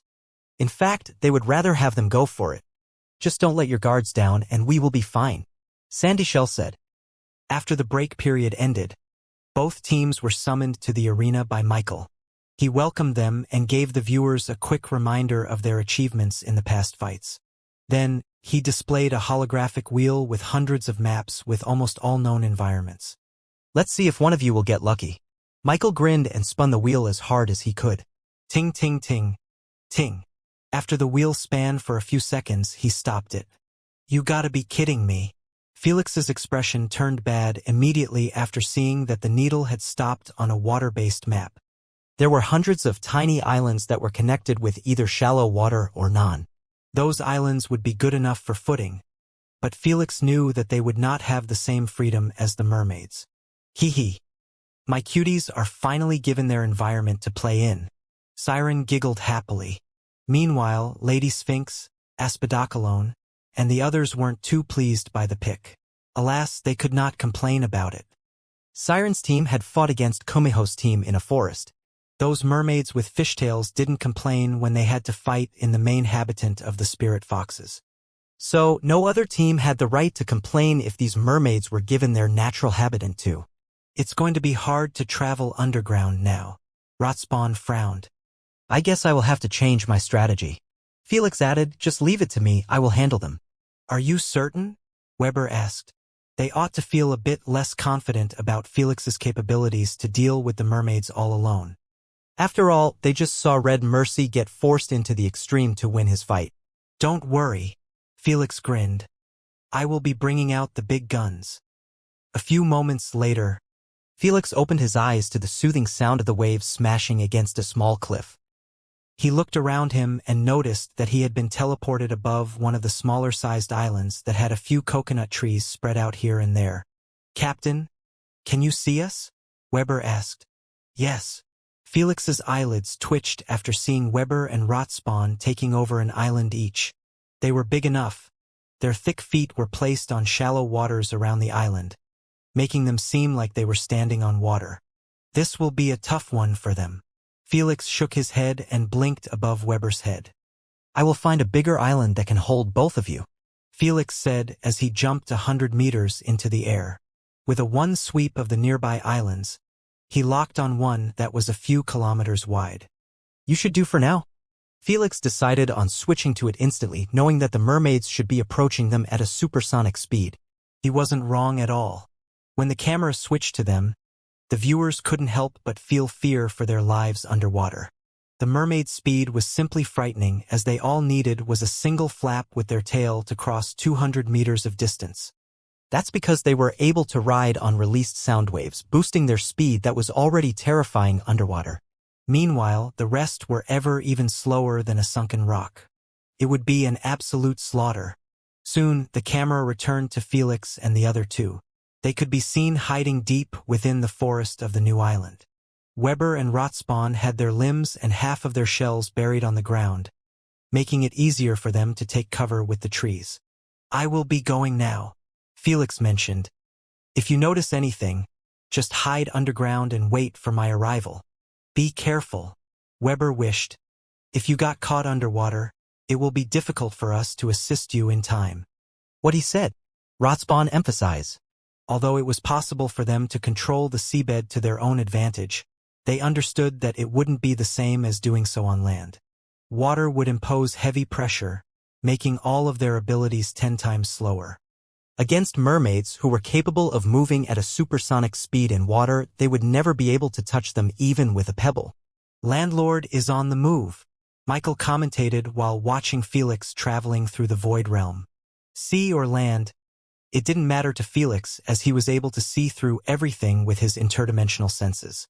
Because his vision wasn't blocked in the void realm whatsoever, he managed to locate the 3 mermaids in the first 20 seconds. If they kept this pace, they will reach our island in less than a minute. Felix pondered while following them. Felix didn't know if they would be daring to ambush Weber and Rotspawn on land, or they would remain hidden underwater even if they found them. It's not like they can be too passive, Felix thought. Queen AI will start imposing penalties if neither side made a move on the other. One of the penalties that he feared for Weber and Rotspawn was random teleportation. If someone was too passive, the Queen wouldn't hesitate to pull his ass from his hiding and threw him in a close area to his enemy. In this case, they would be thrown into the water against their will. So, Felix knew that he couldn't afford playing the passive game with those mermaids. "Let's hope my new tactics works." Felix smirked faintly as he opened a void rift above one of the tiny islands between the mermaids and his team's island. Without further ado, Felix beamed the crescent battle-axe and tightened his grip on its handle. Then, he requested from the Queen to activate its targeting futhark while eyeing the fast-approaching mermaids with his infrared vision. "It looks like Landlord is going to grace us with his legendary battle-axe." Michael's eyes widened a little in anticipation. When Michael demonstrated the battle-axe capabilities before the players, he knew that was merely the surface of it true terror. He didn't touch upon many other futharks since there wasn't enough time to showcase every prize in the event. So he was really eager to see how would the battle-axe perform when used by a real player. The same applied to the rest of the viewers. Felix squinted his eyes at the mermaid ahead of the pack and murmured, "Right arm X2." His arm that was holding into the battle-axe doubled in size, making the viewers suck in a deep breath at the thought of Felix hurling the axe with it. Yet, Felix wasn't even done. He laced the axe's blades with potent corruption inducement, making sure that even if his axe merely caused a small wound, his poison would do the rest. "Queen, lock on the mermaid in the middle," Felix requested. "Done." The instant Felix received a confirmation, he took in a deep breath and launched the crescent battle-axe as hard as he could. In less than a split second, the battle-axe pierced through the sea and appeared in front of life vocal akin to the Grim Reaper. She was so shocked by its appearance. She managed to part her lips merely a little before the battle-axe cleaved her in half and continued on its journey. Boom! Albeit late, the sound of the spinning axe finally caught up to it after the deed was already done. Oceanic Soul and Sandy Shell stopped swimming immediately and eyed their teammates' separated corpse that was disintegrating into black ashes. They were shocked, stunned, and utterly frightened. Retreat! In the end, Oceanic Soul managed to regain her composure even though her heart was beating as fast as sprinting horse. Sandy Shell listened to her orders and fell back with her, escaping from Felix's range. They knew that Lifevical's fate could have been theirs if they were just a bit unlucky. "Dear Lord!" Michael took in a deep breath and shouted excitedly, "How is that weapon even fair in the hands of Landlord?" His throw literally killed Life Vocal before the explosion of the sound barrier was heard. The viewers were as astonished as him. They knew that Crescent Battleaxe was absolutely priceless artifact. Yet they never expected that it would be able to slay a Radiant champion in the blink of an eye. The weapon is great, but it wouldn't have touched Life Vocal if it wasn't for Felix's calculation. Selphie smiled happily as she watched Felix catch the returning axe with one hand. She knew that Felix had calculated the distance between him and Life Vocal and the time as well to make sure that the mermaids wouldn't be able to hear the spinning battle axe until it finished its job. After all, mermaids were extremely sensitive to sounds. There was no way they wouldn't dodge instinctively when they hear the sound barrier blowing up in front of them. The fact that they were traveling at a supersonic speed in a straight line made it much harder to react as well. Damn it. Damn it. Damn it. I didn't fucking think he will use that stupid axe so soon. Oceanic Soul cursed furiously in her mind while hiding within an underwater chasm. We were too rushed. Sandy Shell sighed. We grew confident underwater, believing that Landlord wouldn't dare ambushing us in it. They were too focused on Felix's void abilities, they failed to predict that he would be pulling out his legendary battle axe. We can still win, we just need to be wary of his battle axe too, Oceanic Soul assured. As long as she was within water, she was still confident in her ability to win the game. I will be careful. Boom. Before she could finish her sentence, her ears picked up a faint familiar explosion that happened hundreds of meters above them. Take cover. Oceanic Soul yelled telepathically while diving deep within the chasm as fast as she could. Meanwhile, Sandy Shell knew that the battle axe was heading for her since her ears could pick up the noise trail it kept leaving behind. So, instead of exposing herself in the open by following Oceanic Soul, she decided to confront the spinning battle axe. Yaewa! She opened her beautiful mouth as wide as a blowfish, making her resemble a nightmarish monster. Then she released a high-pitched sound wave that was strong enough the water vibrated while delivering it. Boom! The Crescent battle axe ended up colliding with this invisible pressuring sound wave, slowing its speed down immensely. Still, the battle axe kept piercing through the water and the sound wave, inching closer and closer towards its target. It won't stop it in time. Realizing that her screech wasn't able to block it entirely, Sandy Shell extended her palms forward and released 2 more vibrating sound waves. Only this time, she used them to edge the battle axe to change its trajectory forcefully. This exactly what happened as the battle axe ended up cleaving the edge of the chasm before getting lodged deeply within a seamount. Is it over? Sandy Shell stopped her abilities at once after realizing that she wasn't hearing the battle axe's spinning noise anymore. Did you stop it? Oceanic Soul appeared next to her with brightened eyes. We could have stopped it faster if you didn't bail on me. Sandy Shell narrowed her eyes at her in displeasure. My bad. It won't happen again. Oceanic Soul owned up to her mistake, knowing that she was affected emotionally by Lifevical's sudden and horrific death. Good, now cover me while I destroy that fucking weapon. Sandy Shell expressed hatefully as she swam towards the ruined seamount.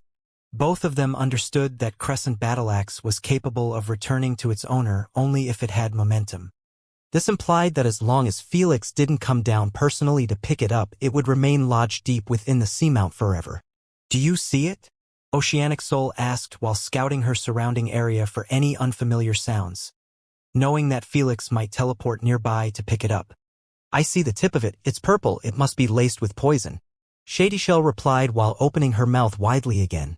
Then, she released a destructive sound wave that blew a giant hole within the surmount, exposing the Crescent battle axe. Are you certain that's poison? Oceanic Soul frowned after turning around and seeing that the entire battle axe was being corroded with a purplish mist. That's void energy. Shady Shell tilted her head in confusion, not understanding Felix's motives for lacing his own weapon with void energy.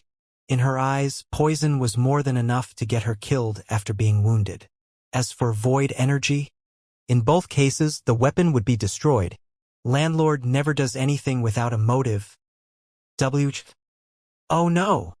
When Shady Shell tried to recall a similar strategy used by Felix, the purpose of the void energy finally surfaced in her mind. Without a single ounce of hesitation, she turned around and tried to swim away from the battle axe with a horrified expression. She didn't even bother to warn Oceanic Soul, knowing that time was tight. Unfortunately for her, she was still a tad bit late. Checkmate. Felix snapped his finger calmly from within the void realm. Then, doom befell Oceanic Soul and Sandy Shell as they were engulfed within a humongous spherical void domain. The viewers could only stare at the void domain with stupefied expressions, unable to comprehend what had just happened. Unlike Oceanic Soul and Sandy Shell, they saw everything that Felix had done after hurling the battle axe at them. Yet, they were still left utterly dumbfounded. As expected of a legendary artifact, Selphie smiled happily as she cheered on Felix. She was one of the few viewers sharp enough to realize how Felix's pulled off such an unbelievable assassination. She already knew that Felix was capable of teleporting anywhere as long as he had clear view or marked an object with his void energy. She analyzed as much from his previous games. When she saw that he had placed his void energy on his axe, she was confused a little at the start. But now, she recognized that Felix must have planned all along to have his second attack fail. All he wanted was for his axe to reach the premise of those two mermaids. When they least expect it, he would teleport to his battle axe while taking with him his already prepared void domain. This strategy was too strong and Felix always wanted to use it. However, he didn't own an object that was capable of resisting void energy deconstruction for even a second. This strategy wouldn't work unless the marked object bought him some time to prepare his void domain. When Michael replayed the fight and analyzed it with the viewers, he finally reached the same conclusion as Selphie. How extraordinary! Landlord is using his weapon as bait and teleportation medium to deliver his true assault. Michael said passionately, I doubt he will dare pull off the same strategy in real life. This is too unfair. Now, we need to worry that his void domain will come to us too? It's too much.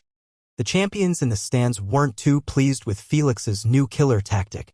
It was truly a cheesy move since he was taking advantage of being in the UVR. He willingly covered his battle axe with void energy, not caring that it would get destroyed after his assault ended. After all, he would get it back at the end of the fight, unlike in real life. Hee, I knew it.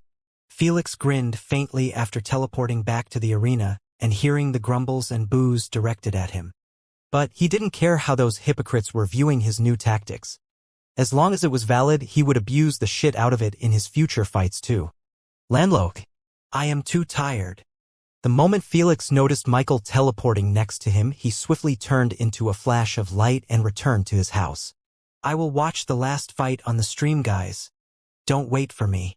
Felix informed Weber and the rest of his team, not planning to return to the arena for the day. All right, good work, Captain. Weber complimented. Have some rest. I believe your performance will help the team get moved straight to the finals. Rotspawn added with an elated tone.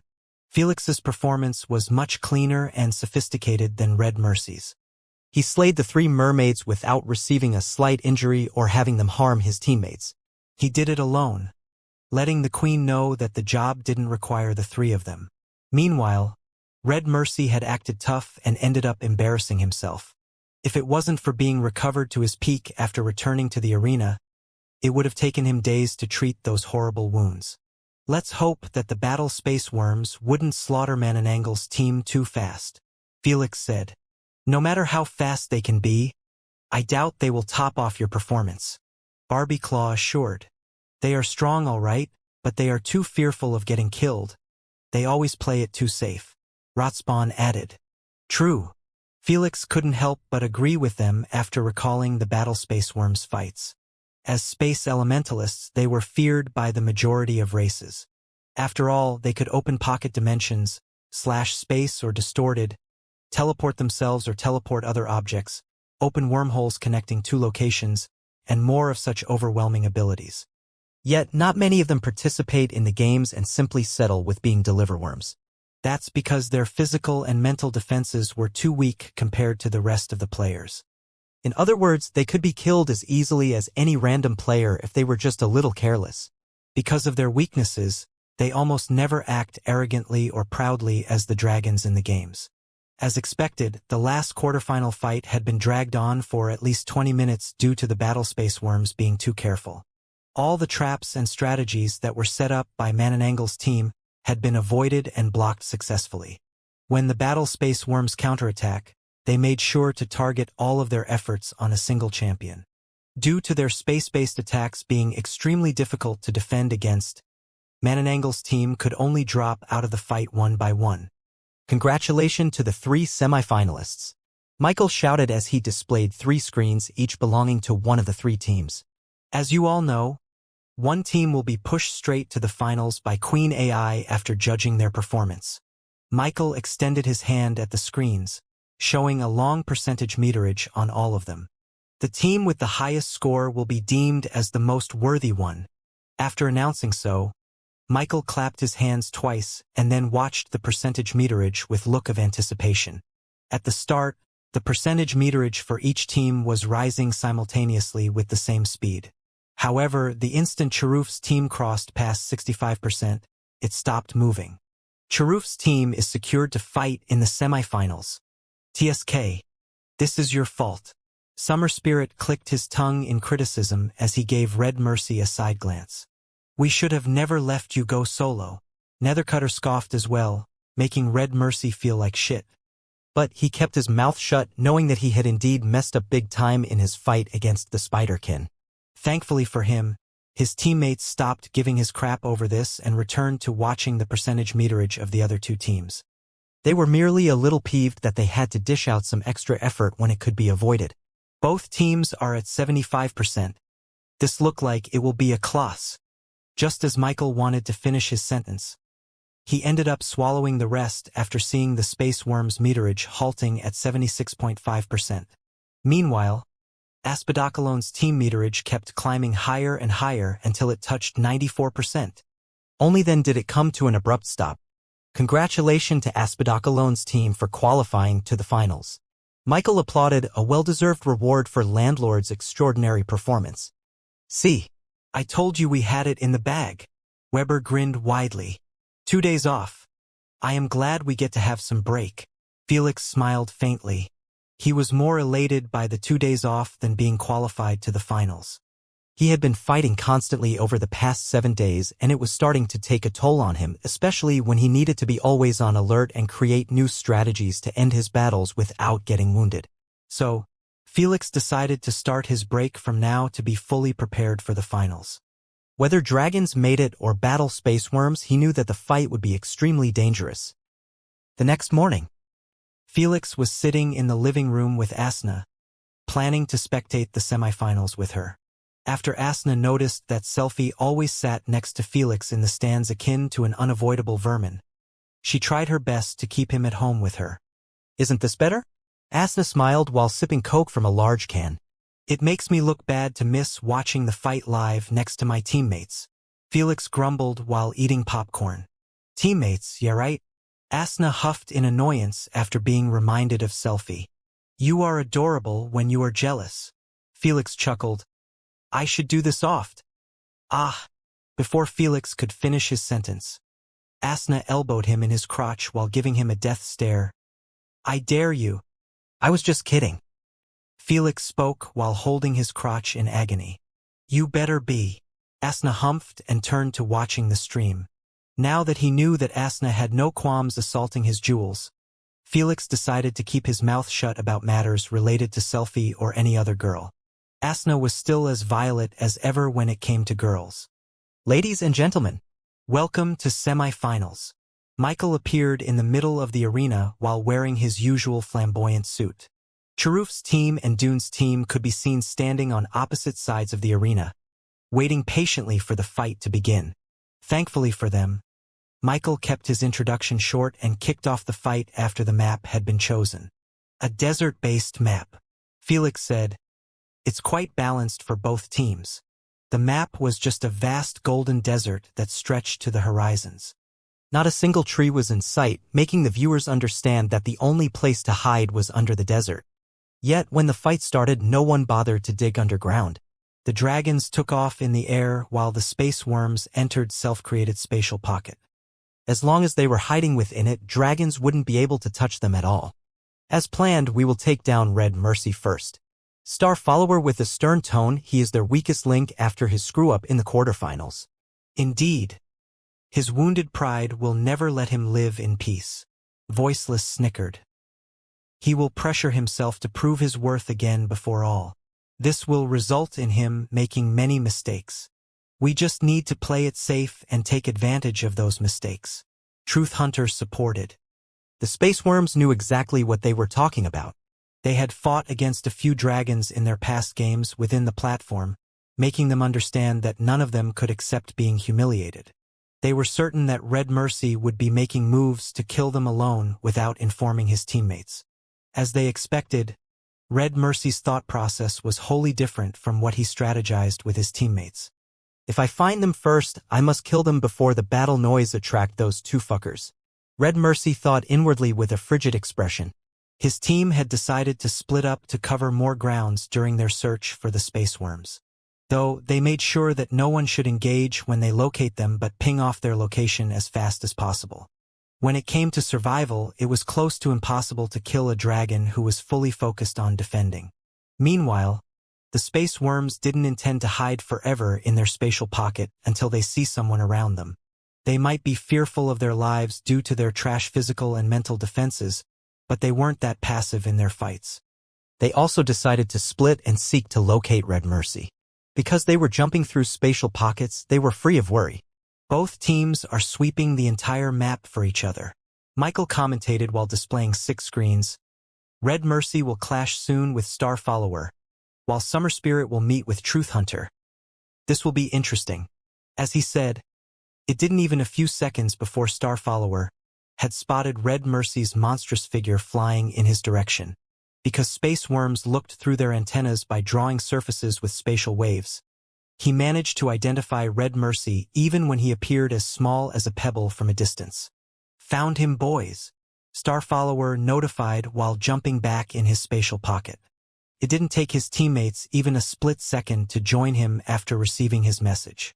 They simply opened 2 wormholes connecting to Star Follower position and traveled through it. Wormholes were simply too overpowered for long-distance travel. Let's begin before they decide to regroup, Voiceless said. The other 2 nodded and waited until Red Mercy got a bit closer. The moment he neared the range for their external space manipulation, they all jumped back to the real world and surrounded Red Mercy from 3 directions. Space distortion. Before Red Mercy could react to their sudden triangle formation, his expression got twisted after sensing that the surrounding space was being distorted forcefully. It appeared wavy like it was a mirage made from heat, but it was merely space getting wrapped. Red Mercy is in a pickle again, Michael yelled with a delighted look. A pickle was downplaying Red Mercy's situation by a lot. Felix and the rest of the viewers knew that Red Mercy had landed himself in a death trap. Crack. Crack. Crack. Even with his abnormal defensive scales, the viewers could still hear his bones and joints snapping against his own will. How could he defend himself against an attack directed at space itself? Fuck. I will get killed like this. Red Mercy knew that he wasn't far off from having his brain blown out if he didn't counterattack. Instead of focusing on resisting space distortions, he channeled all of his focus on his flame manipulation. Then, he shouted furiously, "Hellfire burst!" Abruptly, his scales opened up widely and released magnificent burst of hellish crimson flames. The flame burst spread out rapidly in every direction akin to an explosion. The space distortion affected the flames, making them appear wavy, but nothing else. They still traveled towards the 3 space worms, burning their skin even when the flames were tens of meters away from them.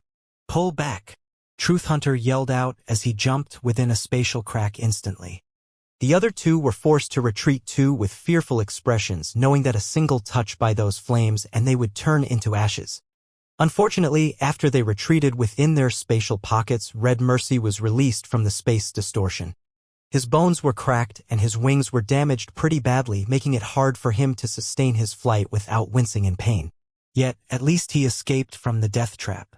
Knowing that he could be put in another one easily, he kept releasing his flames around him, covering more than 700 meters. This range was too big for the space worms' external manipulation, making them understand that they could only rely on their internal manipulation. He is wounded badly. Fire spatial blades at him, Voiceless shouted while jumping outside his spatial pocket. Without further ado, the other two took positions, creating a triangle formation around Red Mercy again. Then, they opened their mouths widely and released invisible blades at him. They might be invisible, but the viewers couldn't help but suck a deep breath at the sight of the space being slashed continuously. Yet, instead of leaving permanent damage in the spatial structure of the area, the space recovered almost instantly after the blades traveled past it. When Red Mercy saw his flames being split by those blades, he knew that if they landed on him, he would lose more than a limb. Flames jets. Instead of trying to block them, his feet and wings began releasing a massive amount of condensed blue flames, pushing him into the sky without requiring a single flap. TSK, he actually decided to escape. Michael clicked his tongue. He wanted Red Mercy to keep fighting and hopefully end up dying under the hands of those space worms. He was still not over the quarterfinals. Red Mercy, are you the one fighting? Summer Spirit yelled loudly. Stop being such a dickhead and wait for our arrival. Nethercutter cursed. They weren't deaf. The hellfire burst was loud enough it crossed many kilometers, making them suspect that it was Red Mercy's doing. After all, most of the space worms' attacks were silent. Red Mercy ignored their messages and hardened his expression. He is returning. Michael raised an eyebrow in confusion after seeing Red Mercy circling back to the battle location. Pride is really a curse. Felix shook his head in disapproval at Red Mercy's idiotic decision. In his eyes, he should have retreated and waited until his bones heal back. Then, regroup with his teammates and wait for the space worms to resurface again. Yet, he was doing the total opposite. Felix understood that Red Mercy was trying to kill the space worms before his allies' arrival. He is coming back. What do we do? Starfollower asked. We can't retreat. Voiceless said, the moment the other two arrives, they will never leave his side again and force him to be a team player. It will be 10 times harder to kill them then. I agree, he must die now. True Hunter nodded. Upon making their decision, they focused on Red Mercy and started firing off more spatial blades at him. Red Mercy kept evading them easily due to his elemental thrusters, boosting his speed immensely.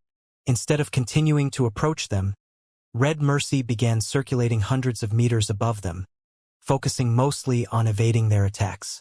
While he was doing so, a small dark red orb was being created in his throat carefully. Because he was doing it so slow, no one noticed him. The indication of dragon breath being created was the scales on a dragon's neck start expelling some light. But in this case, it was as dark as the night, making the space worms continue assaulting him from a distance, not realizing that he was preparing his killer move. I think he is buying time for his allies, Michael commentated with a surprised look. Red Mercy actually used his brain instead of his guts in a battle? It's a miracle. The viewers thought the same since they had expected that Red Mercy would charge at the space worms immediately. When the space worms figured that Red Mercy had no plans to attack them, they started to consider retreating for real. After all, they couldn't kill him with their external manipulation since his flame range far surpasses theirs. This meant they would get toasted if they dared to use it. As for their internal manipulation, they could utmost use those ranged blades and hope that one land on him. The rest of their abilities required their enemy to be in their manipulation range. After all, they were space elementalists and they needed their enemies to be on their space to affect them.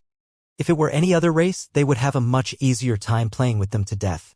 Alas, dragons were a different breed. It's time. After realizing that his flame orb had been completed, Red Mercy expelled a massive torrent of flames around him, hiding him thoroughly.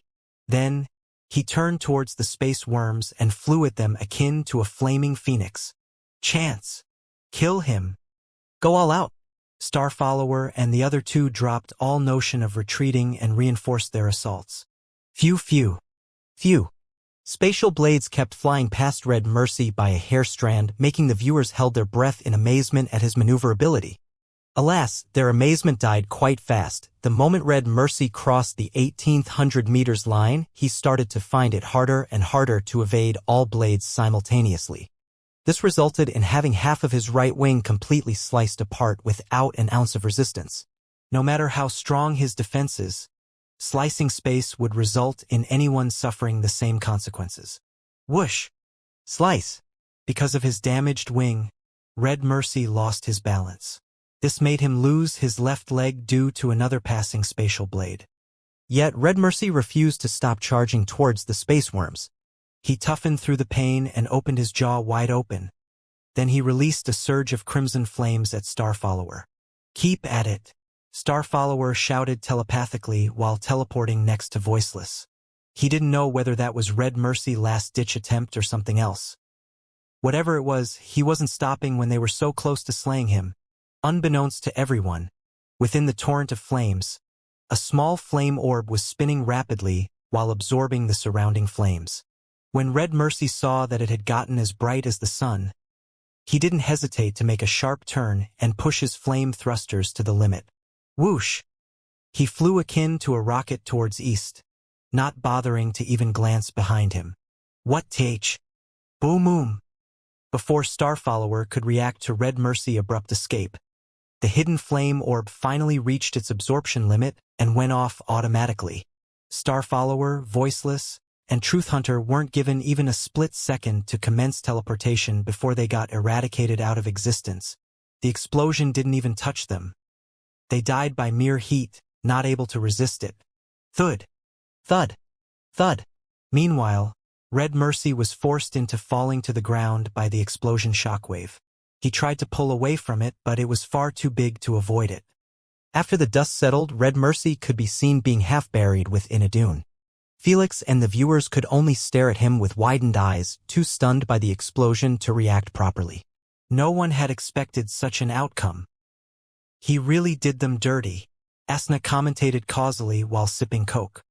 I really didn't expect him to use a tactic.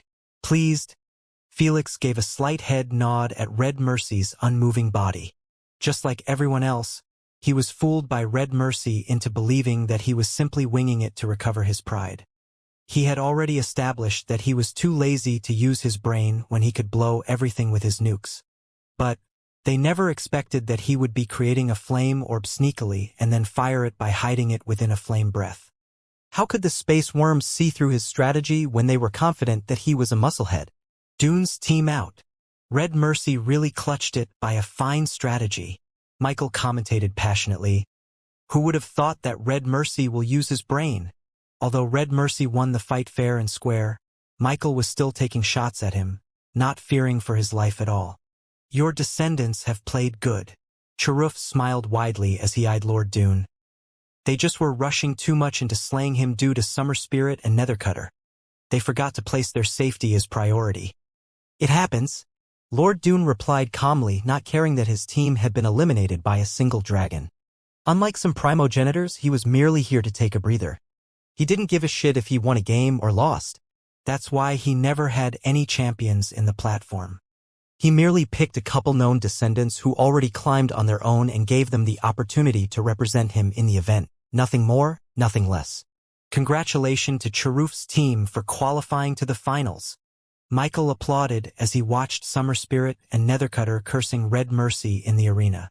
If you pull the same shit in the finals, we will request Lord Cheruf to replace you in the 5 versus 5 game. They didn't give a damn that Red Mercy had helped them qualify to the finals without lifting a finger. It made them look bad since he had taken care of 2 fights now alone. If he repeated the same soloing crap in the finals, they would honestly feel too ashamed to even accept the reward. Whatever. Red Mercy thoroughly ignored their curses and insults. He simply smirked faintly and teleported outside the arena. Now that he had recovered his pride, his fury had been settled and became more chill. Should we beseech the Lord to replace him anyway? Summer Spirit suggested with an irritated expression. If it were up to them, they would have kicked him out after his first fuck-up in the quarterfinals. He wouldn't even continue this tournament, don't even mention the last game in the event. No, you know how he is. Nethercutter shook his head, he cares only about the results. As long as Red Mercy is winning the fights, he won't bother himself with other matters. Let's just hope the fucker get his head straight in the finals. Summer Spirit sighed. We can't get careless against the Dragon Slayer. True, his methods are getting scarier and scarier. Nethercutter shivered a little after being reminded of Felix's latest new strategy. They knew that his crescent battle axe was going to be a pain in the ass to deal with when Felix could simply use it as a teleportation medium to bring his void domain to them. Our teams have reached the finals. Lady Sphinx spoke telepathically with Lord Osiris. Are you getting nervous? Your team seems to have internal issues. No, Lord Osiris replied, issues or not, Chirruf will not allow them to ruin his win with their drama. Before the first fight in the tournament ended, Lord Osiris had contacted Lady Sphinx and informed her of his choice. He had placed his wager on Chirruf's team since they had the highest chance to win the tournament. From the fact that Red Mercy won 2 fights alone, his reasoning was in place. We will see about that. Lady Sphinx smiled. Lady Sphinx might be showing a confident outlook, but she was a bit nervous from within. After all, it was 20 monoliths that would be lost if Felix screwed up in the finals. That's why she had yet to tell him about the bet. She knew that he was already pressured enough to win the tournament to secure a favor from a primogenitor. She would worsen it if she informed him of her massive bet on him. Right now, Felix wasn't thinking about anything related to the tournament. He was simply chilling with Nimmo and Asna, trying to ease his mental exhaustion as much as possible. 2 days might not be enough to achieve so, but it was much better than getting nothing. 2 days later, Felix, Rotspawn, and Weber had been summoned back to the arena under the cheers of the spectators. Now that only Felix's team and Chirruf's team remained, naturally everyone started cheering for them. As much as they hated Felix's cheesy and dreadful tactics, they abhorred seeing dragons win even more. Unexpectedly, even the dragons in the stands were roaring for Felix, cheering him to win against their own team. Did Red Mercy's actions finally pissed even the dragons, or am I just too handsome today? Felix felt a bit at loose for words at the sight of everyone chanting his name. You sure are popular today, Captain. Weber chuckled as he waved his hand, enjoying the cheers too. Whoosh whoosh, whoosh. Before Felix could replay, Red Mercy, Nethercutter, and Summer Spirit had appeared next to them after 3 flashes of light. When they heard that everyone was cheering for their opponents, even the dragons, they frowned in displeasure. But they remained quiet and turned to look at Felix. We finally meet, Landlord. Red Mercy smiled. I have been dying to fight you since the day you slayed Exodial. Is that so? Felix scratched his chin. But are you ready to take me? Based on your previous performances, you seem quite agitated. Oh ho ho. Red Mercy narrowed his eyes dangerously as he smiled coldly. My head wasn't in its right place at those fights. But don't worry, you will be seeing the real me soon. Is that so? Felix gave an easygoing smile and said, You will be seeing the real me too. Is he boasting? Red Mercy knitted his eyebrows. He has already shown everything he has in those previous fights. Is he hiding more? In everyone's eyes, Felix must have truly exhausted every possible combination of his void abilities to defeat dragons. Ambush from within an explosion by relying on void rifts? Check. Teleporting with void domain by using crescent battle axe? Check. Long-range void beams from either real world or void realm? Check. All of those strategies were now being accounted for, making it impossible for Red Mercy and the other 2 to fall under them. As for poison and lightning, they weren't too worried about them. He must be boasting. Red Mercy shook his head and focused on the map wheel before them. In a few moments, Michael stopped it and read what was picked out loud, Semi-Ruined Planet by the Void Invasion. Will you look at that? Everyone gave Felix a weird look, making his eyelids twitch in vexation. He knew that as long as he was associated with Void Realm and Void creatures, he would always get seen weirdly every time the Void Invasion was brought up. After all, he was the only one in the entire universe capable of saving planets from the Void Invasion. Yet, he was here instead of being the hero that everyone needed. Hero my ass. I have no time to be the universe cleaner. Disinterested, Felix ignored everyone's looks and focused on the map, wanting to see if he could use the environment to his advantage. Nothing much can be used. Soon he gave up on this thought. The land was black like it was razed to the ground by several fires breakout over the years. Not a single tree or a drop of water was in sight. Just this cracked, shriveled land under a gloomy gray clouds, making it resemble the land of the dead. There were many vast chasms that were staring directly at the abyss, making Felix understand that the earth was far too fragile. Will this be a problem to you? Felix inquired. Major problem. Rotspawn replied with a stern tone. It will be bad for us. Weber clarified. We're already going to struggle against Dragon's destructive abilities. Now we have to do so with dead weakened dirt. Indeed, everything we build using it will be destroyed almost immediately, Rotspawn said. What's worse, we will suffer in the underground too. Weber added, Dragon's infrared vision can reach to tens of kilometers, making it hard for us to truly hide from their deduction when we burrow deeply. Usually, we aren't really concerned about being seen by them. Rotspawn continued for him, we know that the Earth crust will be able to toughen through even their strongest abilities, making it impossible for them to hit us. But now, Weber shook his head without saying any further. I see. Felix knew that the Earth was going to pose some difficulties to his teammates, but he didn't expect it to be this bad. Heavenly Turtle's source of strength was the surrounding Earth. If it were crap, they would be forced to start relying on their elemental energy to create Earth-based abilities. This would exhaust their energy, but at least it was a valid solution to counter the bad environment. However, the same couldn't be applied to their underground travels, one of their strongest traits. If the crust couldn't protect them from the Dragon's nukes, then they would need to either dig deep to avoid Dragon's detection or simply remain on the surface. After all, they were unable to see anything while underground. If Dragons launched their flame orbs above them, they would have no idea about it until it exploded.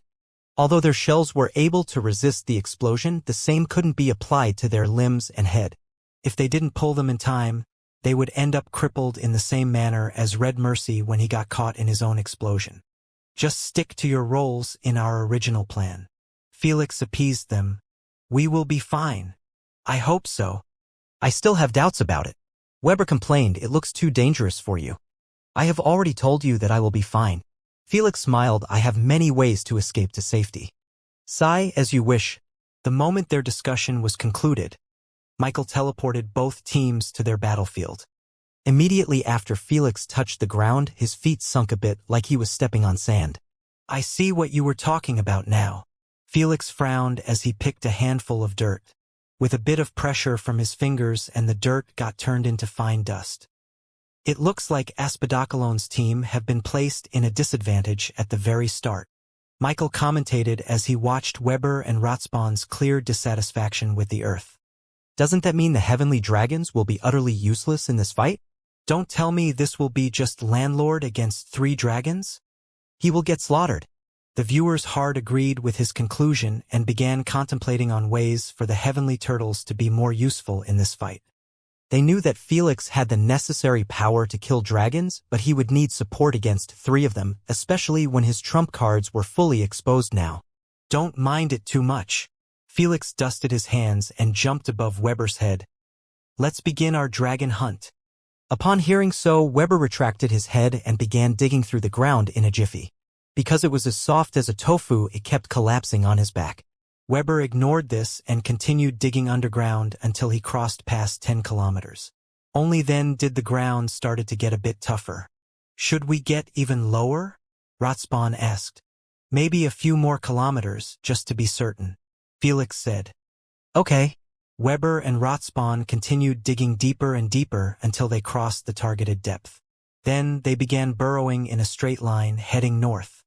Felix believed that this depth was enough to help them avoid detection from the dragons. After all, they would not be searching for them while walking on the ground. As expected, Red Mercy and the other 2 were picked up by the camera, flying a few kilometers above ground in a triangle formation. Just like Felix was relying on the ground for cover, they were flying above the gloomy clouds while scanning beneath them. Anything yet? No. Don't forget to keep an eye out around you. Nethercutter warned while looking at Red Mercy specifically. We can expect to be attacked by Landlord at any given moment. I know. Red Mercy frowned, but he didn't say anything else. He didn't like being patronized like this, but he could only swallow his disgruntlement and listen to Nethercutter's orders. Cheruf had made sure to visit them in the past 2 days to get their internal issues settled. Lord Osiris was right in his prediction. There was no way Cheruf would risk losing an entire pool of rewards when there were 3 more primogenitors betting on his team. If it was just him losing, he wouldn't care that much. But he didn't want his peers to lose out due to his team's internal issues and not because of their opponents simply being better. Now Red Mercy could only oblige to every order if he wanted to avoid experiencing Churuf's wrath. Sometime later, the viewers held their breaths in anticipation as they watched the two teams getting close to each other. The map was vast, all right, but it was easy to locate the other team if you knew where they would be heading. In this case, Felix understood that the dragons would head straight to the center of the map before the other areas. "We are near the center. I will be going all out with my vision," Felix informed his teammates while pushing his infrared vision to the limit. His mental energy was being consumed rapidly, but his vision's range continued to increase as well. 10 kilometers, 20 kilometers, 30 kilometers. The instant his vision crossed past 30 kilometers, 3 giant bright red auras emerged in his line of sight. "Got them," Felix shared with his teammates while shutting his eyes instantly. There was no point in wasting his mental energy even further after locating them. "Shall we begin now?" Weber said nervously. "As planned, I will come out first," Felix informed. "You guys can resurface and kick off our strategy after a few seconds." "Understood," Rotspawn nodded. Without further ado, Felix jumped into the Void Realm without his symbiote suit, not caring that his little junior would get highlighted too in public. His shame had died a while ago after his clothes kept getting ruined within the Void Realm. "Finally, some action," Michael shouted excitedly. "What is Landlord planning on doing?" The viewers had the same question as they observed Felix teleporting a few kilometers in front of the dragons, intercepting their path. When they were dangerously close to him, Felix opened a void rift and fired a thin pencil-like void beam at Nethercutter. Alas, the space fluctuation of the void rift had alerted the dragons, making them prepared for anything thrown at them. This resulted in Nethercutter evading the void beam effortlessly. And it failed. Michael shook his head. It's hard to ambush them when they are being extremely vigilant against Landlord's void abilities. "Dragon Slayer, don't dream about touching us while inside the Void Realm. We are onto you," Summer Spirit yelled while starting to fly rapidly in a circular path. The other two copied his movement, making them resemble vultures circling a corpse. "They sure learn fast," Felix chuckled. He knew that they were doing this to avoid getting killed by his small void rifts. Unfortunately for them, Felix had no intention of doing so. He blinked a dozen times around them and created several small void rifts a bit further from them. Then, he started bombarding them with void seekers from multiple void rifts by going at his fastest speed within the void realm. Whoosh whoosh, whoosh. Red Mercy and the other two started matching the void seekers with their own giant fireballs, destroying them before they could reach them. Just like void creatures, Felix's void abilities were destructible if they were overwhelmed with elemental energy, though only his void seekers and thin void beams were under such a threat. While Felix was keeping them busy, Weber and Rotspawn were digging upward without being detected. They knew that attracting the attention of those dragons would result in them getting bombarded with nukes. They wanted to avoid getting hit by them before they reached the surface. Thankfully, Felix's pressuring void abilities made it hard for Red Mercy and the others to bother with other matters. Right now, they were being assaulted with void seekers, but no one assured them that Felix wouldn't swap to his void beams. "Landlord's backup is here," Michael commentated while focusing the camera on Weber and Rotspawn. They had just reached the surface and were met with the sight of Felix pressuring 3 dragons at once. "Let's start fast." Rotspawn rushed Weber, knowing that Felix would not be able to keep up at the same pace without burning himself out again. So he opened his jaws widely and aimed at the chaotic battle location above them. Then he created a dozen of solid brown giant boulders with his own elemental energy and began launching them in the air one by one. Weber did the same thing without an ounce of hesitation. "It's time." The instant Felix spotted the boulders, he dropped his assault and teleported above one of them while wearing his poisonous misty suit. Then, he put on his symbiote suit and beamed his crescent battle axe. When the dragons noticed the boulder's barrage and Felix's infrared body on one of them, they reacted quickly and moved out of the way reflexively. "Why are we running away?" Red Mercy soon frowned in displeasure. He realized that Felix's void abilities had started to put a dent on their absolute confidence in their strength. They used to never retreat unless their lives were hanging by a thread. Now, they were running away from a bunch of boulders and one player? He is literally heading towards us alone, Nethercutter yelled. Just roast him alive. The three dragons got into their positions and widened their jaws to the limit. Then, they breathed a torrent of scorching flames at him. Without an ounce of hesitation, Felix jumped from his boulder high above, evading their breath of fire narrowly. Alas, the boulders near him ended up turning into melting magma before splitting into many fragments. While falling midair, Felix extended his palm towards another untouched boulder at the back and discharged a thick arc of electricity. The moment it touched the boulder, Felix pulled himself towards it, helping him get some footing in the air. What a fine evade by Landlord! Michael shouted, not expecting that Felix had reached such a high level in his internal lightning manipulation. Felix was capable of using electrical pull ability after understanding the secret involved in creating it. It wouldn't have been possible without learning electromagnetism. Lasers this time. Red Mercy yelled telepathically as he watched Felix swinging from a flying boulder to another akin to a spider with his electrical pull ability. Weber and Rotspawn made it possible by hurling boulders non-stop in his direction, giving him always a solid footing even in the air.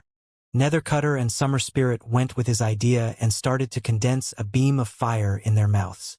When they saw that Felix had started to gain ground on them, they immediately fired those laser beams simultaneously.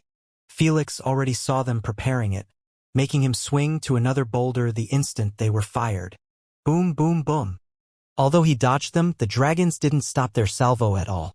Ada oil they continued launching laser beams continuously, making them resemble plasma cannons.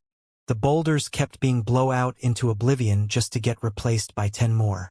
As long as the boulders kept coming, Felix was as untouchable as a monkey in a forest. Sure, he was being forced to fall back most of the time, but he was always edging closer and closer to them. I know that Landlord is doing so because he can't use wings inside the Dragon's Flames field, but why bother going so far to get close to them? Barbieclaw inquired in confusion. Indeed, isn't it better to do so from within the Void Realm? Nina wondered too. Just like everyone else, they were in the dark about Felix's strategy with his teammates. Based on what they were observing, it appeared like Felix was simply wasting his efforts on something that could be achieved easily with his void abilities. Unbeknownst to them, Felix intended to reduce his heavy reliance on void abilities in this battle, knowing that he would lose them eventually. He felt that it would be 100 times better to get used to his new fighting style in a real setting. It was much better this way since he could always rely on his void abilities to escape back to safety when he screwed up big time. The same couldn't be said when he loses them and end up fighting radiant dragons. It was a given that he would be burnt to toast due to a single mistake. Fuck! He is too slippery, Red Mercy cursed as he suggested. How about we drop a couple of orbs on those turtles below? No. If they stopped helping him like this, he will jump back to the Void Realm. Nethcutter denied, I don't know why is he fighting us on the outside like this, but we should take advantage of the opportunity and kill him fast. I agree. Summer Spirit nodded. In their eyes, Felix's danger lied in assaulting them within the Void Realm. He was untouched and could be assaulting them with killer moves. The Deadliest combination. If he wasn't planning on using this strategy, then they wouldn't push him to go for it. Landlord has crossed past the 500 meters of Red Mercy, Nethercutter exclaimed. How will he resist his flames field? As he mentioned, smoke could be seen starting to raise from the boulder that Felix was standing on. It was turning red and extremely hot, making the viewers unable to imagine how their skin would turn if even a solid boulder was affected this heavily. Yet, Felix looked perfectly fine and unaffected by the heat. The symbiote suit was covering him from head to toe, not exposing a single inch of his skin to the heat. If the symbiote suit was capable of resisting void energy for more than half a minute within the Void Realm, then a flames field was a walk in the park for it. Though there was a disadvantage. Red Mercy and the other two had found out about it immediately. Chance. He can't swing himself anymore. Red Mercy's eyes brightened up. Since Felix couldn't expose his hands anyone, this signified that it was impossible for him to use his elemental abilities, electrical pull included. Not wasting such a free opportunity, they aimed at Felix again and bombarded him with laser beams, fireballs, fire arrows, and all sorts of destructive abilities. If the scene was in slow motion, The viewers would be awed to see a rain of magnificent-looking flaming abilities showering Felix from most directions. Still, Felix didn't seem fazed at all, even though they were unable to see his face. Just his unmoved composure gave them the feeling that he had everything under control. Felix didn't bother glancing at the incoming salvo. He predicted as much after entering Red Mercy's flame field. So, he bent his knees to the limit and propelled himself towards the rain of fire while tightening his grip on his battle axe. Whoosh! With a single swing, Felix split an incoming fireball into halves and pierced right through it. Before the viewer's eyes could even widen in shock, Felix continued clearing his path towards Nethercutter by slicing up the fire abilities in his direction.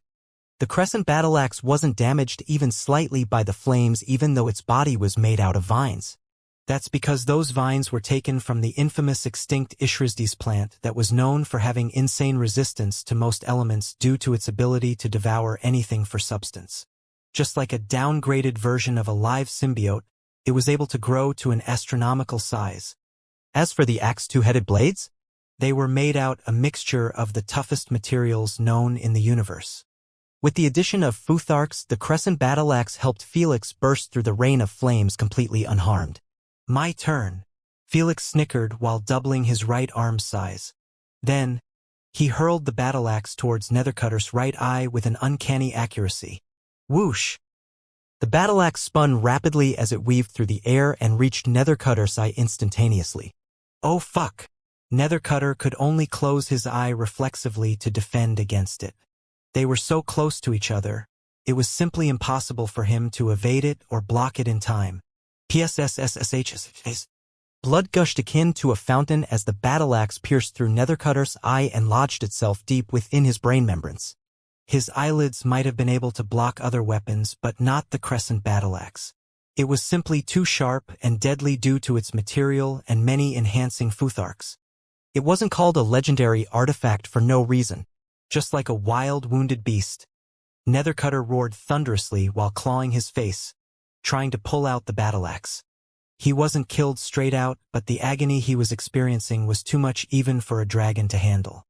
Thud!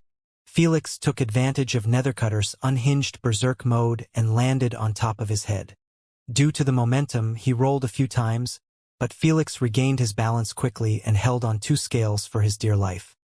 Compared to Nethercutter's humongous size, Felix was as big as two scales, making it extremely difficult to spot him if Michael didn't zoom on him. Get it off my brain. Get it off. Nethercutter didn't even notice Felix's landing on his head. He merely kept screaming in pain, making the viewers shiver at the thought of going through the same experience. No one would want to have a needle stuck in their brains, pricking them every time they made a sudden move. Landlord is on top of your head. Kill him now. Red Mercy shouted at Nethercutter telepathically, not caring at all that he was under immense agony. A.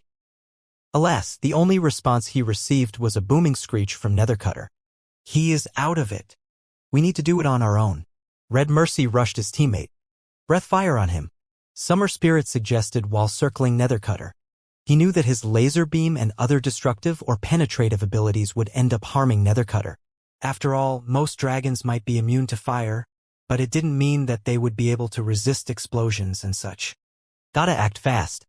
When Felix saw that Red Mercy and Summer Spirit's throat were turning crimson red, he knew that his time was about to run out.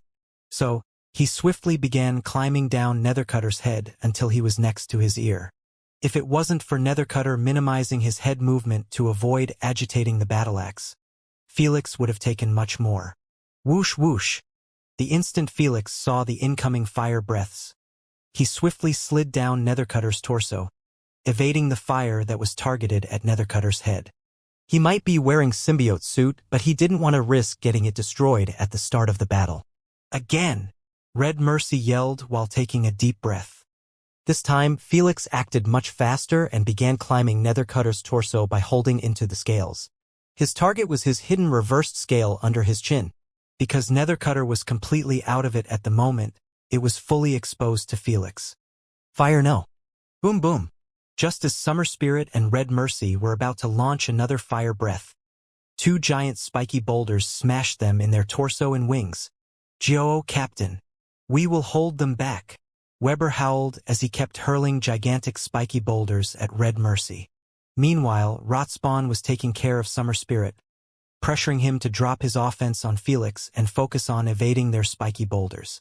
They might not kill them, but they did hurt like a bitch when hit directly, making it hard for the dragons to just ignore them. Good shit, guys. Keep it up. Felix couldn't help but praise them after looking behind him and seeing that he wasn't targeted anymore.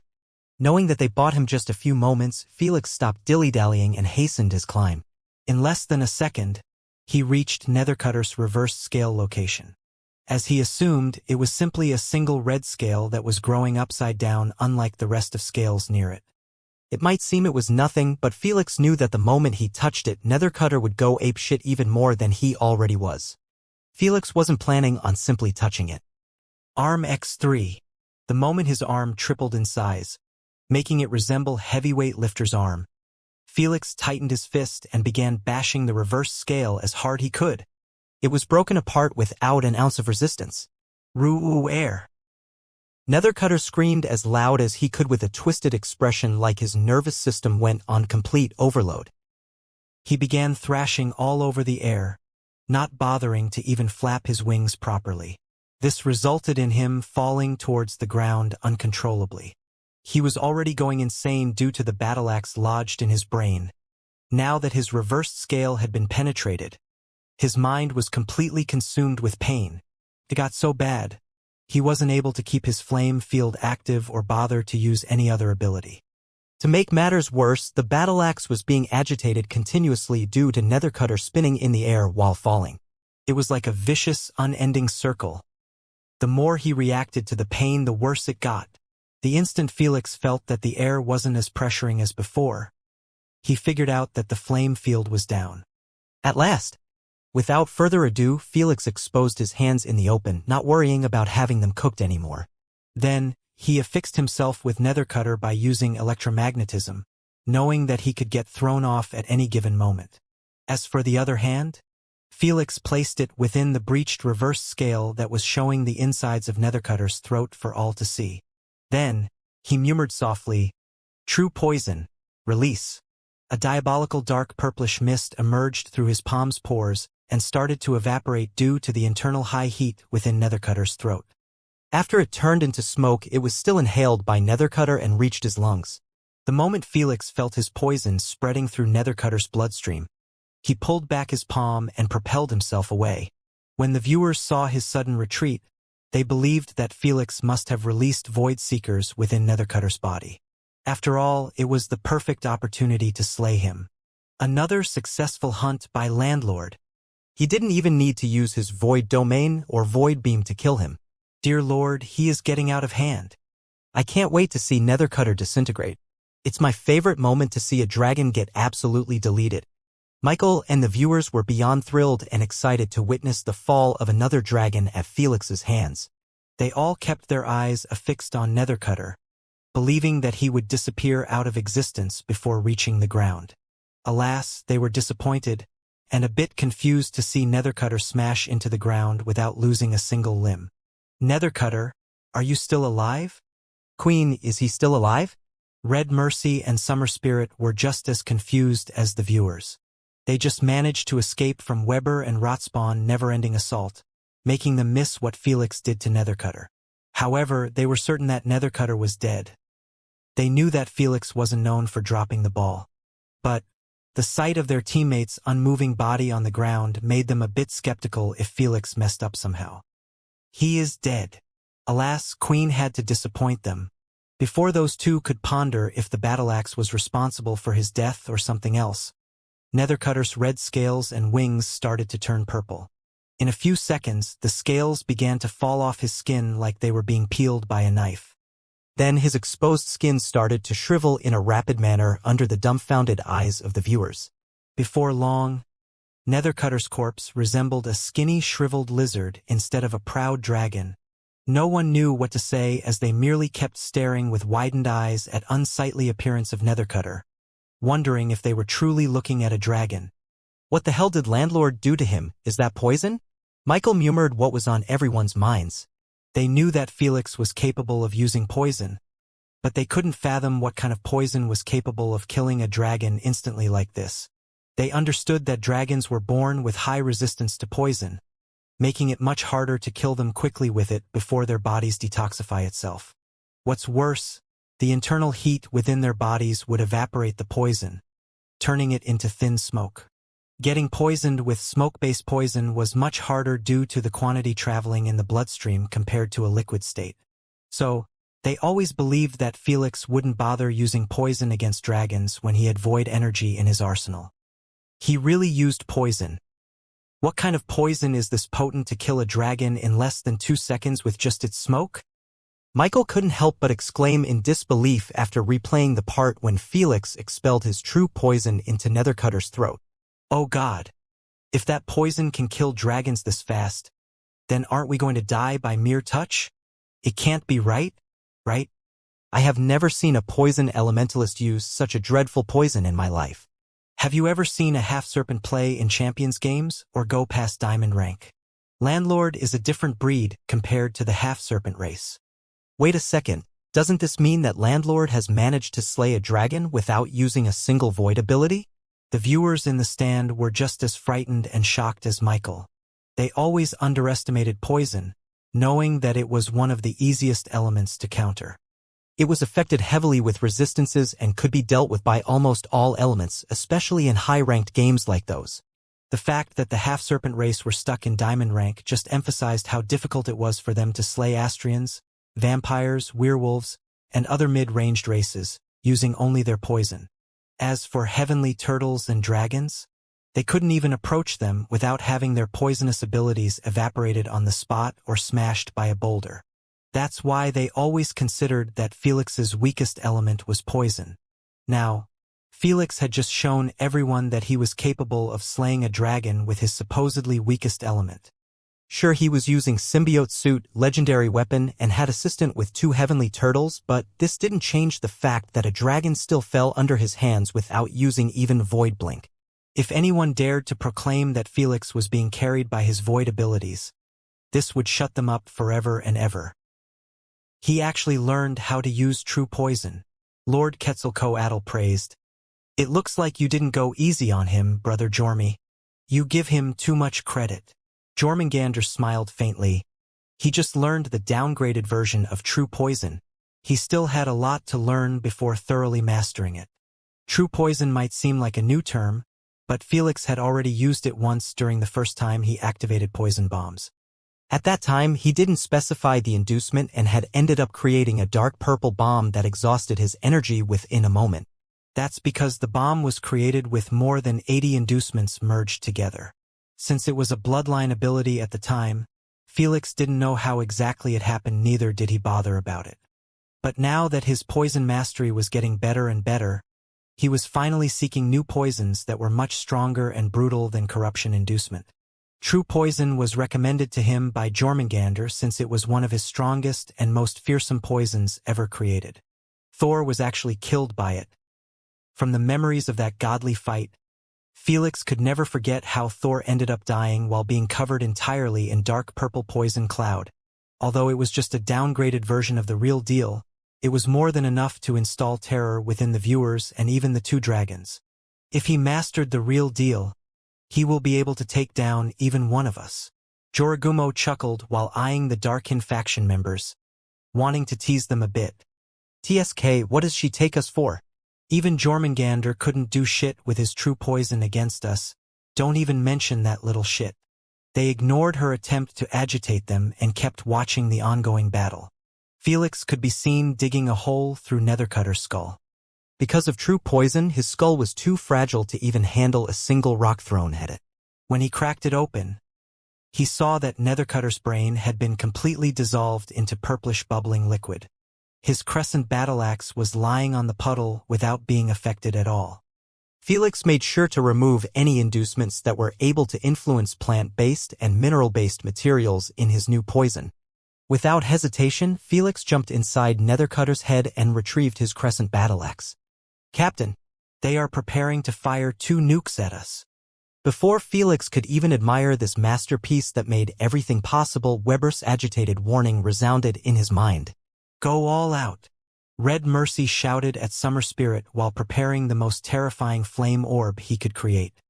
He knew that Felix could jump into the Void Realm to avoid the explosions, but he wanted to vent somehow and someway after seeing his own teammate getting slayed before him. Felix swiftly beamed his battle axe within his AP bracelet and blinked in the air. He stood above a spatial rift and watched the two dragons opening their jaws wide open while channeling their flames into one dot. When they finished, they flew rapidly towards him and the other two underneath him. After bridging the distance, Red Mercy and Summer Spirit aimed at Weber and fired their flame orbs simultaneously, knowing that Felix was a lost cause. On the other hand, the two heavenly turtles might shield themselves within their shell, but they weren't going to come out of a direct explosion completely unscathed. Weber and Rotspawn pulled their limbs and heads within their shells and covered themselves with a dome of solid earth, knowing that digging underground wasn't going to help them at all. I told you guys not worry about the flame orbs while I am nearby. Felix shook his head at his teammates' defensive behavior and blinked in front of Red Mercy's flame orb. Then, he opened a void rift in front of it and watched it enter the rift swiftly. Before the dragons and the viewers could react, he blinked to the second flame orb and repeated the process.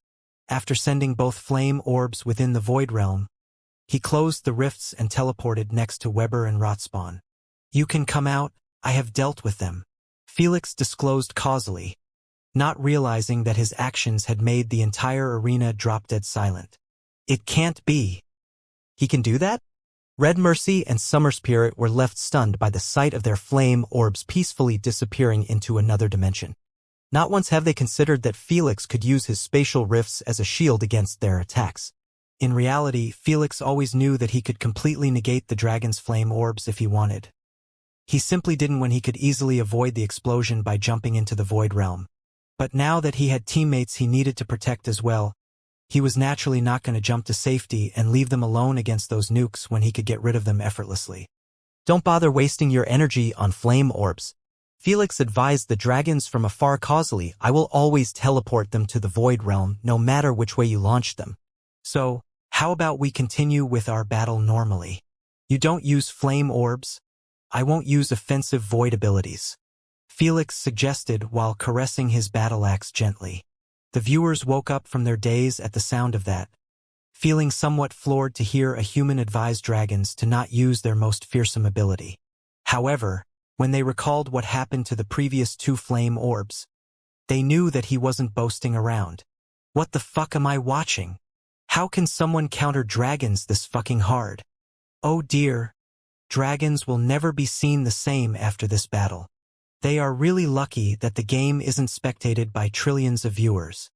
For the first time ever, the viewers actually started to sympathize with the dragons.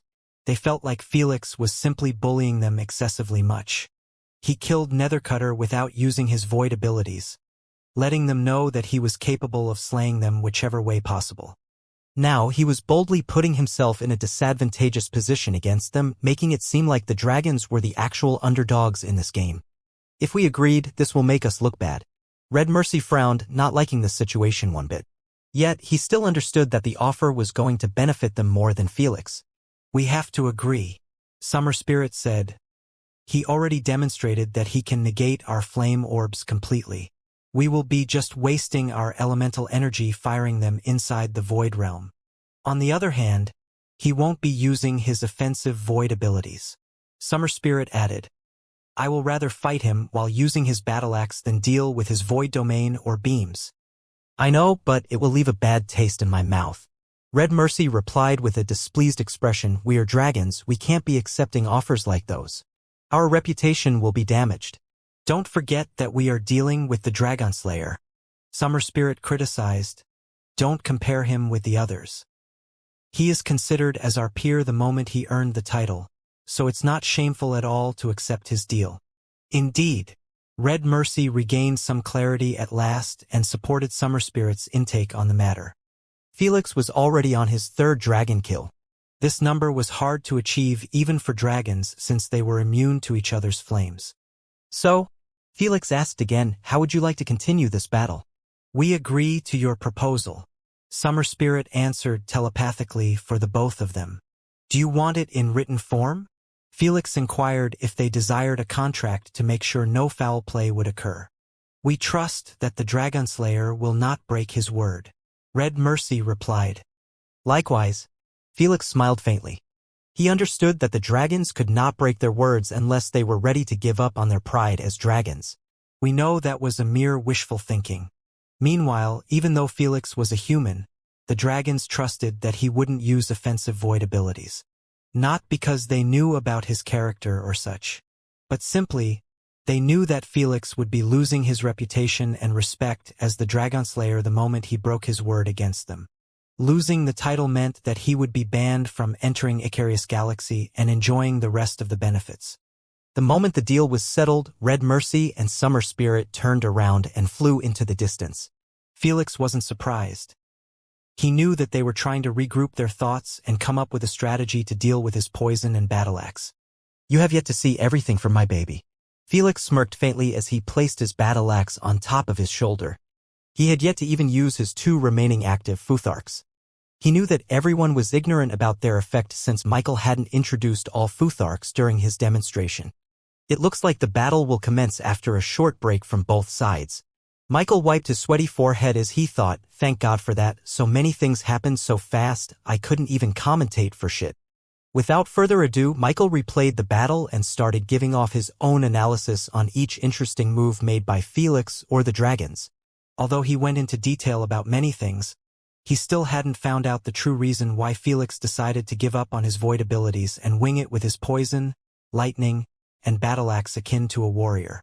The fact that he was still pushing on doing so even to the point he made a deal with dragons made it even more confusing.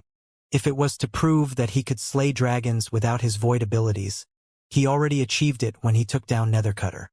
In the end, he settled with the second most obvious conclusion. Landlord intends to replace his bloodline soon, and he wanted to test himself for real against dragons. Michael deducted, humans' bloodline system is wonderful all right, but they always need to keep replacing their bloodlines if they wanted to reach the peak in their own system. Though, Landlord's system differs immensely from the rest, since he is using ancestral bloodlines. When the viewers heard so, they couldn't help but show an envious expression. As champions, they either were told about Felix's bloodline's true origin by the ancestors or figured out on their own. It wasn't that hard when Felix used the bloodlines of his own masters that he represent in the games. Although they knew the truth, they could not expose it in the open since it was related to the primogenitors. They were banned from mentioning anything related to the primogenitors, games, champions, or such to the public. They would rather not risk pissing off their own ancestors when they would gain absolutely nothing from exposing Felix in the network. In all honesty, Felix didn't even give a shit anymore if he was exposed or not. He was already at the top of his own galaxy to bother about opinions from other humans. The only reason he was still keeping the facade was because it was 100 times easier to use his organization as shield than explain his secrets. I wonder what bloodline you guys intend to get him next. Siren titled her head in intrigue. Is he going to use a favor in this game to request a bloodline from one of us? Who knows?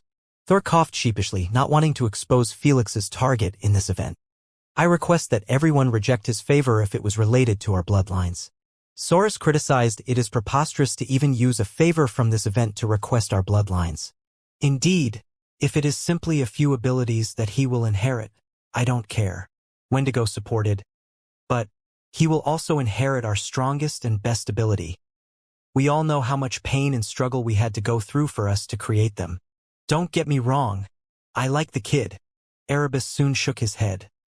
But there is no way I am giving him my bloodline when he can inherit my Shadow Realm creation ability. I spent more than 500 million of years to finalize it. I am not ready to hand it down on a silver plate because he won a fight. Likewise, Sheriff snorted in annoyance. I am still displeased that he managed to get his hands on Lord Cow's void domain without needing to even lift a finger. True, I don't know what deal you made to convince Lord Cows into handing his own bloodline, but a favor from this event won't cut it. Lord Quetzalcoatl added his own verdict too. I am willing to give him my bloodline if he promised not to etch my peak ability permanently. Komiho proposed with a charming smile. I am quite fond of that cutie to offer this much. The rest of the primogenitors agreed with her proposal and added their own interest to accept such a favor from Felix. As long as he didn't get their strongest ability permanently, they wouldn't mind sharing their bloodline with him. No one could really blame them for acting like this. They weren't Felix's masters or close friends to entertain the thought of sharing with him their most precious ability. Jormungandr was already dead, making him unbothered by Felix inheriting his ability. Lady Sphinx was pissed when she learned that Felix had unlocked her truth eyes. She only allowed him to keep it permanently after she was satisfied with him and considered him as her student. They were lucky that Lord Cows cared about Nimmo and the Paragon of Sins too much to bother about Felix inheriting his void domain. In other words, unless Felix and his masters could offer something of equivalent value to those primogenitors, they could forget about getting their bloodlines. "Are you guys done?" Lady Sphinx eyed them calmly and said, "We are not interested in your bloodlines whatsoever. So, just put it to rest and watch the game. We will see about that." Saurus snickered and stopped mentioning this subject again. If Felix had heard their discussion, he would have been laughing his ass off. There was no way he was going to use bloodline of another alive primogenitor unless it was truly worth it. He knew that he could not give up on another perfect elemental manipulation since it would affect his growth terribly. He already made up his mind to use one of the dead primogenitor's bloodlines, especially from the ones closest to his masters, to be certain that he would get their elemental manipulation. Right now, his mind was void of such unnecessary thoughts. He was focusing on locating Red Mercy and Summer Spirit while within the Void Realm to be always one step ahead of them. While he was searching for them, Red Mercy and Summer Spirit were flying close to the edge of the troposphere while in a heated discussion. "Now that we are certain about offensive void abilities being out of the picture, we don't need to place too much focus on them," Red Mercy informed.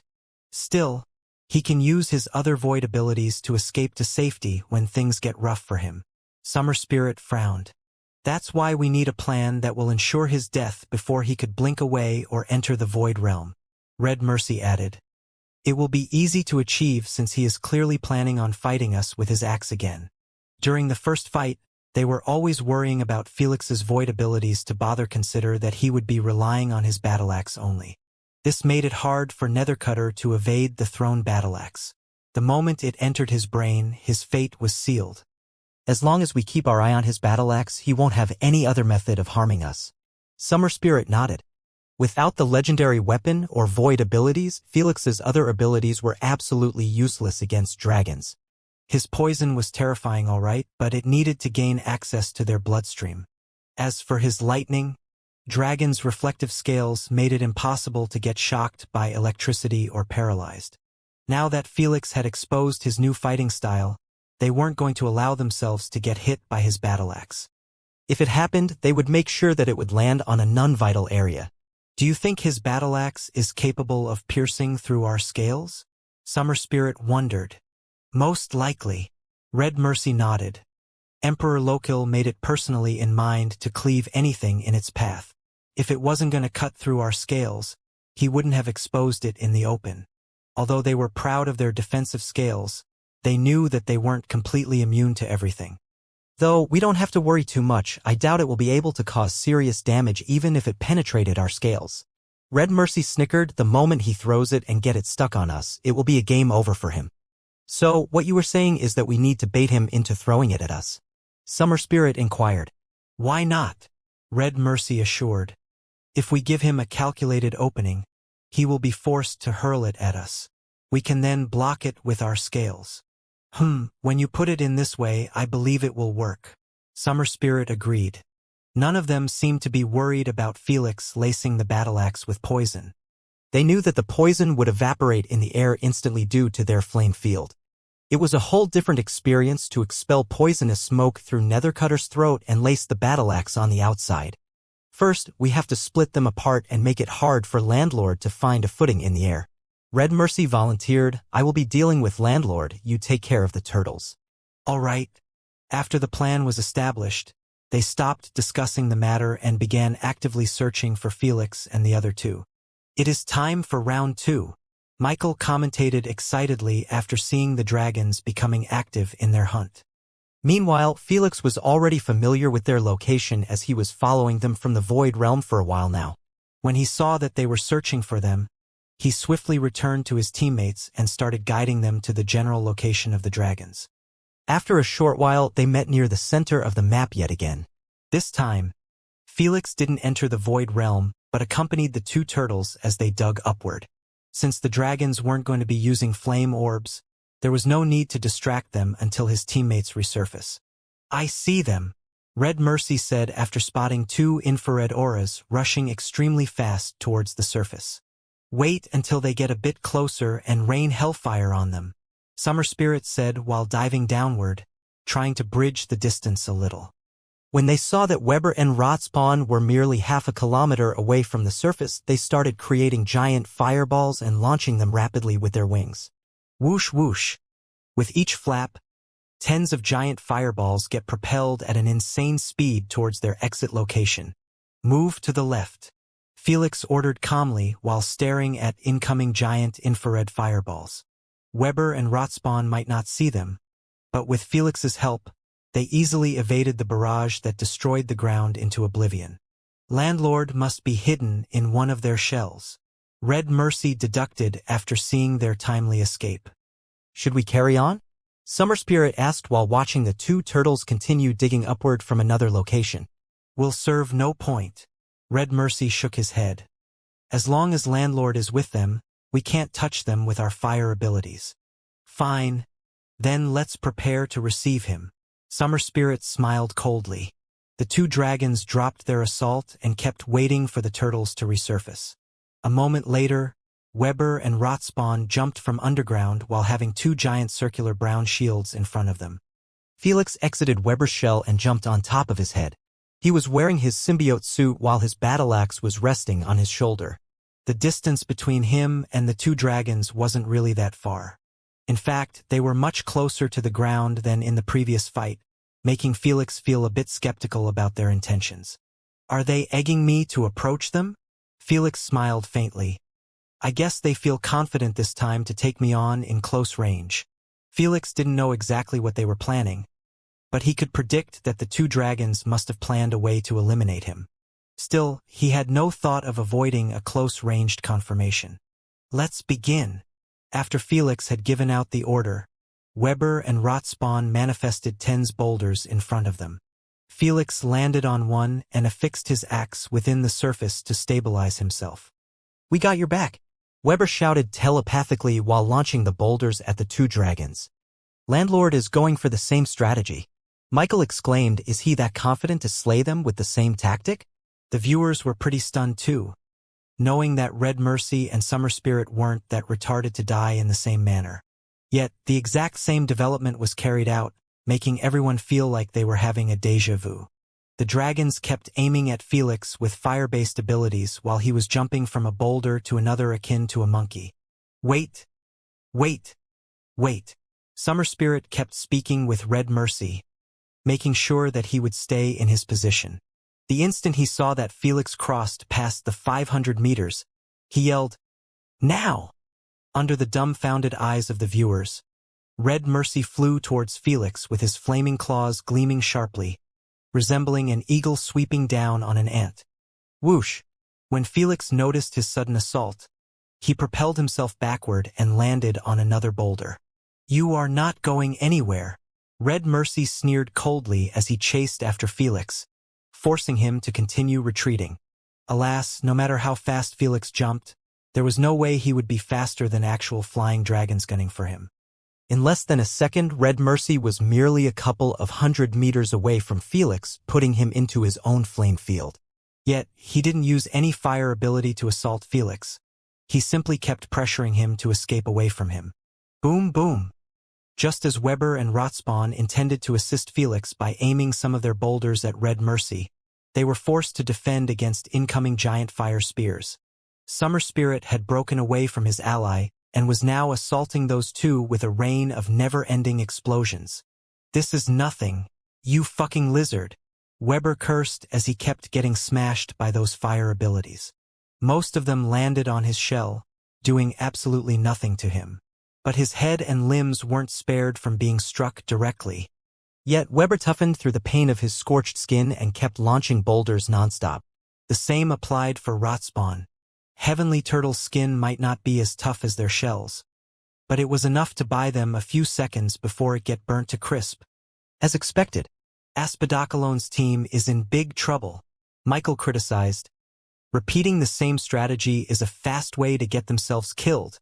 The viewers could not help but nod in agreement as they watched Felix, Rotspawn, and Weber getting absolutely owned. Almost everyone believed that Felix would be forced to jump within his void realm soon and order his teammates to retreat underground. It might seem like doing so would result in starting from the scratch again, but it wasn't. The moment Felix decided to either blink or enter his void realm, his battle axe would be destroyed. After all, he couldn't beam it within his AP bracelet when his symbiote suit was covering it entirely. Red Mercy was making sure to keep Felix within his flame field so he wouldn't consider exposing his hands at all. Not a bad strategy, but you guys have just made our work much easier. Felix grinned faintly as he glanced behind him and saw that he was pulling further and further from his teammates and Summer Spirit. When he noticed that Weber and Rotspawn were at their limit, Felix sent them a message: "You can stop with boulders and focus on keeping Summer Spirit busy." On it! At last. The moment they heard so, Weber and Rotspawn turned to Summer Spirit and launched tens of giant spiky boulders at him. Boom, boom, boom. Not expecting to be retaliated against, Summer Spirit was unable to evade all the spiky boulders at the same time. He covered himself with his wings and suffered through 3 boulders smashing on him. The force was enough he was pushed hundreds of meters away from them. Weber and Rotspawn smacked the ground with their feet, resulting in the creation of a solidified pillar that pushed them into the sky. The ground quality might be crappy, but they made it up for it with quantity during their creation of the pillars. There is still more. Weber and Rotspawn opened their jaws and launched a massive amount of brownish mud at Summer Spirit, who was still trying to regain his balance. Crap! Summer Spirit evaded the flood of mud reflexively, knowing that if it landed on him, they would be able to solidify it and bring him down to the ground due to the weight. What's going on? Hearing the noise behind him, Red Mercy turned around and was met with the sight of his teammates getting pressured by never-ending torrents of mud. It worked. Keep them busy. I will handle Landler. Before Red Mercy could get too CK'd that Felix was about to lose his footing in the air, his danger instincts activated immediately. Ha! When he turned around, he was stunned by the sight of Felix flying in his direction. He didn't react like this because of Felix's boldness or such, but because of his strange appearance. He was covered entirely with thick green vines while donned with 16 gems in a neat and symmetrical manner. It made him appear like he was wearing a unique plant-based armor. Yet, what shocked him the most was 2 gleaming silver blades attached to the tip of 2 long vines. The vines were connected with Felix's arms, making him resemble like he was wielding sickle chain weapon. The viewers were just as dumbfounded as him. Unlike him, they saw exactly what happened when he turned his head, and they still weren't able to process it in their minds. Even Michael could only watch Felix with stupefied expression. Whoosh! Before anyone could break out of their daze at Felix's unexpected transformation, Felix spanned a vine in the air and threw it at Red Mercy's head, appearing like a cowboy trying to capture a horse. Because of Red Mercy's humongous size, he was capable of moving his head to the side reflexively to evade the sharp blade, but it ended up landing on his shoulder anyway. TSH. The reflective scales got pierced by the blade and then affixed within them. Felix pulled himself towards Red Mercy swiftly. The moment he was close enough, he swung the other blade at his wing, managing to puncture a small hole in it. Yet, Felix wasn't done. He pulled himself towards the wing while spinning in the air. The other axe blade was taken from the shoulder forcefully and span with Felix rapidly, making the axe blade resemble a flying steel cutter saw. PSH. With the momentum and the insane sharpness of the blade, Felix had cleaved his way through the wing, leaving a long bloody incision behind him. The instant he felt that his attack had been a success, Felix stopped spinning and threw the axe blade at Red Mercy's back, connecting it with a scale. Then, he dragged himself and landed on spine. The entire sequence took less than a split second, making Felix appear just like a flying green silhouette in the eyes of the dumbfounded viewers. As for Red Mercy, He finally broke out of his daze after sensing the tingling pain in his wounded right wing. "You little..." Maddened, he cursed while eyeing Felix with a murderous, dreadful glare. Felix's transformation had truly confused him, making him unable to react to Felix's sudden assault. "You're dead." Red Mercy didn't think about Felix's transformation anymore, or his battle axe.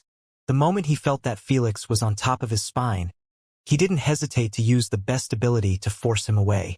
Hellfire burst.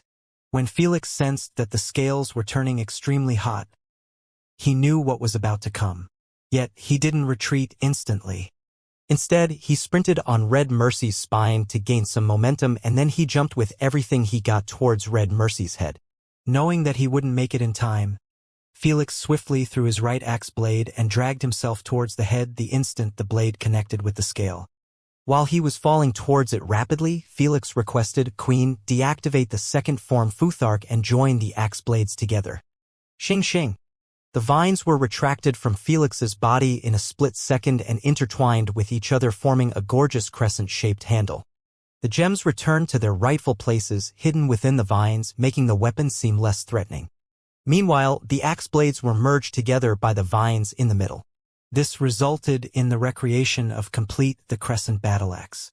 "Just marvelous, as expected of a legendary artifact," Selphie murmured with a fascinated expression as she watched Felix triple the size of his arm while holding the battle axe above his head, clearly trying to break apart Red Mercy's skull. Just like the players and the viewers, they had no idea whatsoever that the Crescent Battle Axe was embedded with a Futhark responsible for changing the entire weapon design. In fact, if they observed the battle axe closely, they would notice that the handle was just two thick vines intertwined with each other and connected as a knot at the tip of the axe. This signified that Felix could switch between two battle forms as he pleased by a mere thought. The best part?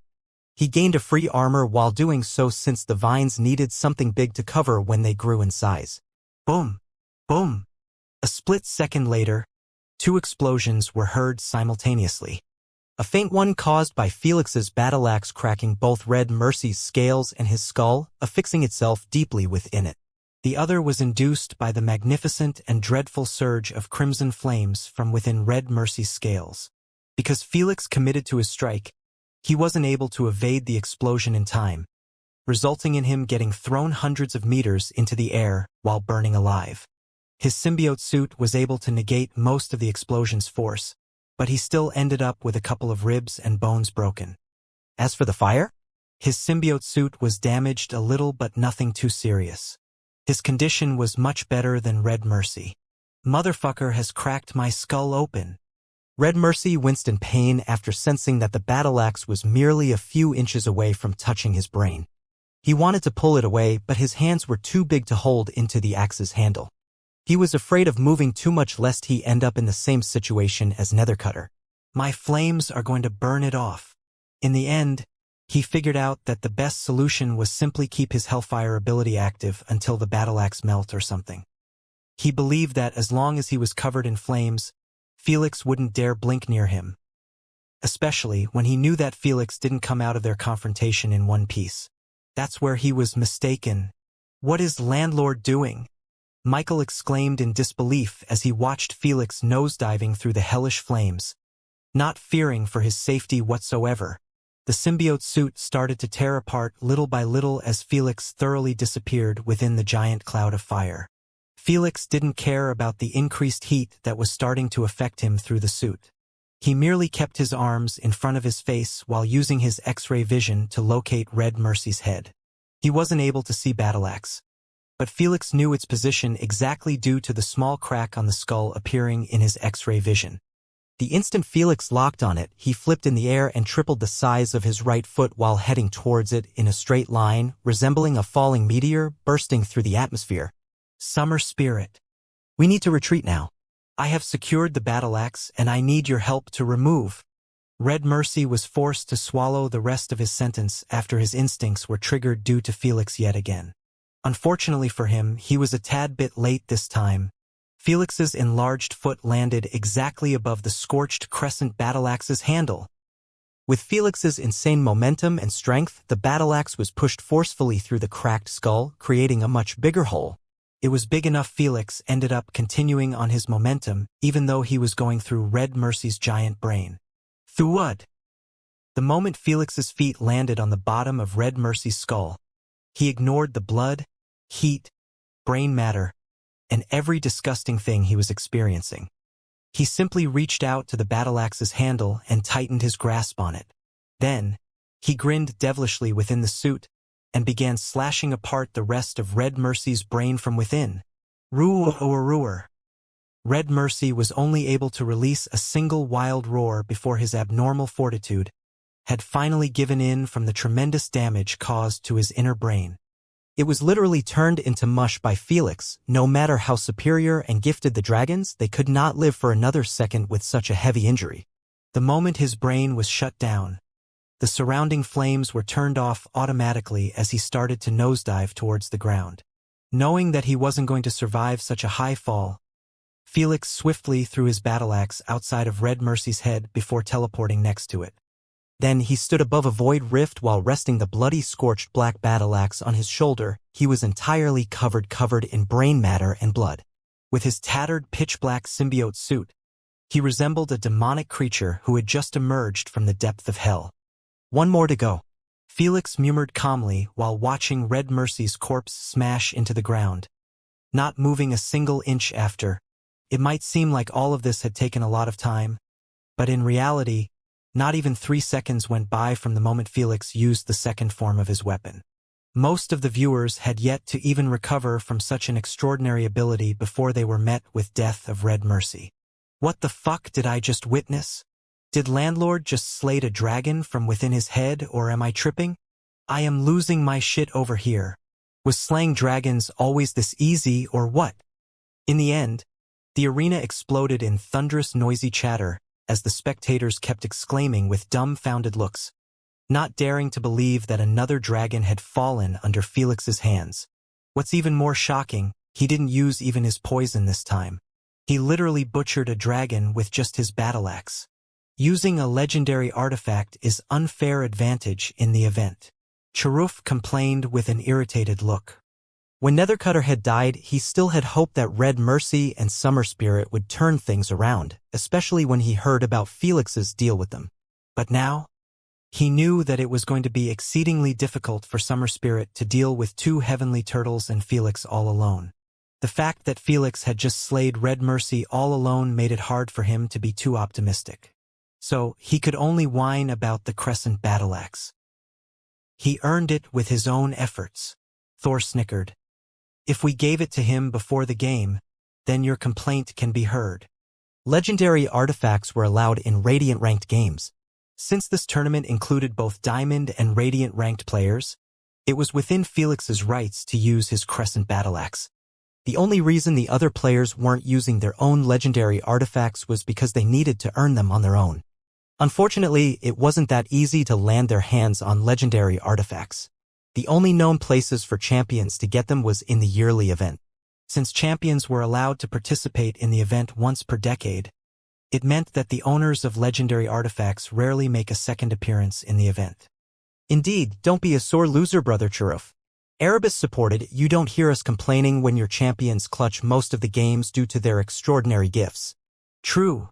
My cuties can't do anything before your monsters. Komiho pouted. TSK, the game is not done yet. Churuf clicked his tongue in annoyance at their nagging and refocused on the game. When he saw that Felix had joined hands with his teammates at pressuring Summer Spirit, he could only wish for a miracle. Alas, when he remembered that Flame's orbs were banned due to the deal, he knew that Summer Spirit was at his wit's end. The unexpected death of Red Mercy was like a heavy boulder that cracked his absolute confidence in his strength and ability to win the fight. Felix, Weber, and Rotspawn made sure to not give him a single moment to think of a strategy that could change things around.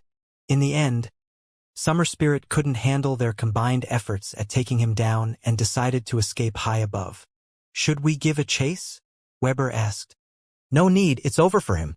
Felix shook his head while stretching his shoulders. He understood that the primogenitors weren't going to watch Summer Spirit hide for eternity.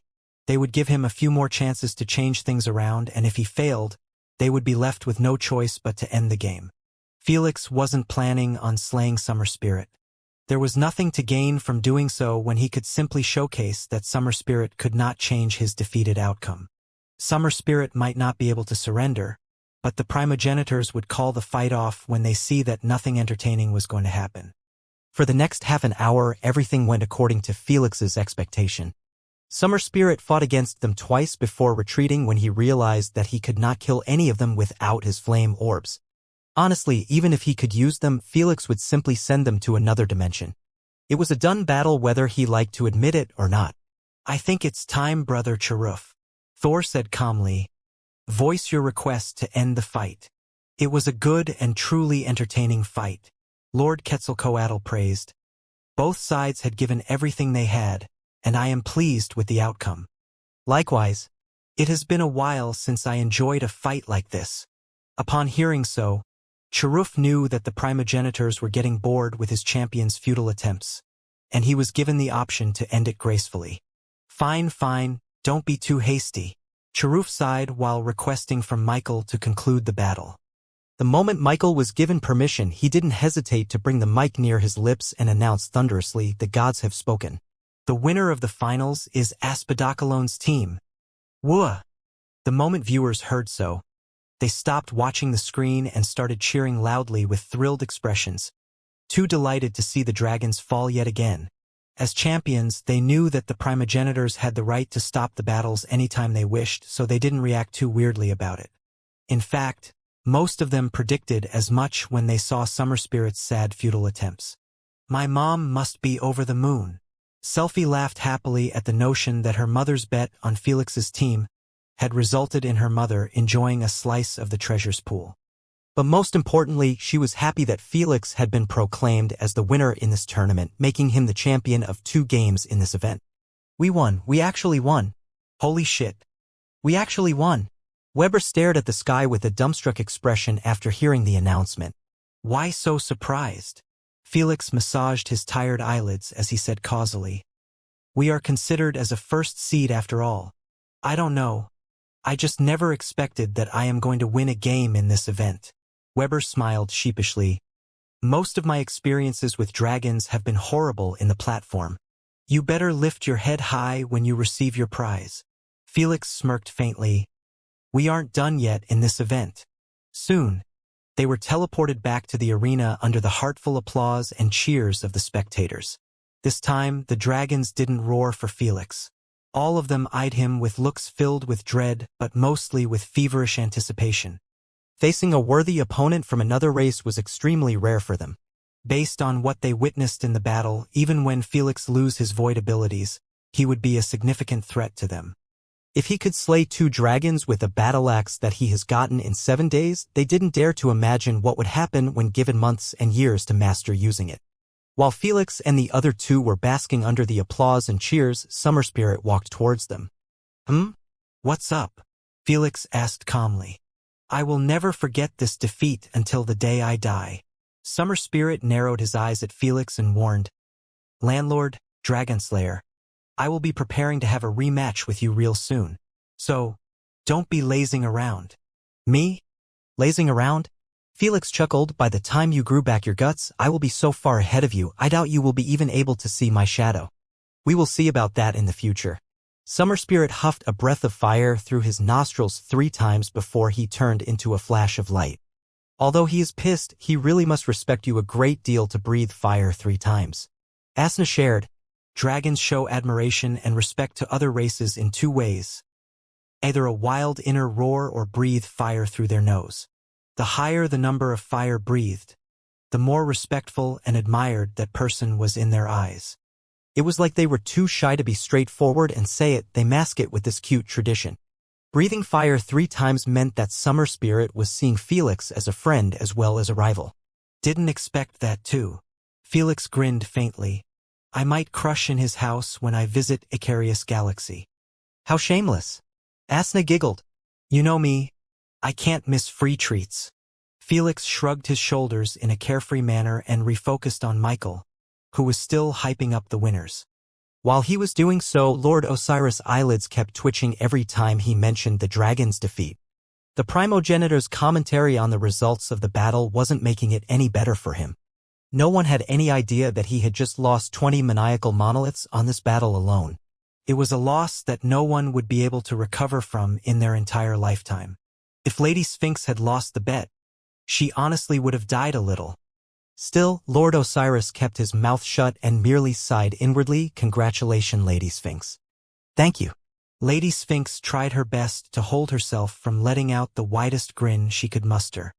When Felix decided to avoid using his offensive void abilities, she was so close to telling him about the bet so he could go all out in his battles.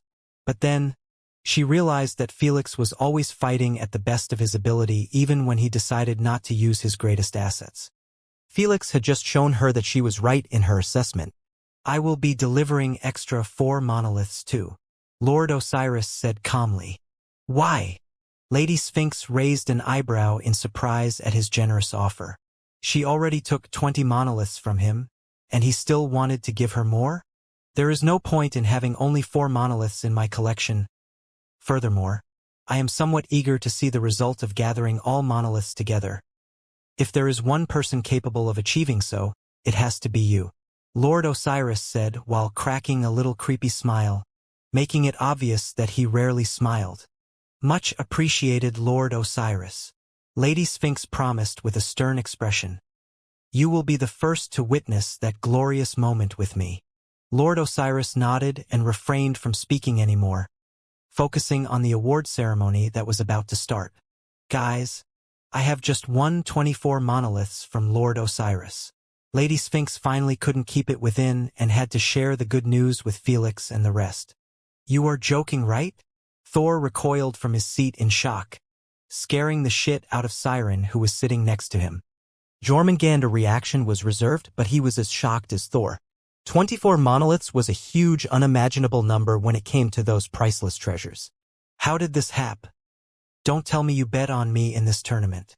Felix felt his soul leave his body at such a damned thought. Naturally, Lady Sphinx confirmed. Master, you are killing me. Felix clutched his heart in pain. He could see that Lady Sphinx was growing more and more crazy in her bets on him due to his consistent win rate. Felix wasn't arrogant enough to believe that he was capable of winning every fight and every game. He knew that he would be placed in a situation where even his wits and void domain wouldn't be able to help him win. He feared that Lady Sphinx would have gone all out in her bet on him, causing her to suffer an unrecoverable lose. I know, I apologize for it. Lady Sphinx chuckled. But, you don't have to worry. I won't be making such a crazy bets anymore. It's not easy on my heart too. Thank you. Felix sighed in relief at the sound of that. Now that he have won you 24 monoliths, aren't you going to reward him with something? Asna asked cheekily. What do we have here? Lady Sphinx teased. You started to look out for your boyfriend's interest? That's a given. Asna admitted without an ounce of shame this time. Now, cough up. Enough, Asna. Felix scolded while rubbing his hands akin to a sleazy merchant. I don't need anything, Master is already doing too much. Aren't you a shameless couple?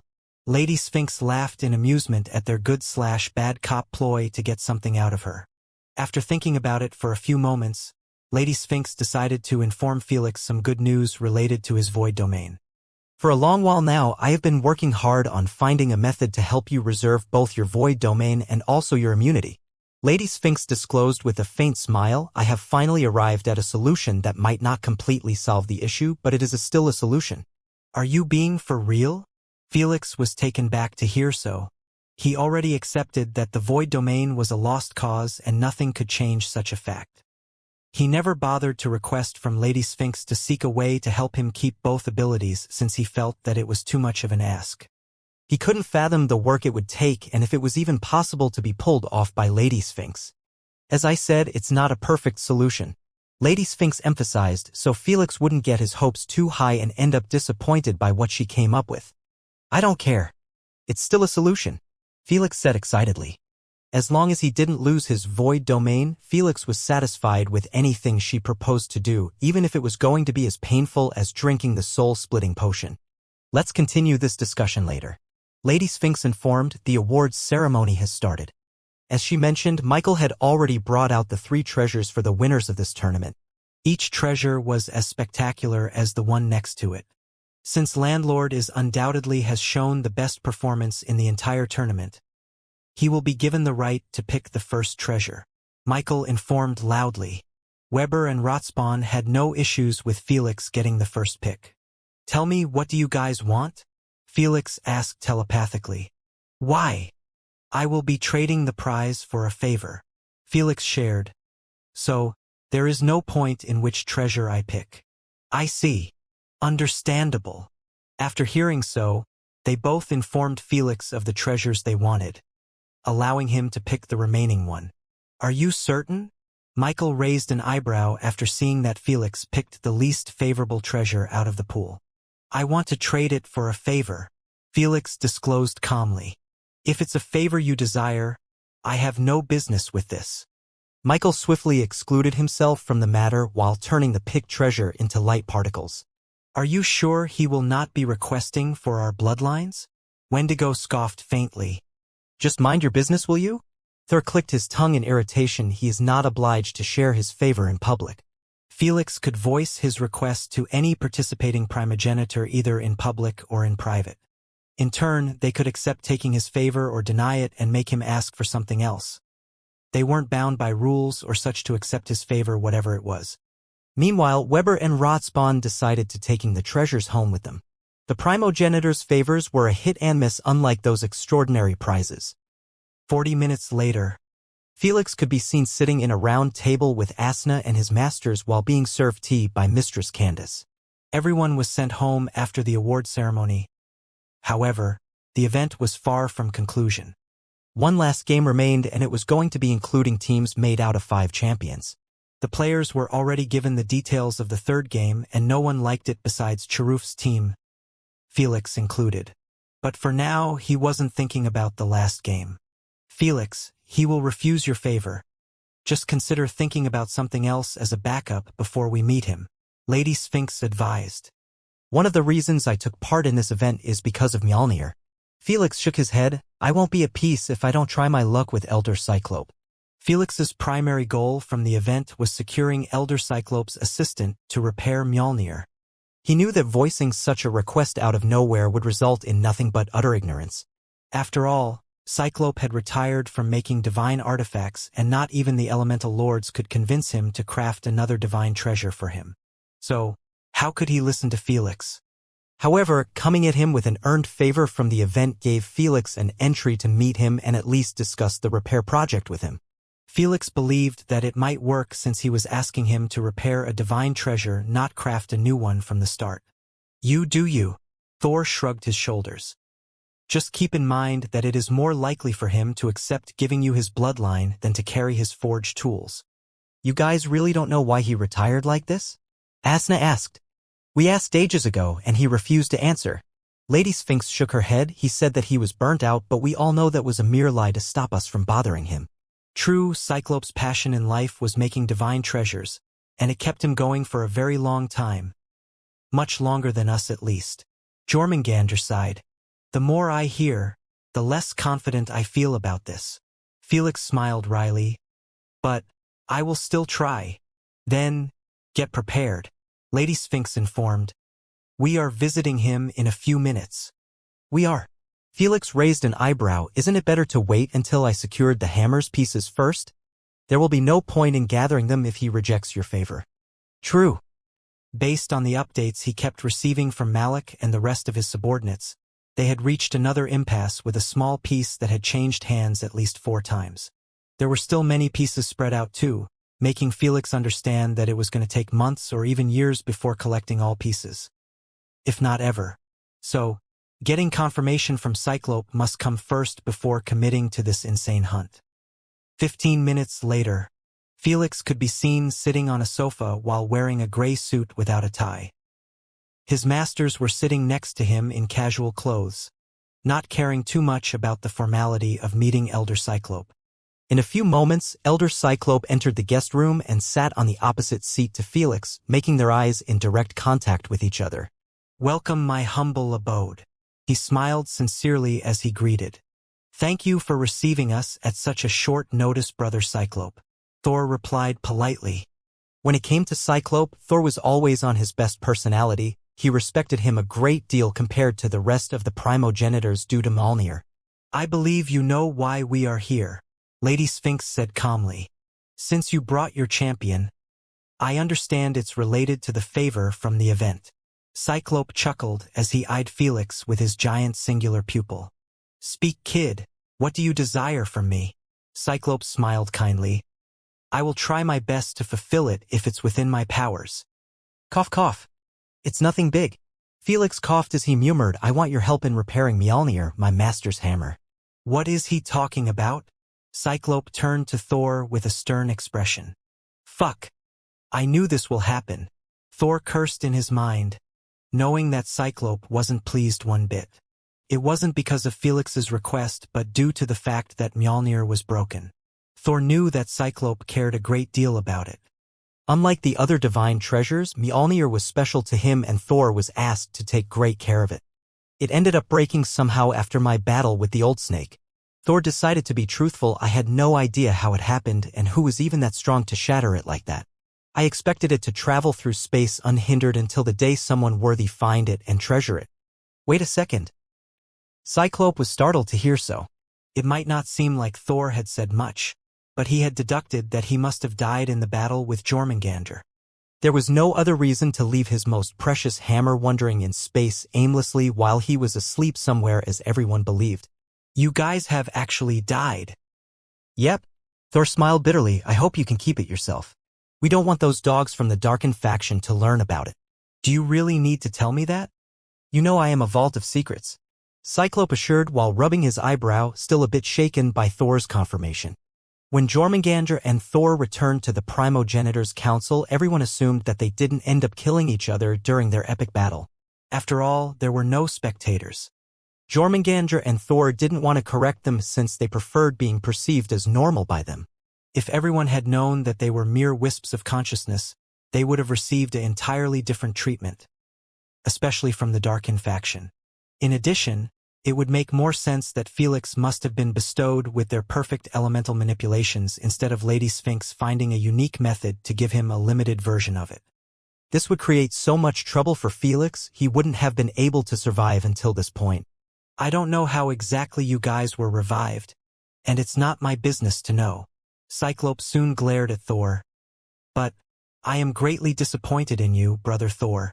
How can you treat Mjolnir like that?" "I admit that I screwed up a bit, but I am holding my ground in my decision."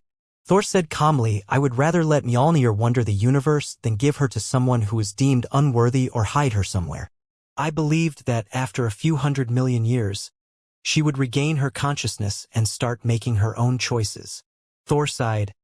"I really didn't think that someone will break it." Thor firmly believed that Mjolnir would manage to survive anything. Plus, it wasn't that easy to find her in this ever-expanding universe. If this was the doing of the Darkin faction, they would have taken it with them even when they destroy it, Jormungandr said. "Plus, if it were them, they would have realized that you guys have died in the fight." Cyclope nodded. "It must be an outsider." Everyone nodded in agreement, knowing that Darkin faction members weren't responsible over the destruction of Mjolnir. This reduced the numbers of the ones responsible significantly. After all, if other primogenitors had found out about the wandering Mjolnir, they would have treasured it as a collectible. As for symbiotes or other less intelligent but powerful creatures, they would have either devoured it or ignored it entirely. It's more likely that it has been destroyed due to being near a catastrophic explosion of a star. Lady Sphinx shared. "Statistically, it's way too far-fetched, but it's the only logical explanation." "True." Cyclope agreed. "A supernova is more than enough to destroy the hammer even though it's resistant to almost all elements, but I won't know for certain until I see the damages done to it." Upon hearing so, Felix swiftly interjected himself in the conversation by beaming the broken black pieces of Mjolnir. "Elder, those are few tiny pieces of the hammer's head." Felix clarified, "Mjolnir has broken apart in its cosmic form. I have managed to gather this much and I know how to get the main body." "You don't even own the parts and coming for me to repair it?" Cyclope gave him a weird look while fiddling with one of the pieces. Masters told me to do so since they don't believe that you will accept my favor. Felix answered honestly. Good thing you listened to them. Cyclope threw the piece back to Felix as he sighed, this can't be repaired even if I wanted. Everyone was stunned to hear his verdict, especially Thor and Felix. Although Thor always annoyed Felix to drop the thought of repairing Mjolnir, deep down he wanted him to succeed. He knew that if the Mjolnir was repaired, there was a small chance of its consciousness to revive if it was ever born. Are you sure? Lady Sphinx asked after seeing that Thor and Felix were too stunned to speak. I have nothing to gain from lying to you. Cyclope shook his head. The damage is far too severe on the materials. In addition, most of the Divine Codex inscriptions have been either erased completely or had some of its words missing. But this is just a tiny, tiny piece of the whole thing. I have been told that hammer has retained its shape, which meant it isn't severely broken. Mr. Logan had informed Felix that his crew had mistaken Mjolnir for being Ruined Sight due to its unique hammer shape that could be spotted from a distance. This signified that Mjolnir had most likely lost only 10% or so of its body. Felix, show some manners. Jormungandr eyed him sternly. Brother Cyclope knows what he is talking about. I apologize. Felix swiftly bowed his head at Cyclope, knowing that he had overstepped his boundaries by opposing him like this even when he emphasized it twice already. Fortunately for him, Cyclope was a chill and kind primogenitor. Don't be. He waved his hand and clarified kindly for Felix. I don't need to see the complete thing to reach my conclusion. The damages done to a small piece translate to the whole thing because the breaking part isn't the issue. Cyclope pulled another piece from Felix's hand and pointed at the blackened sides. The hammer's head is silver, yet even the inner part of the hammer has turned black. Cyclope applied some force on the piece and then broke it apart. He showed Felix the blackened inner sides and said, You see? This is an almost complete destruction of the material. Yes. Felix nodded his head with a bitter smile as he examined the broken piece. Even if I went ahead and decided fix the broken pieces together and restore it to its original shape, the moment I try to rewrite the entire Divine Codex on it, the hammer will fall apart again. The material simply can't handle the activation of any ability. Cyclope said. Felix and Thor didn't need any more demonstrations to understand where Cyclope was coming from. He was already patient enough to clarify everything over and over again. If they still hadn't accepted his ruling, then it was on them being simply delusional,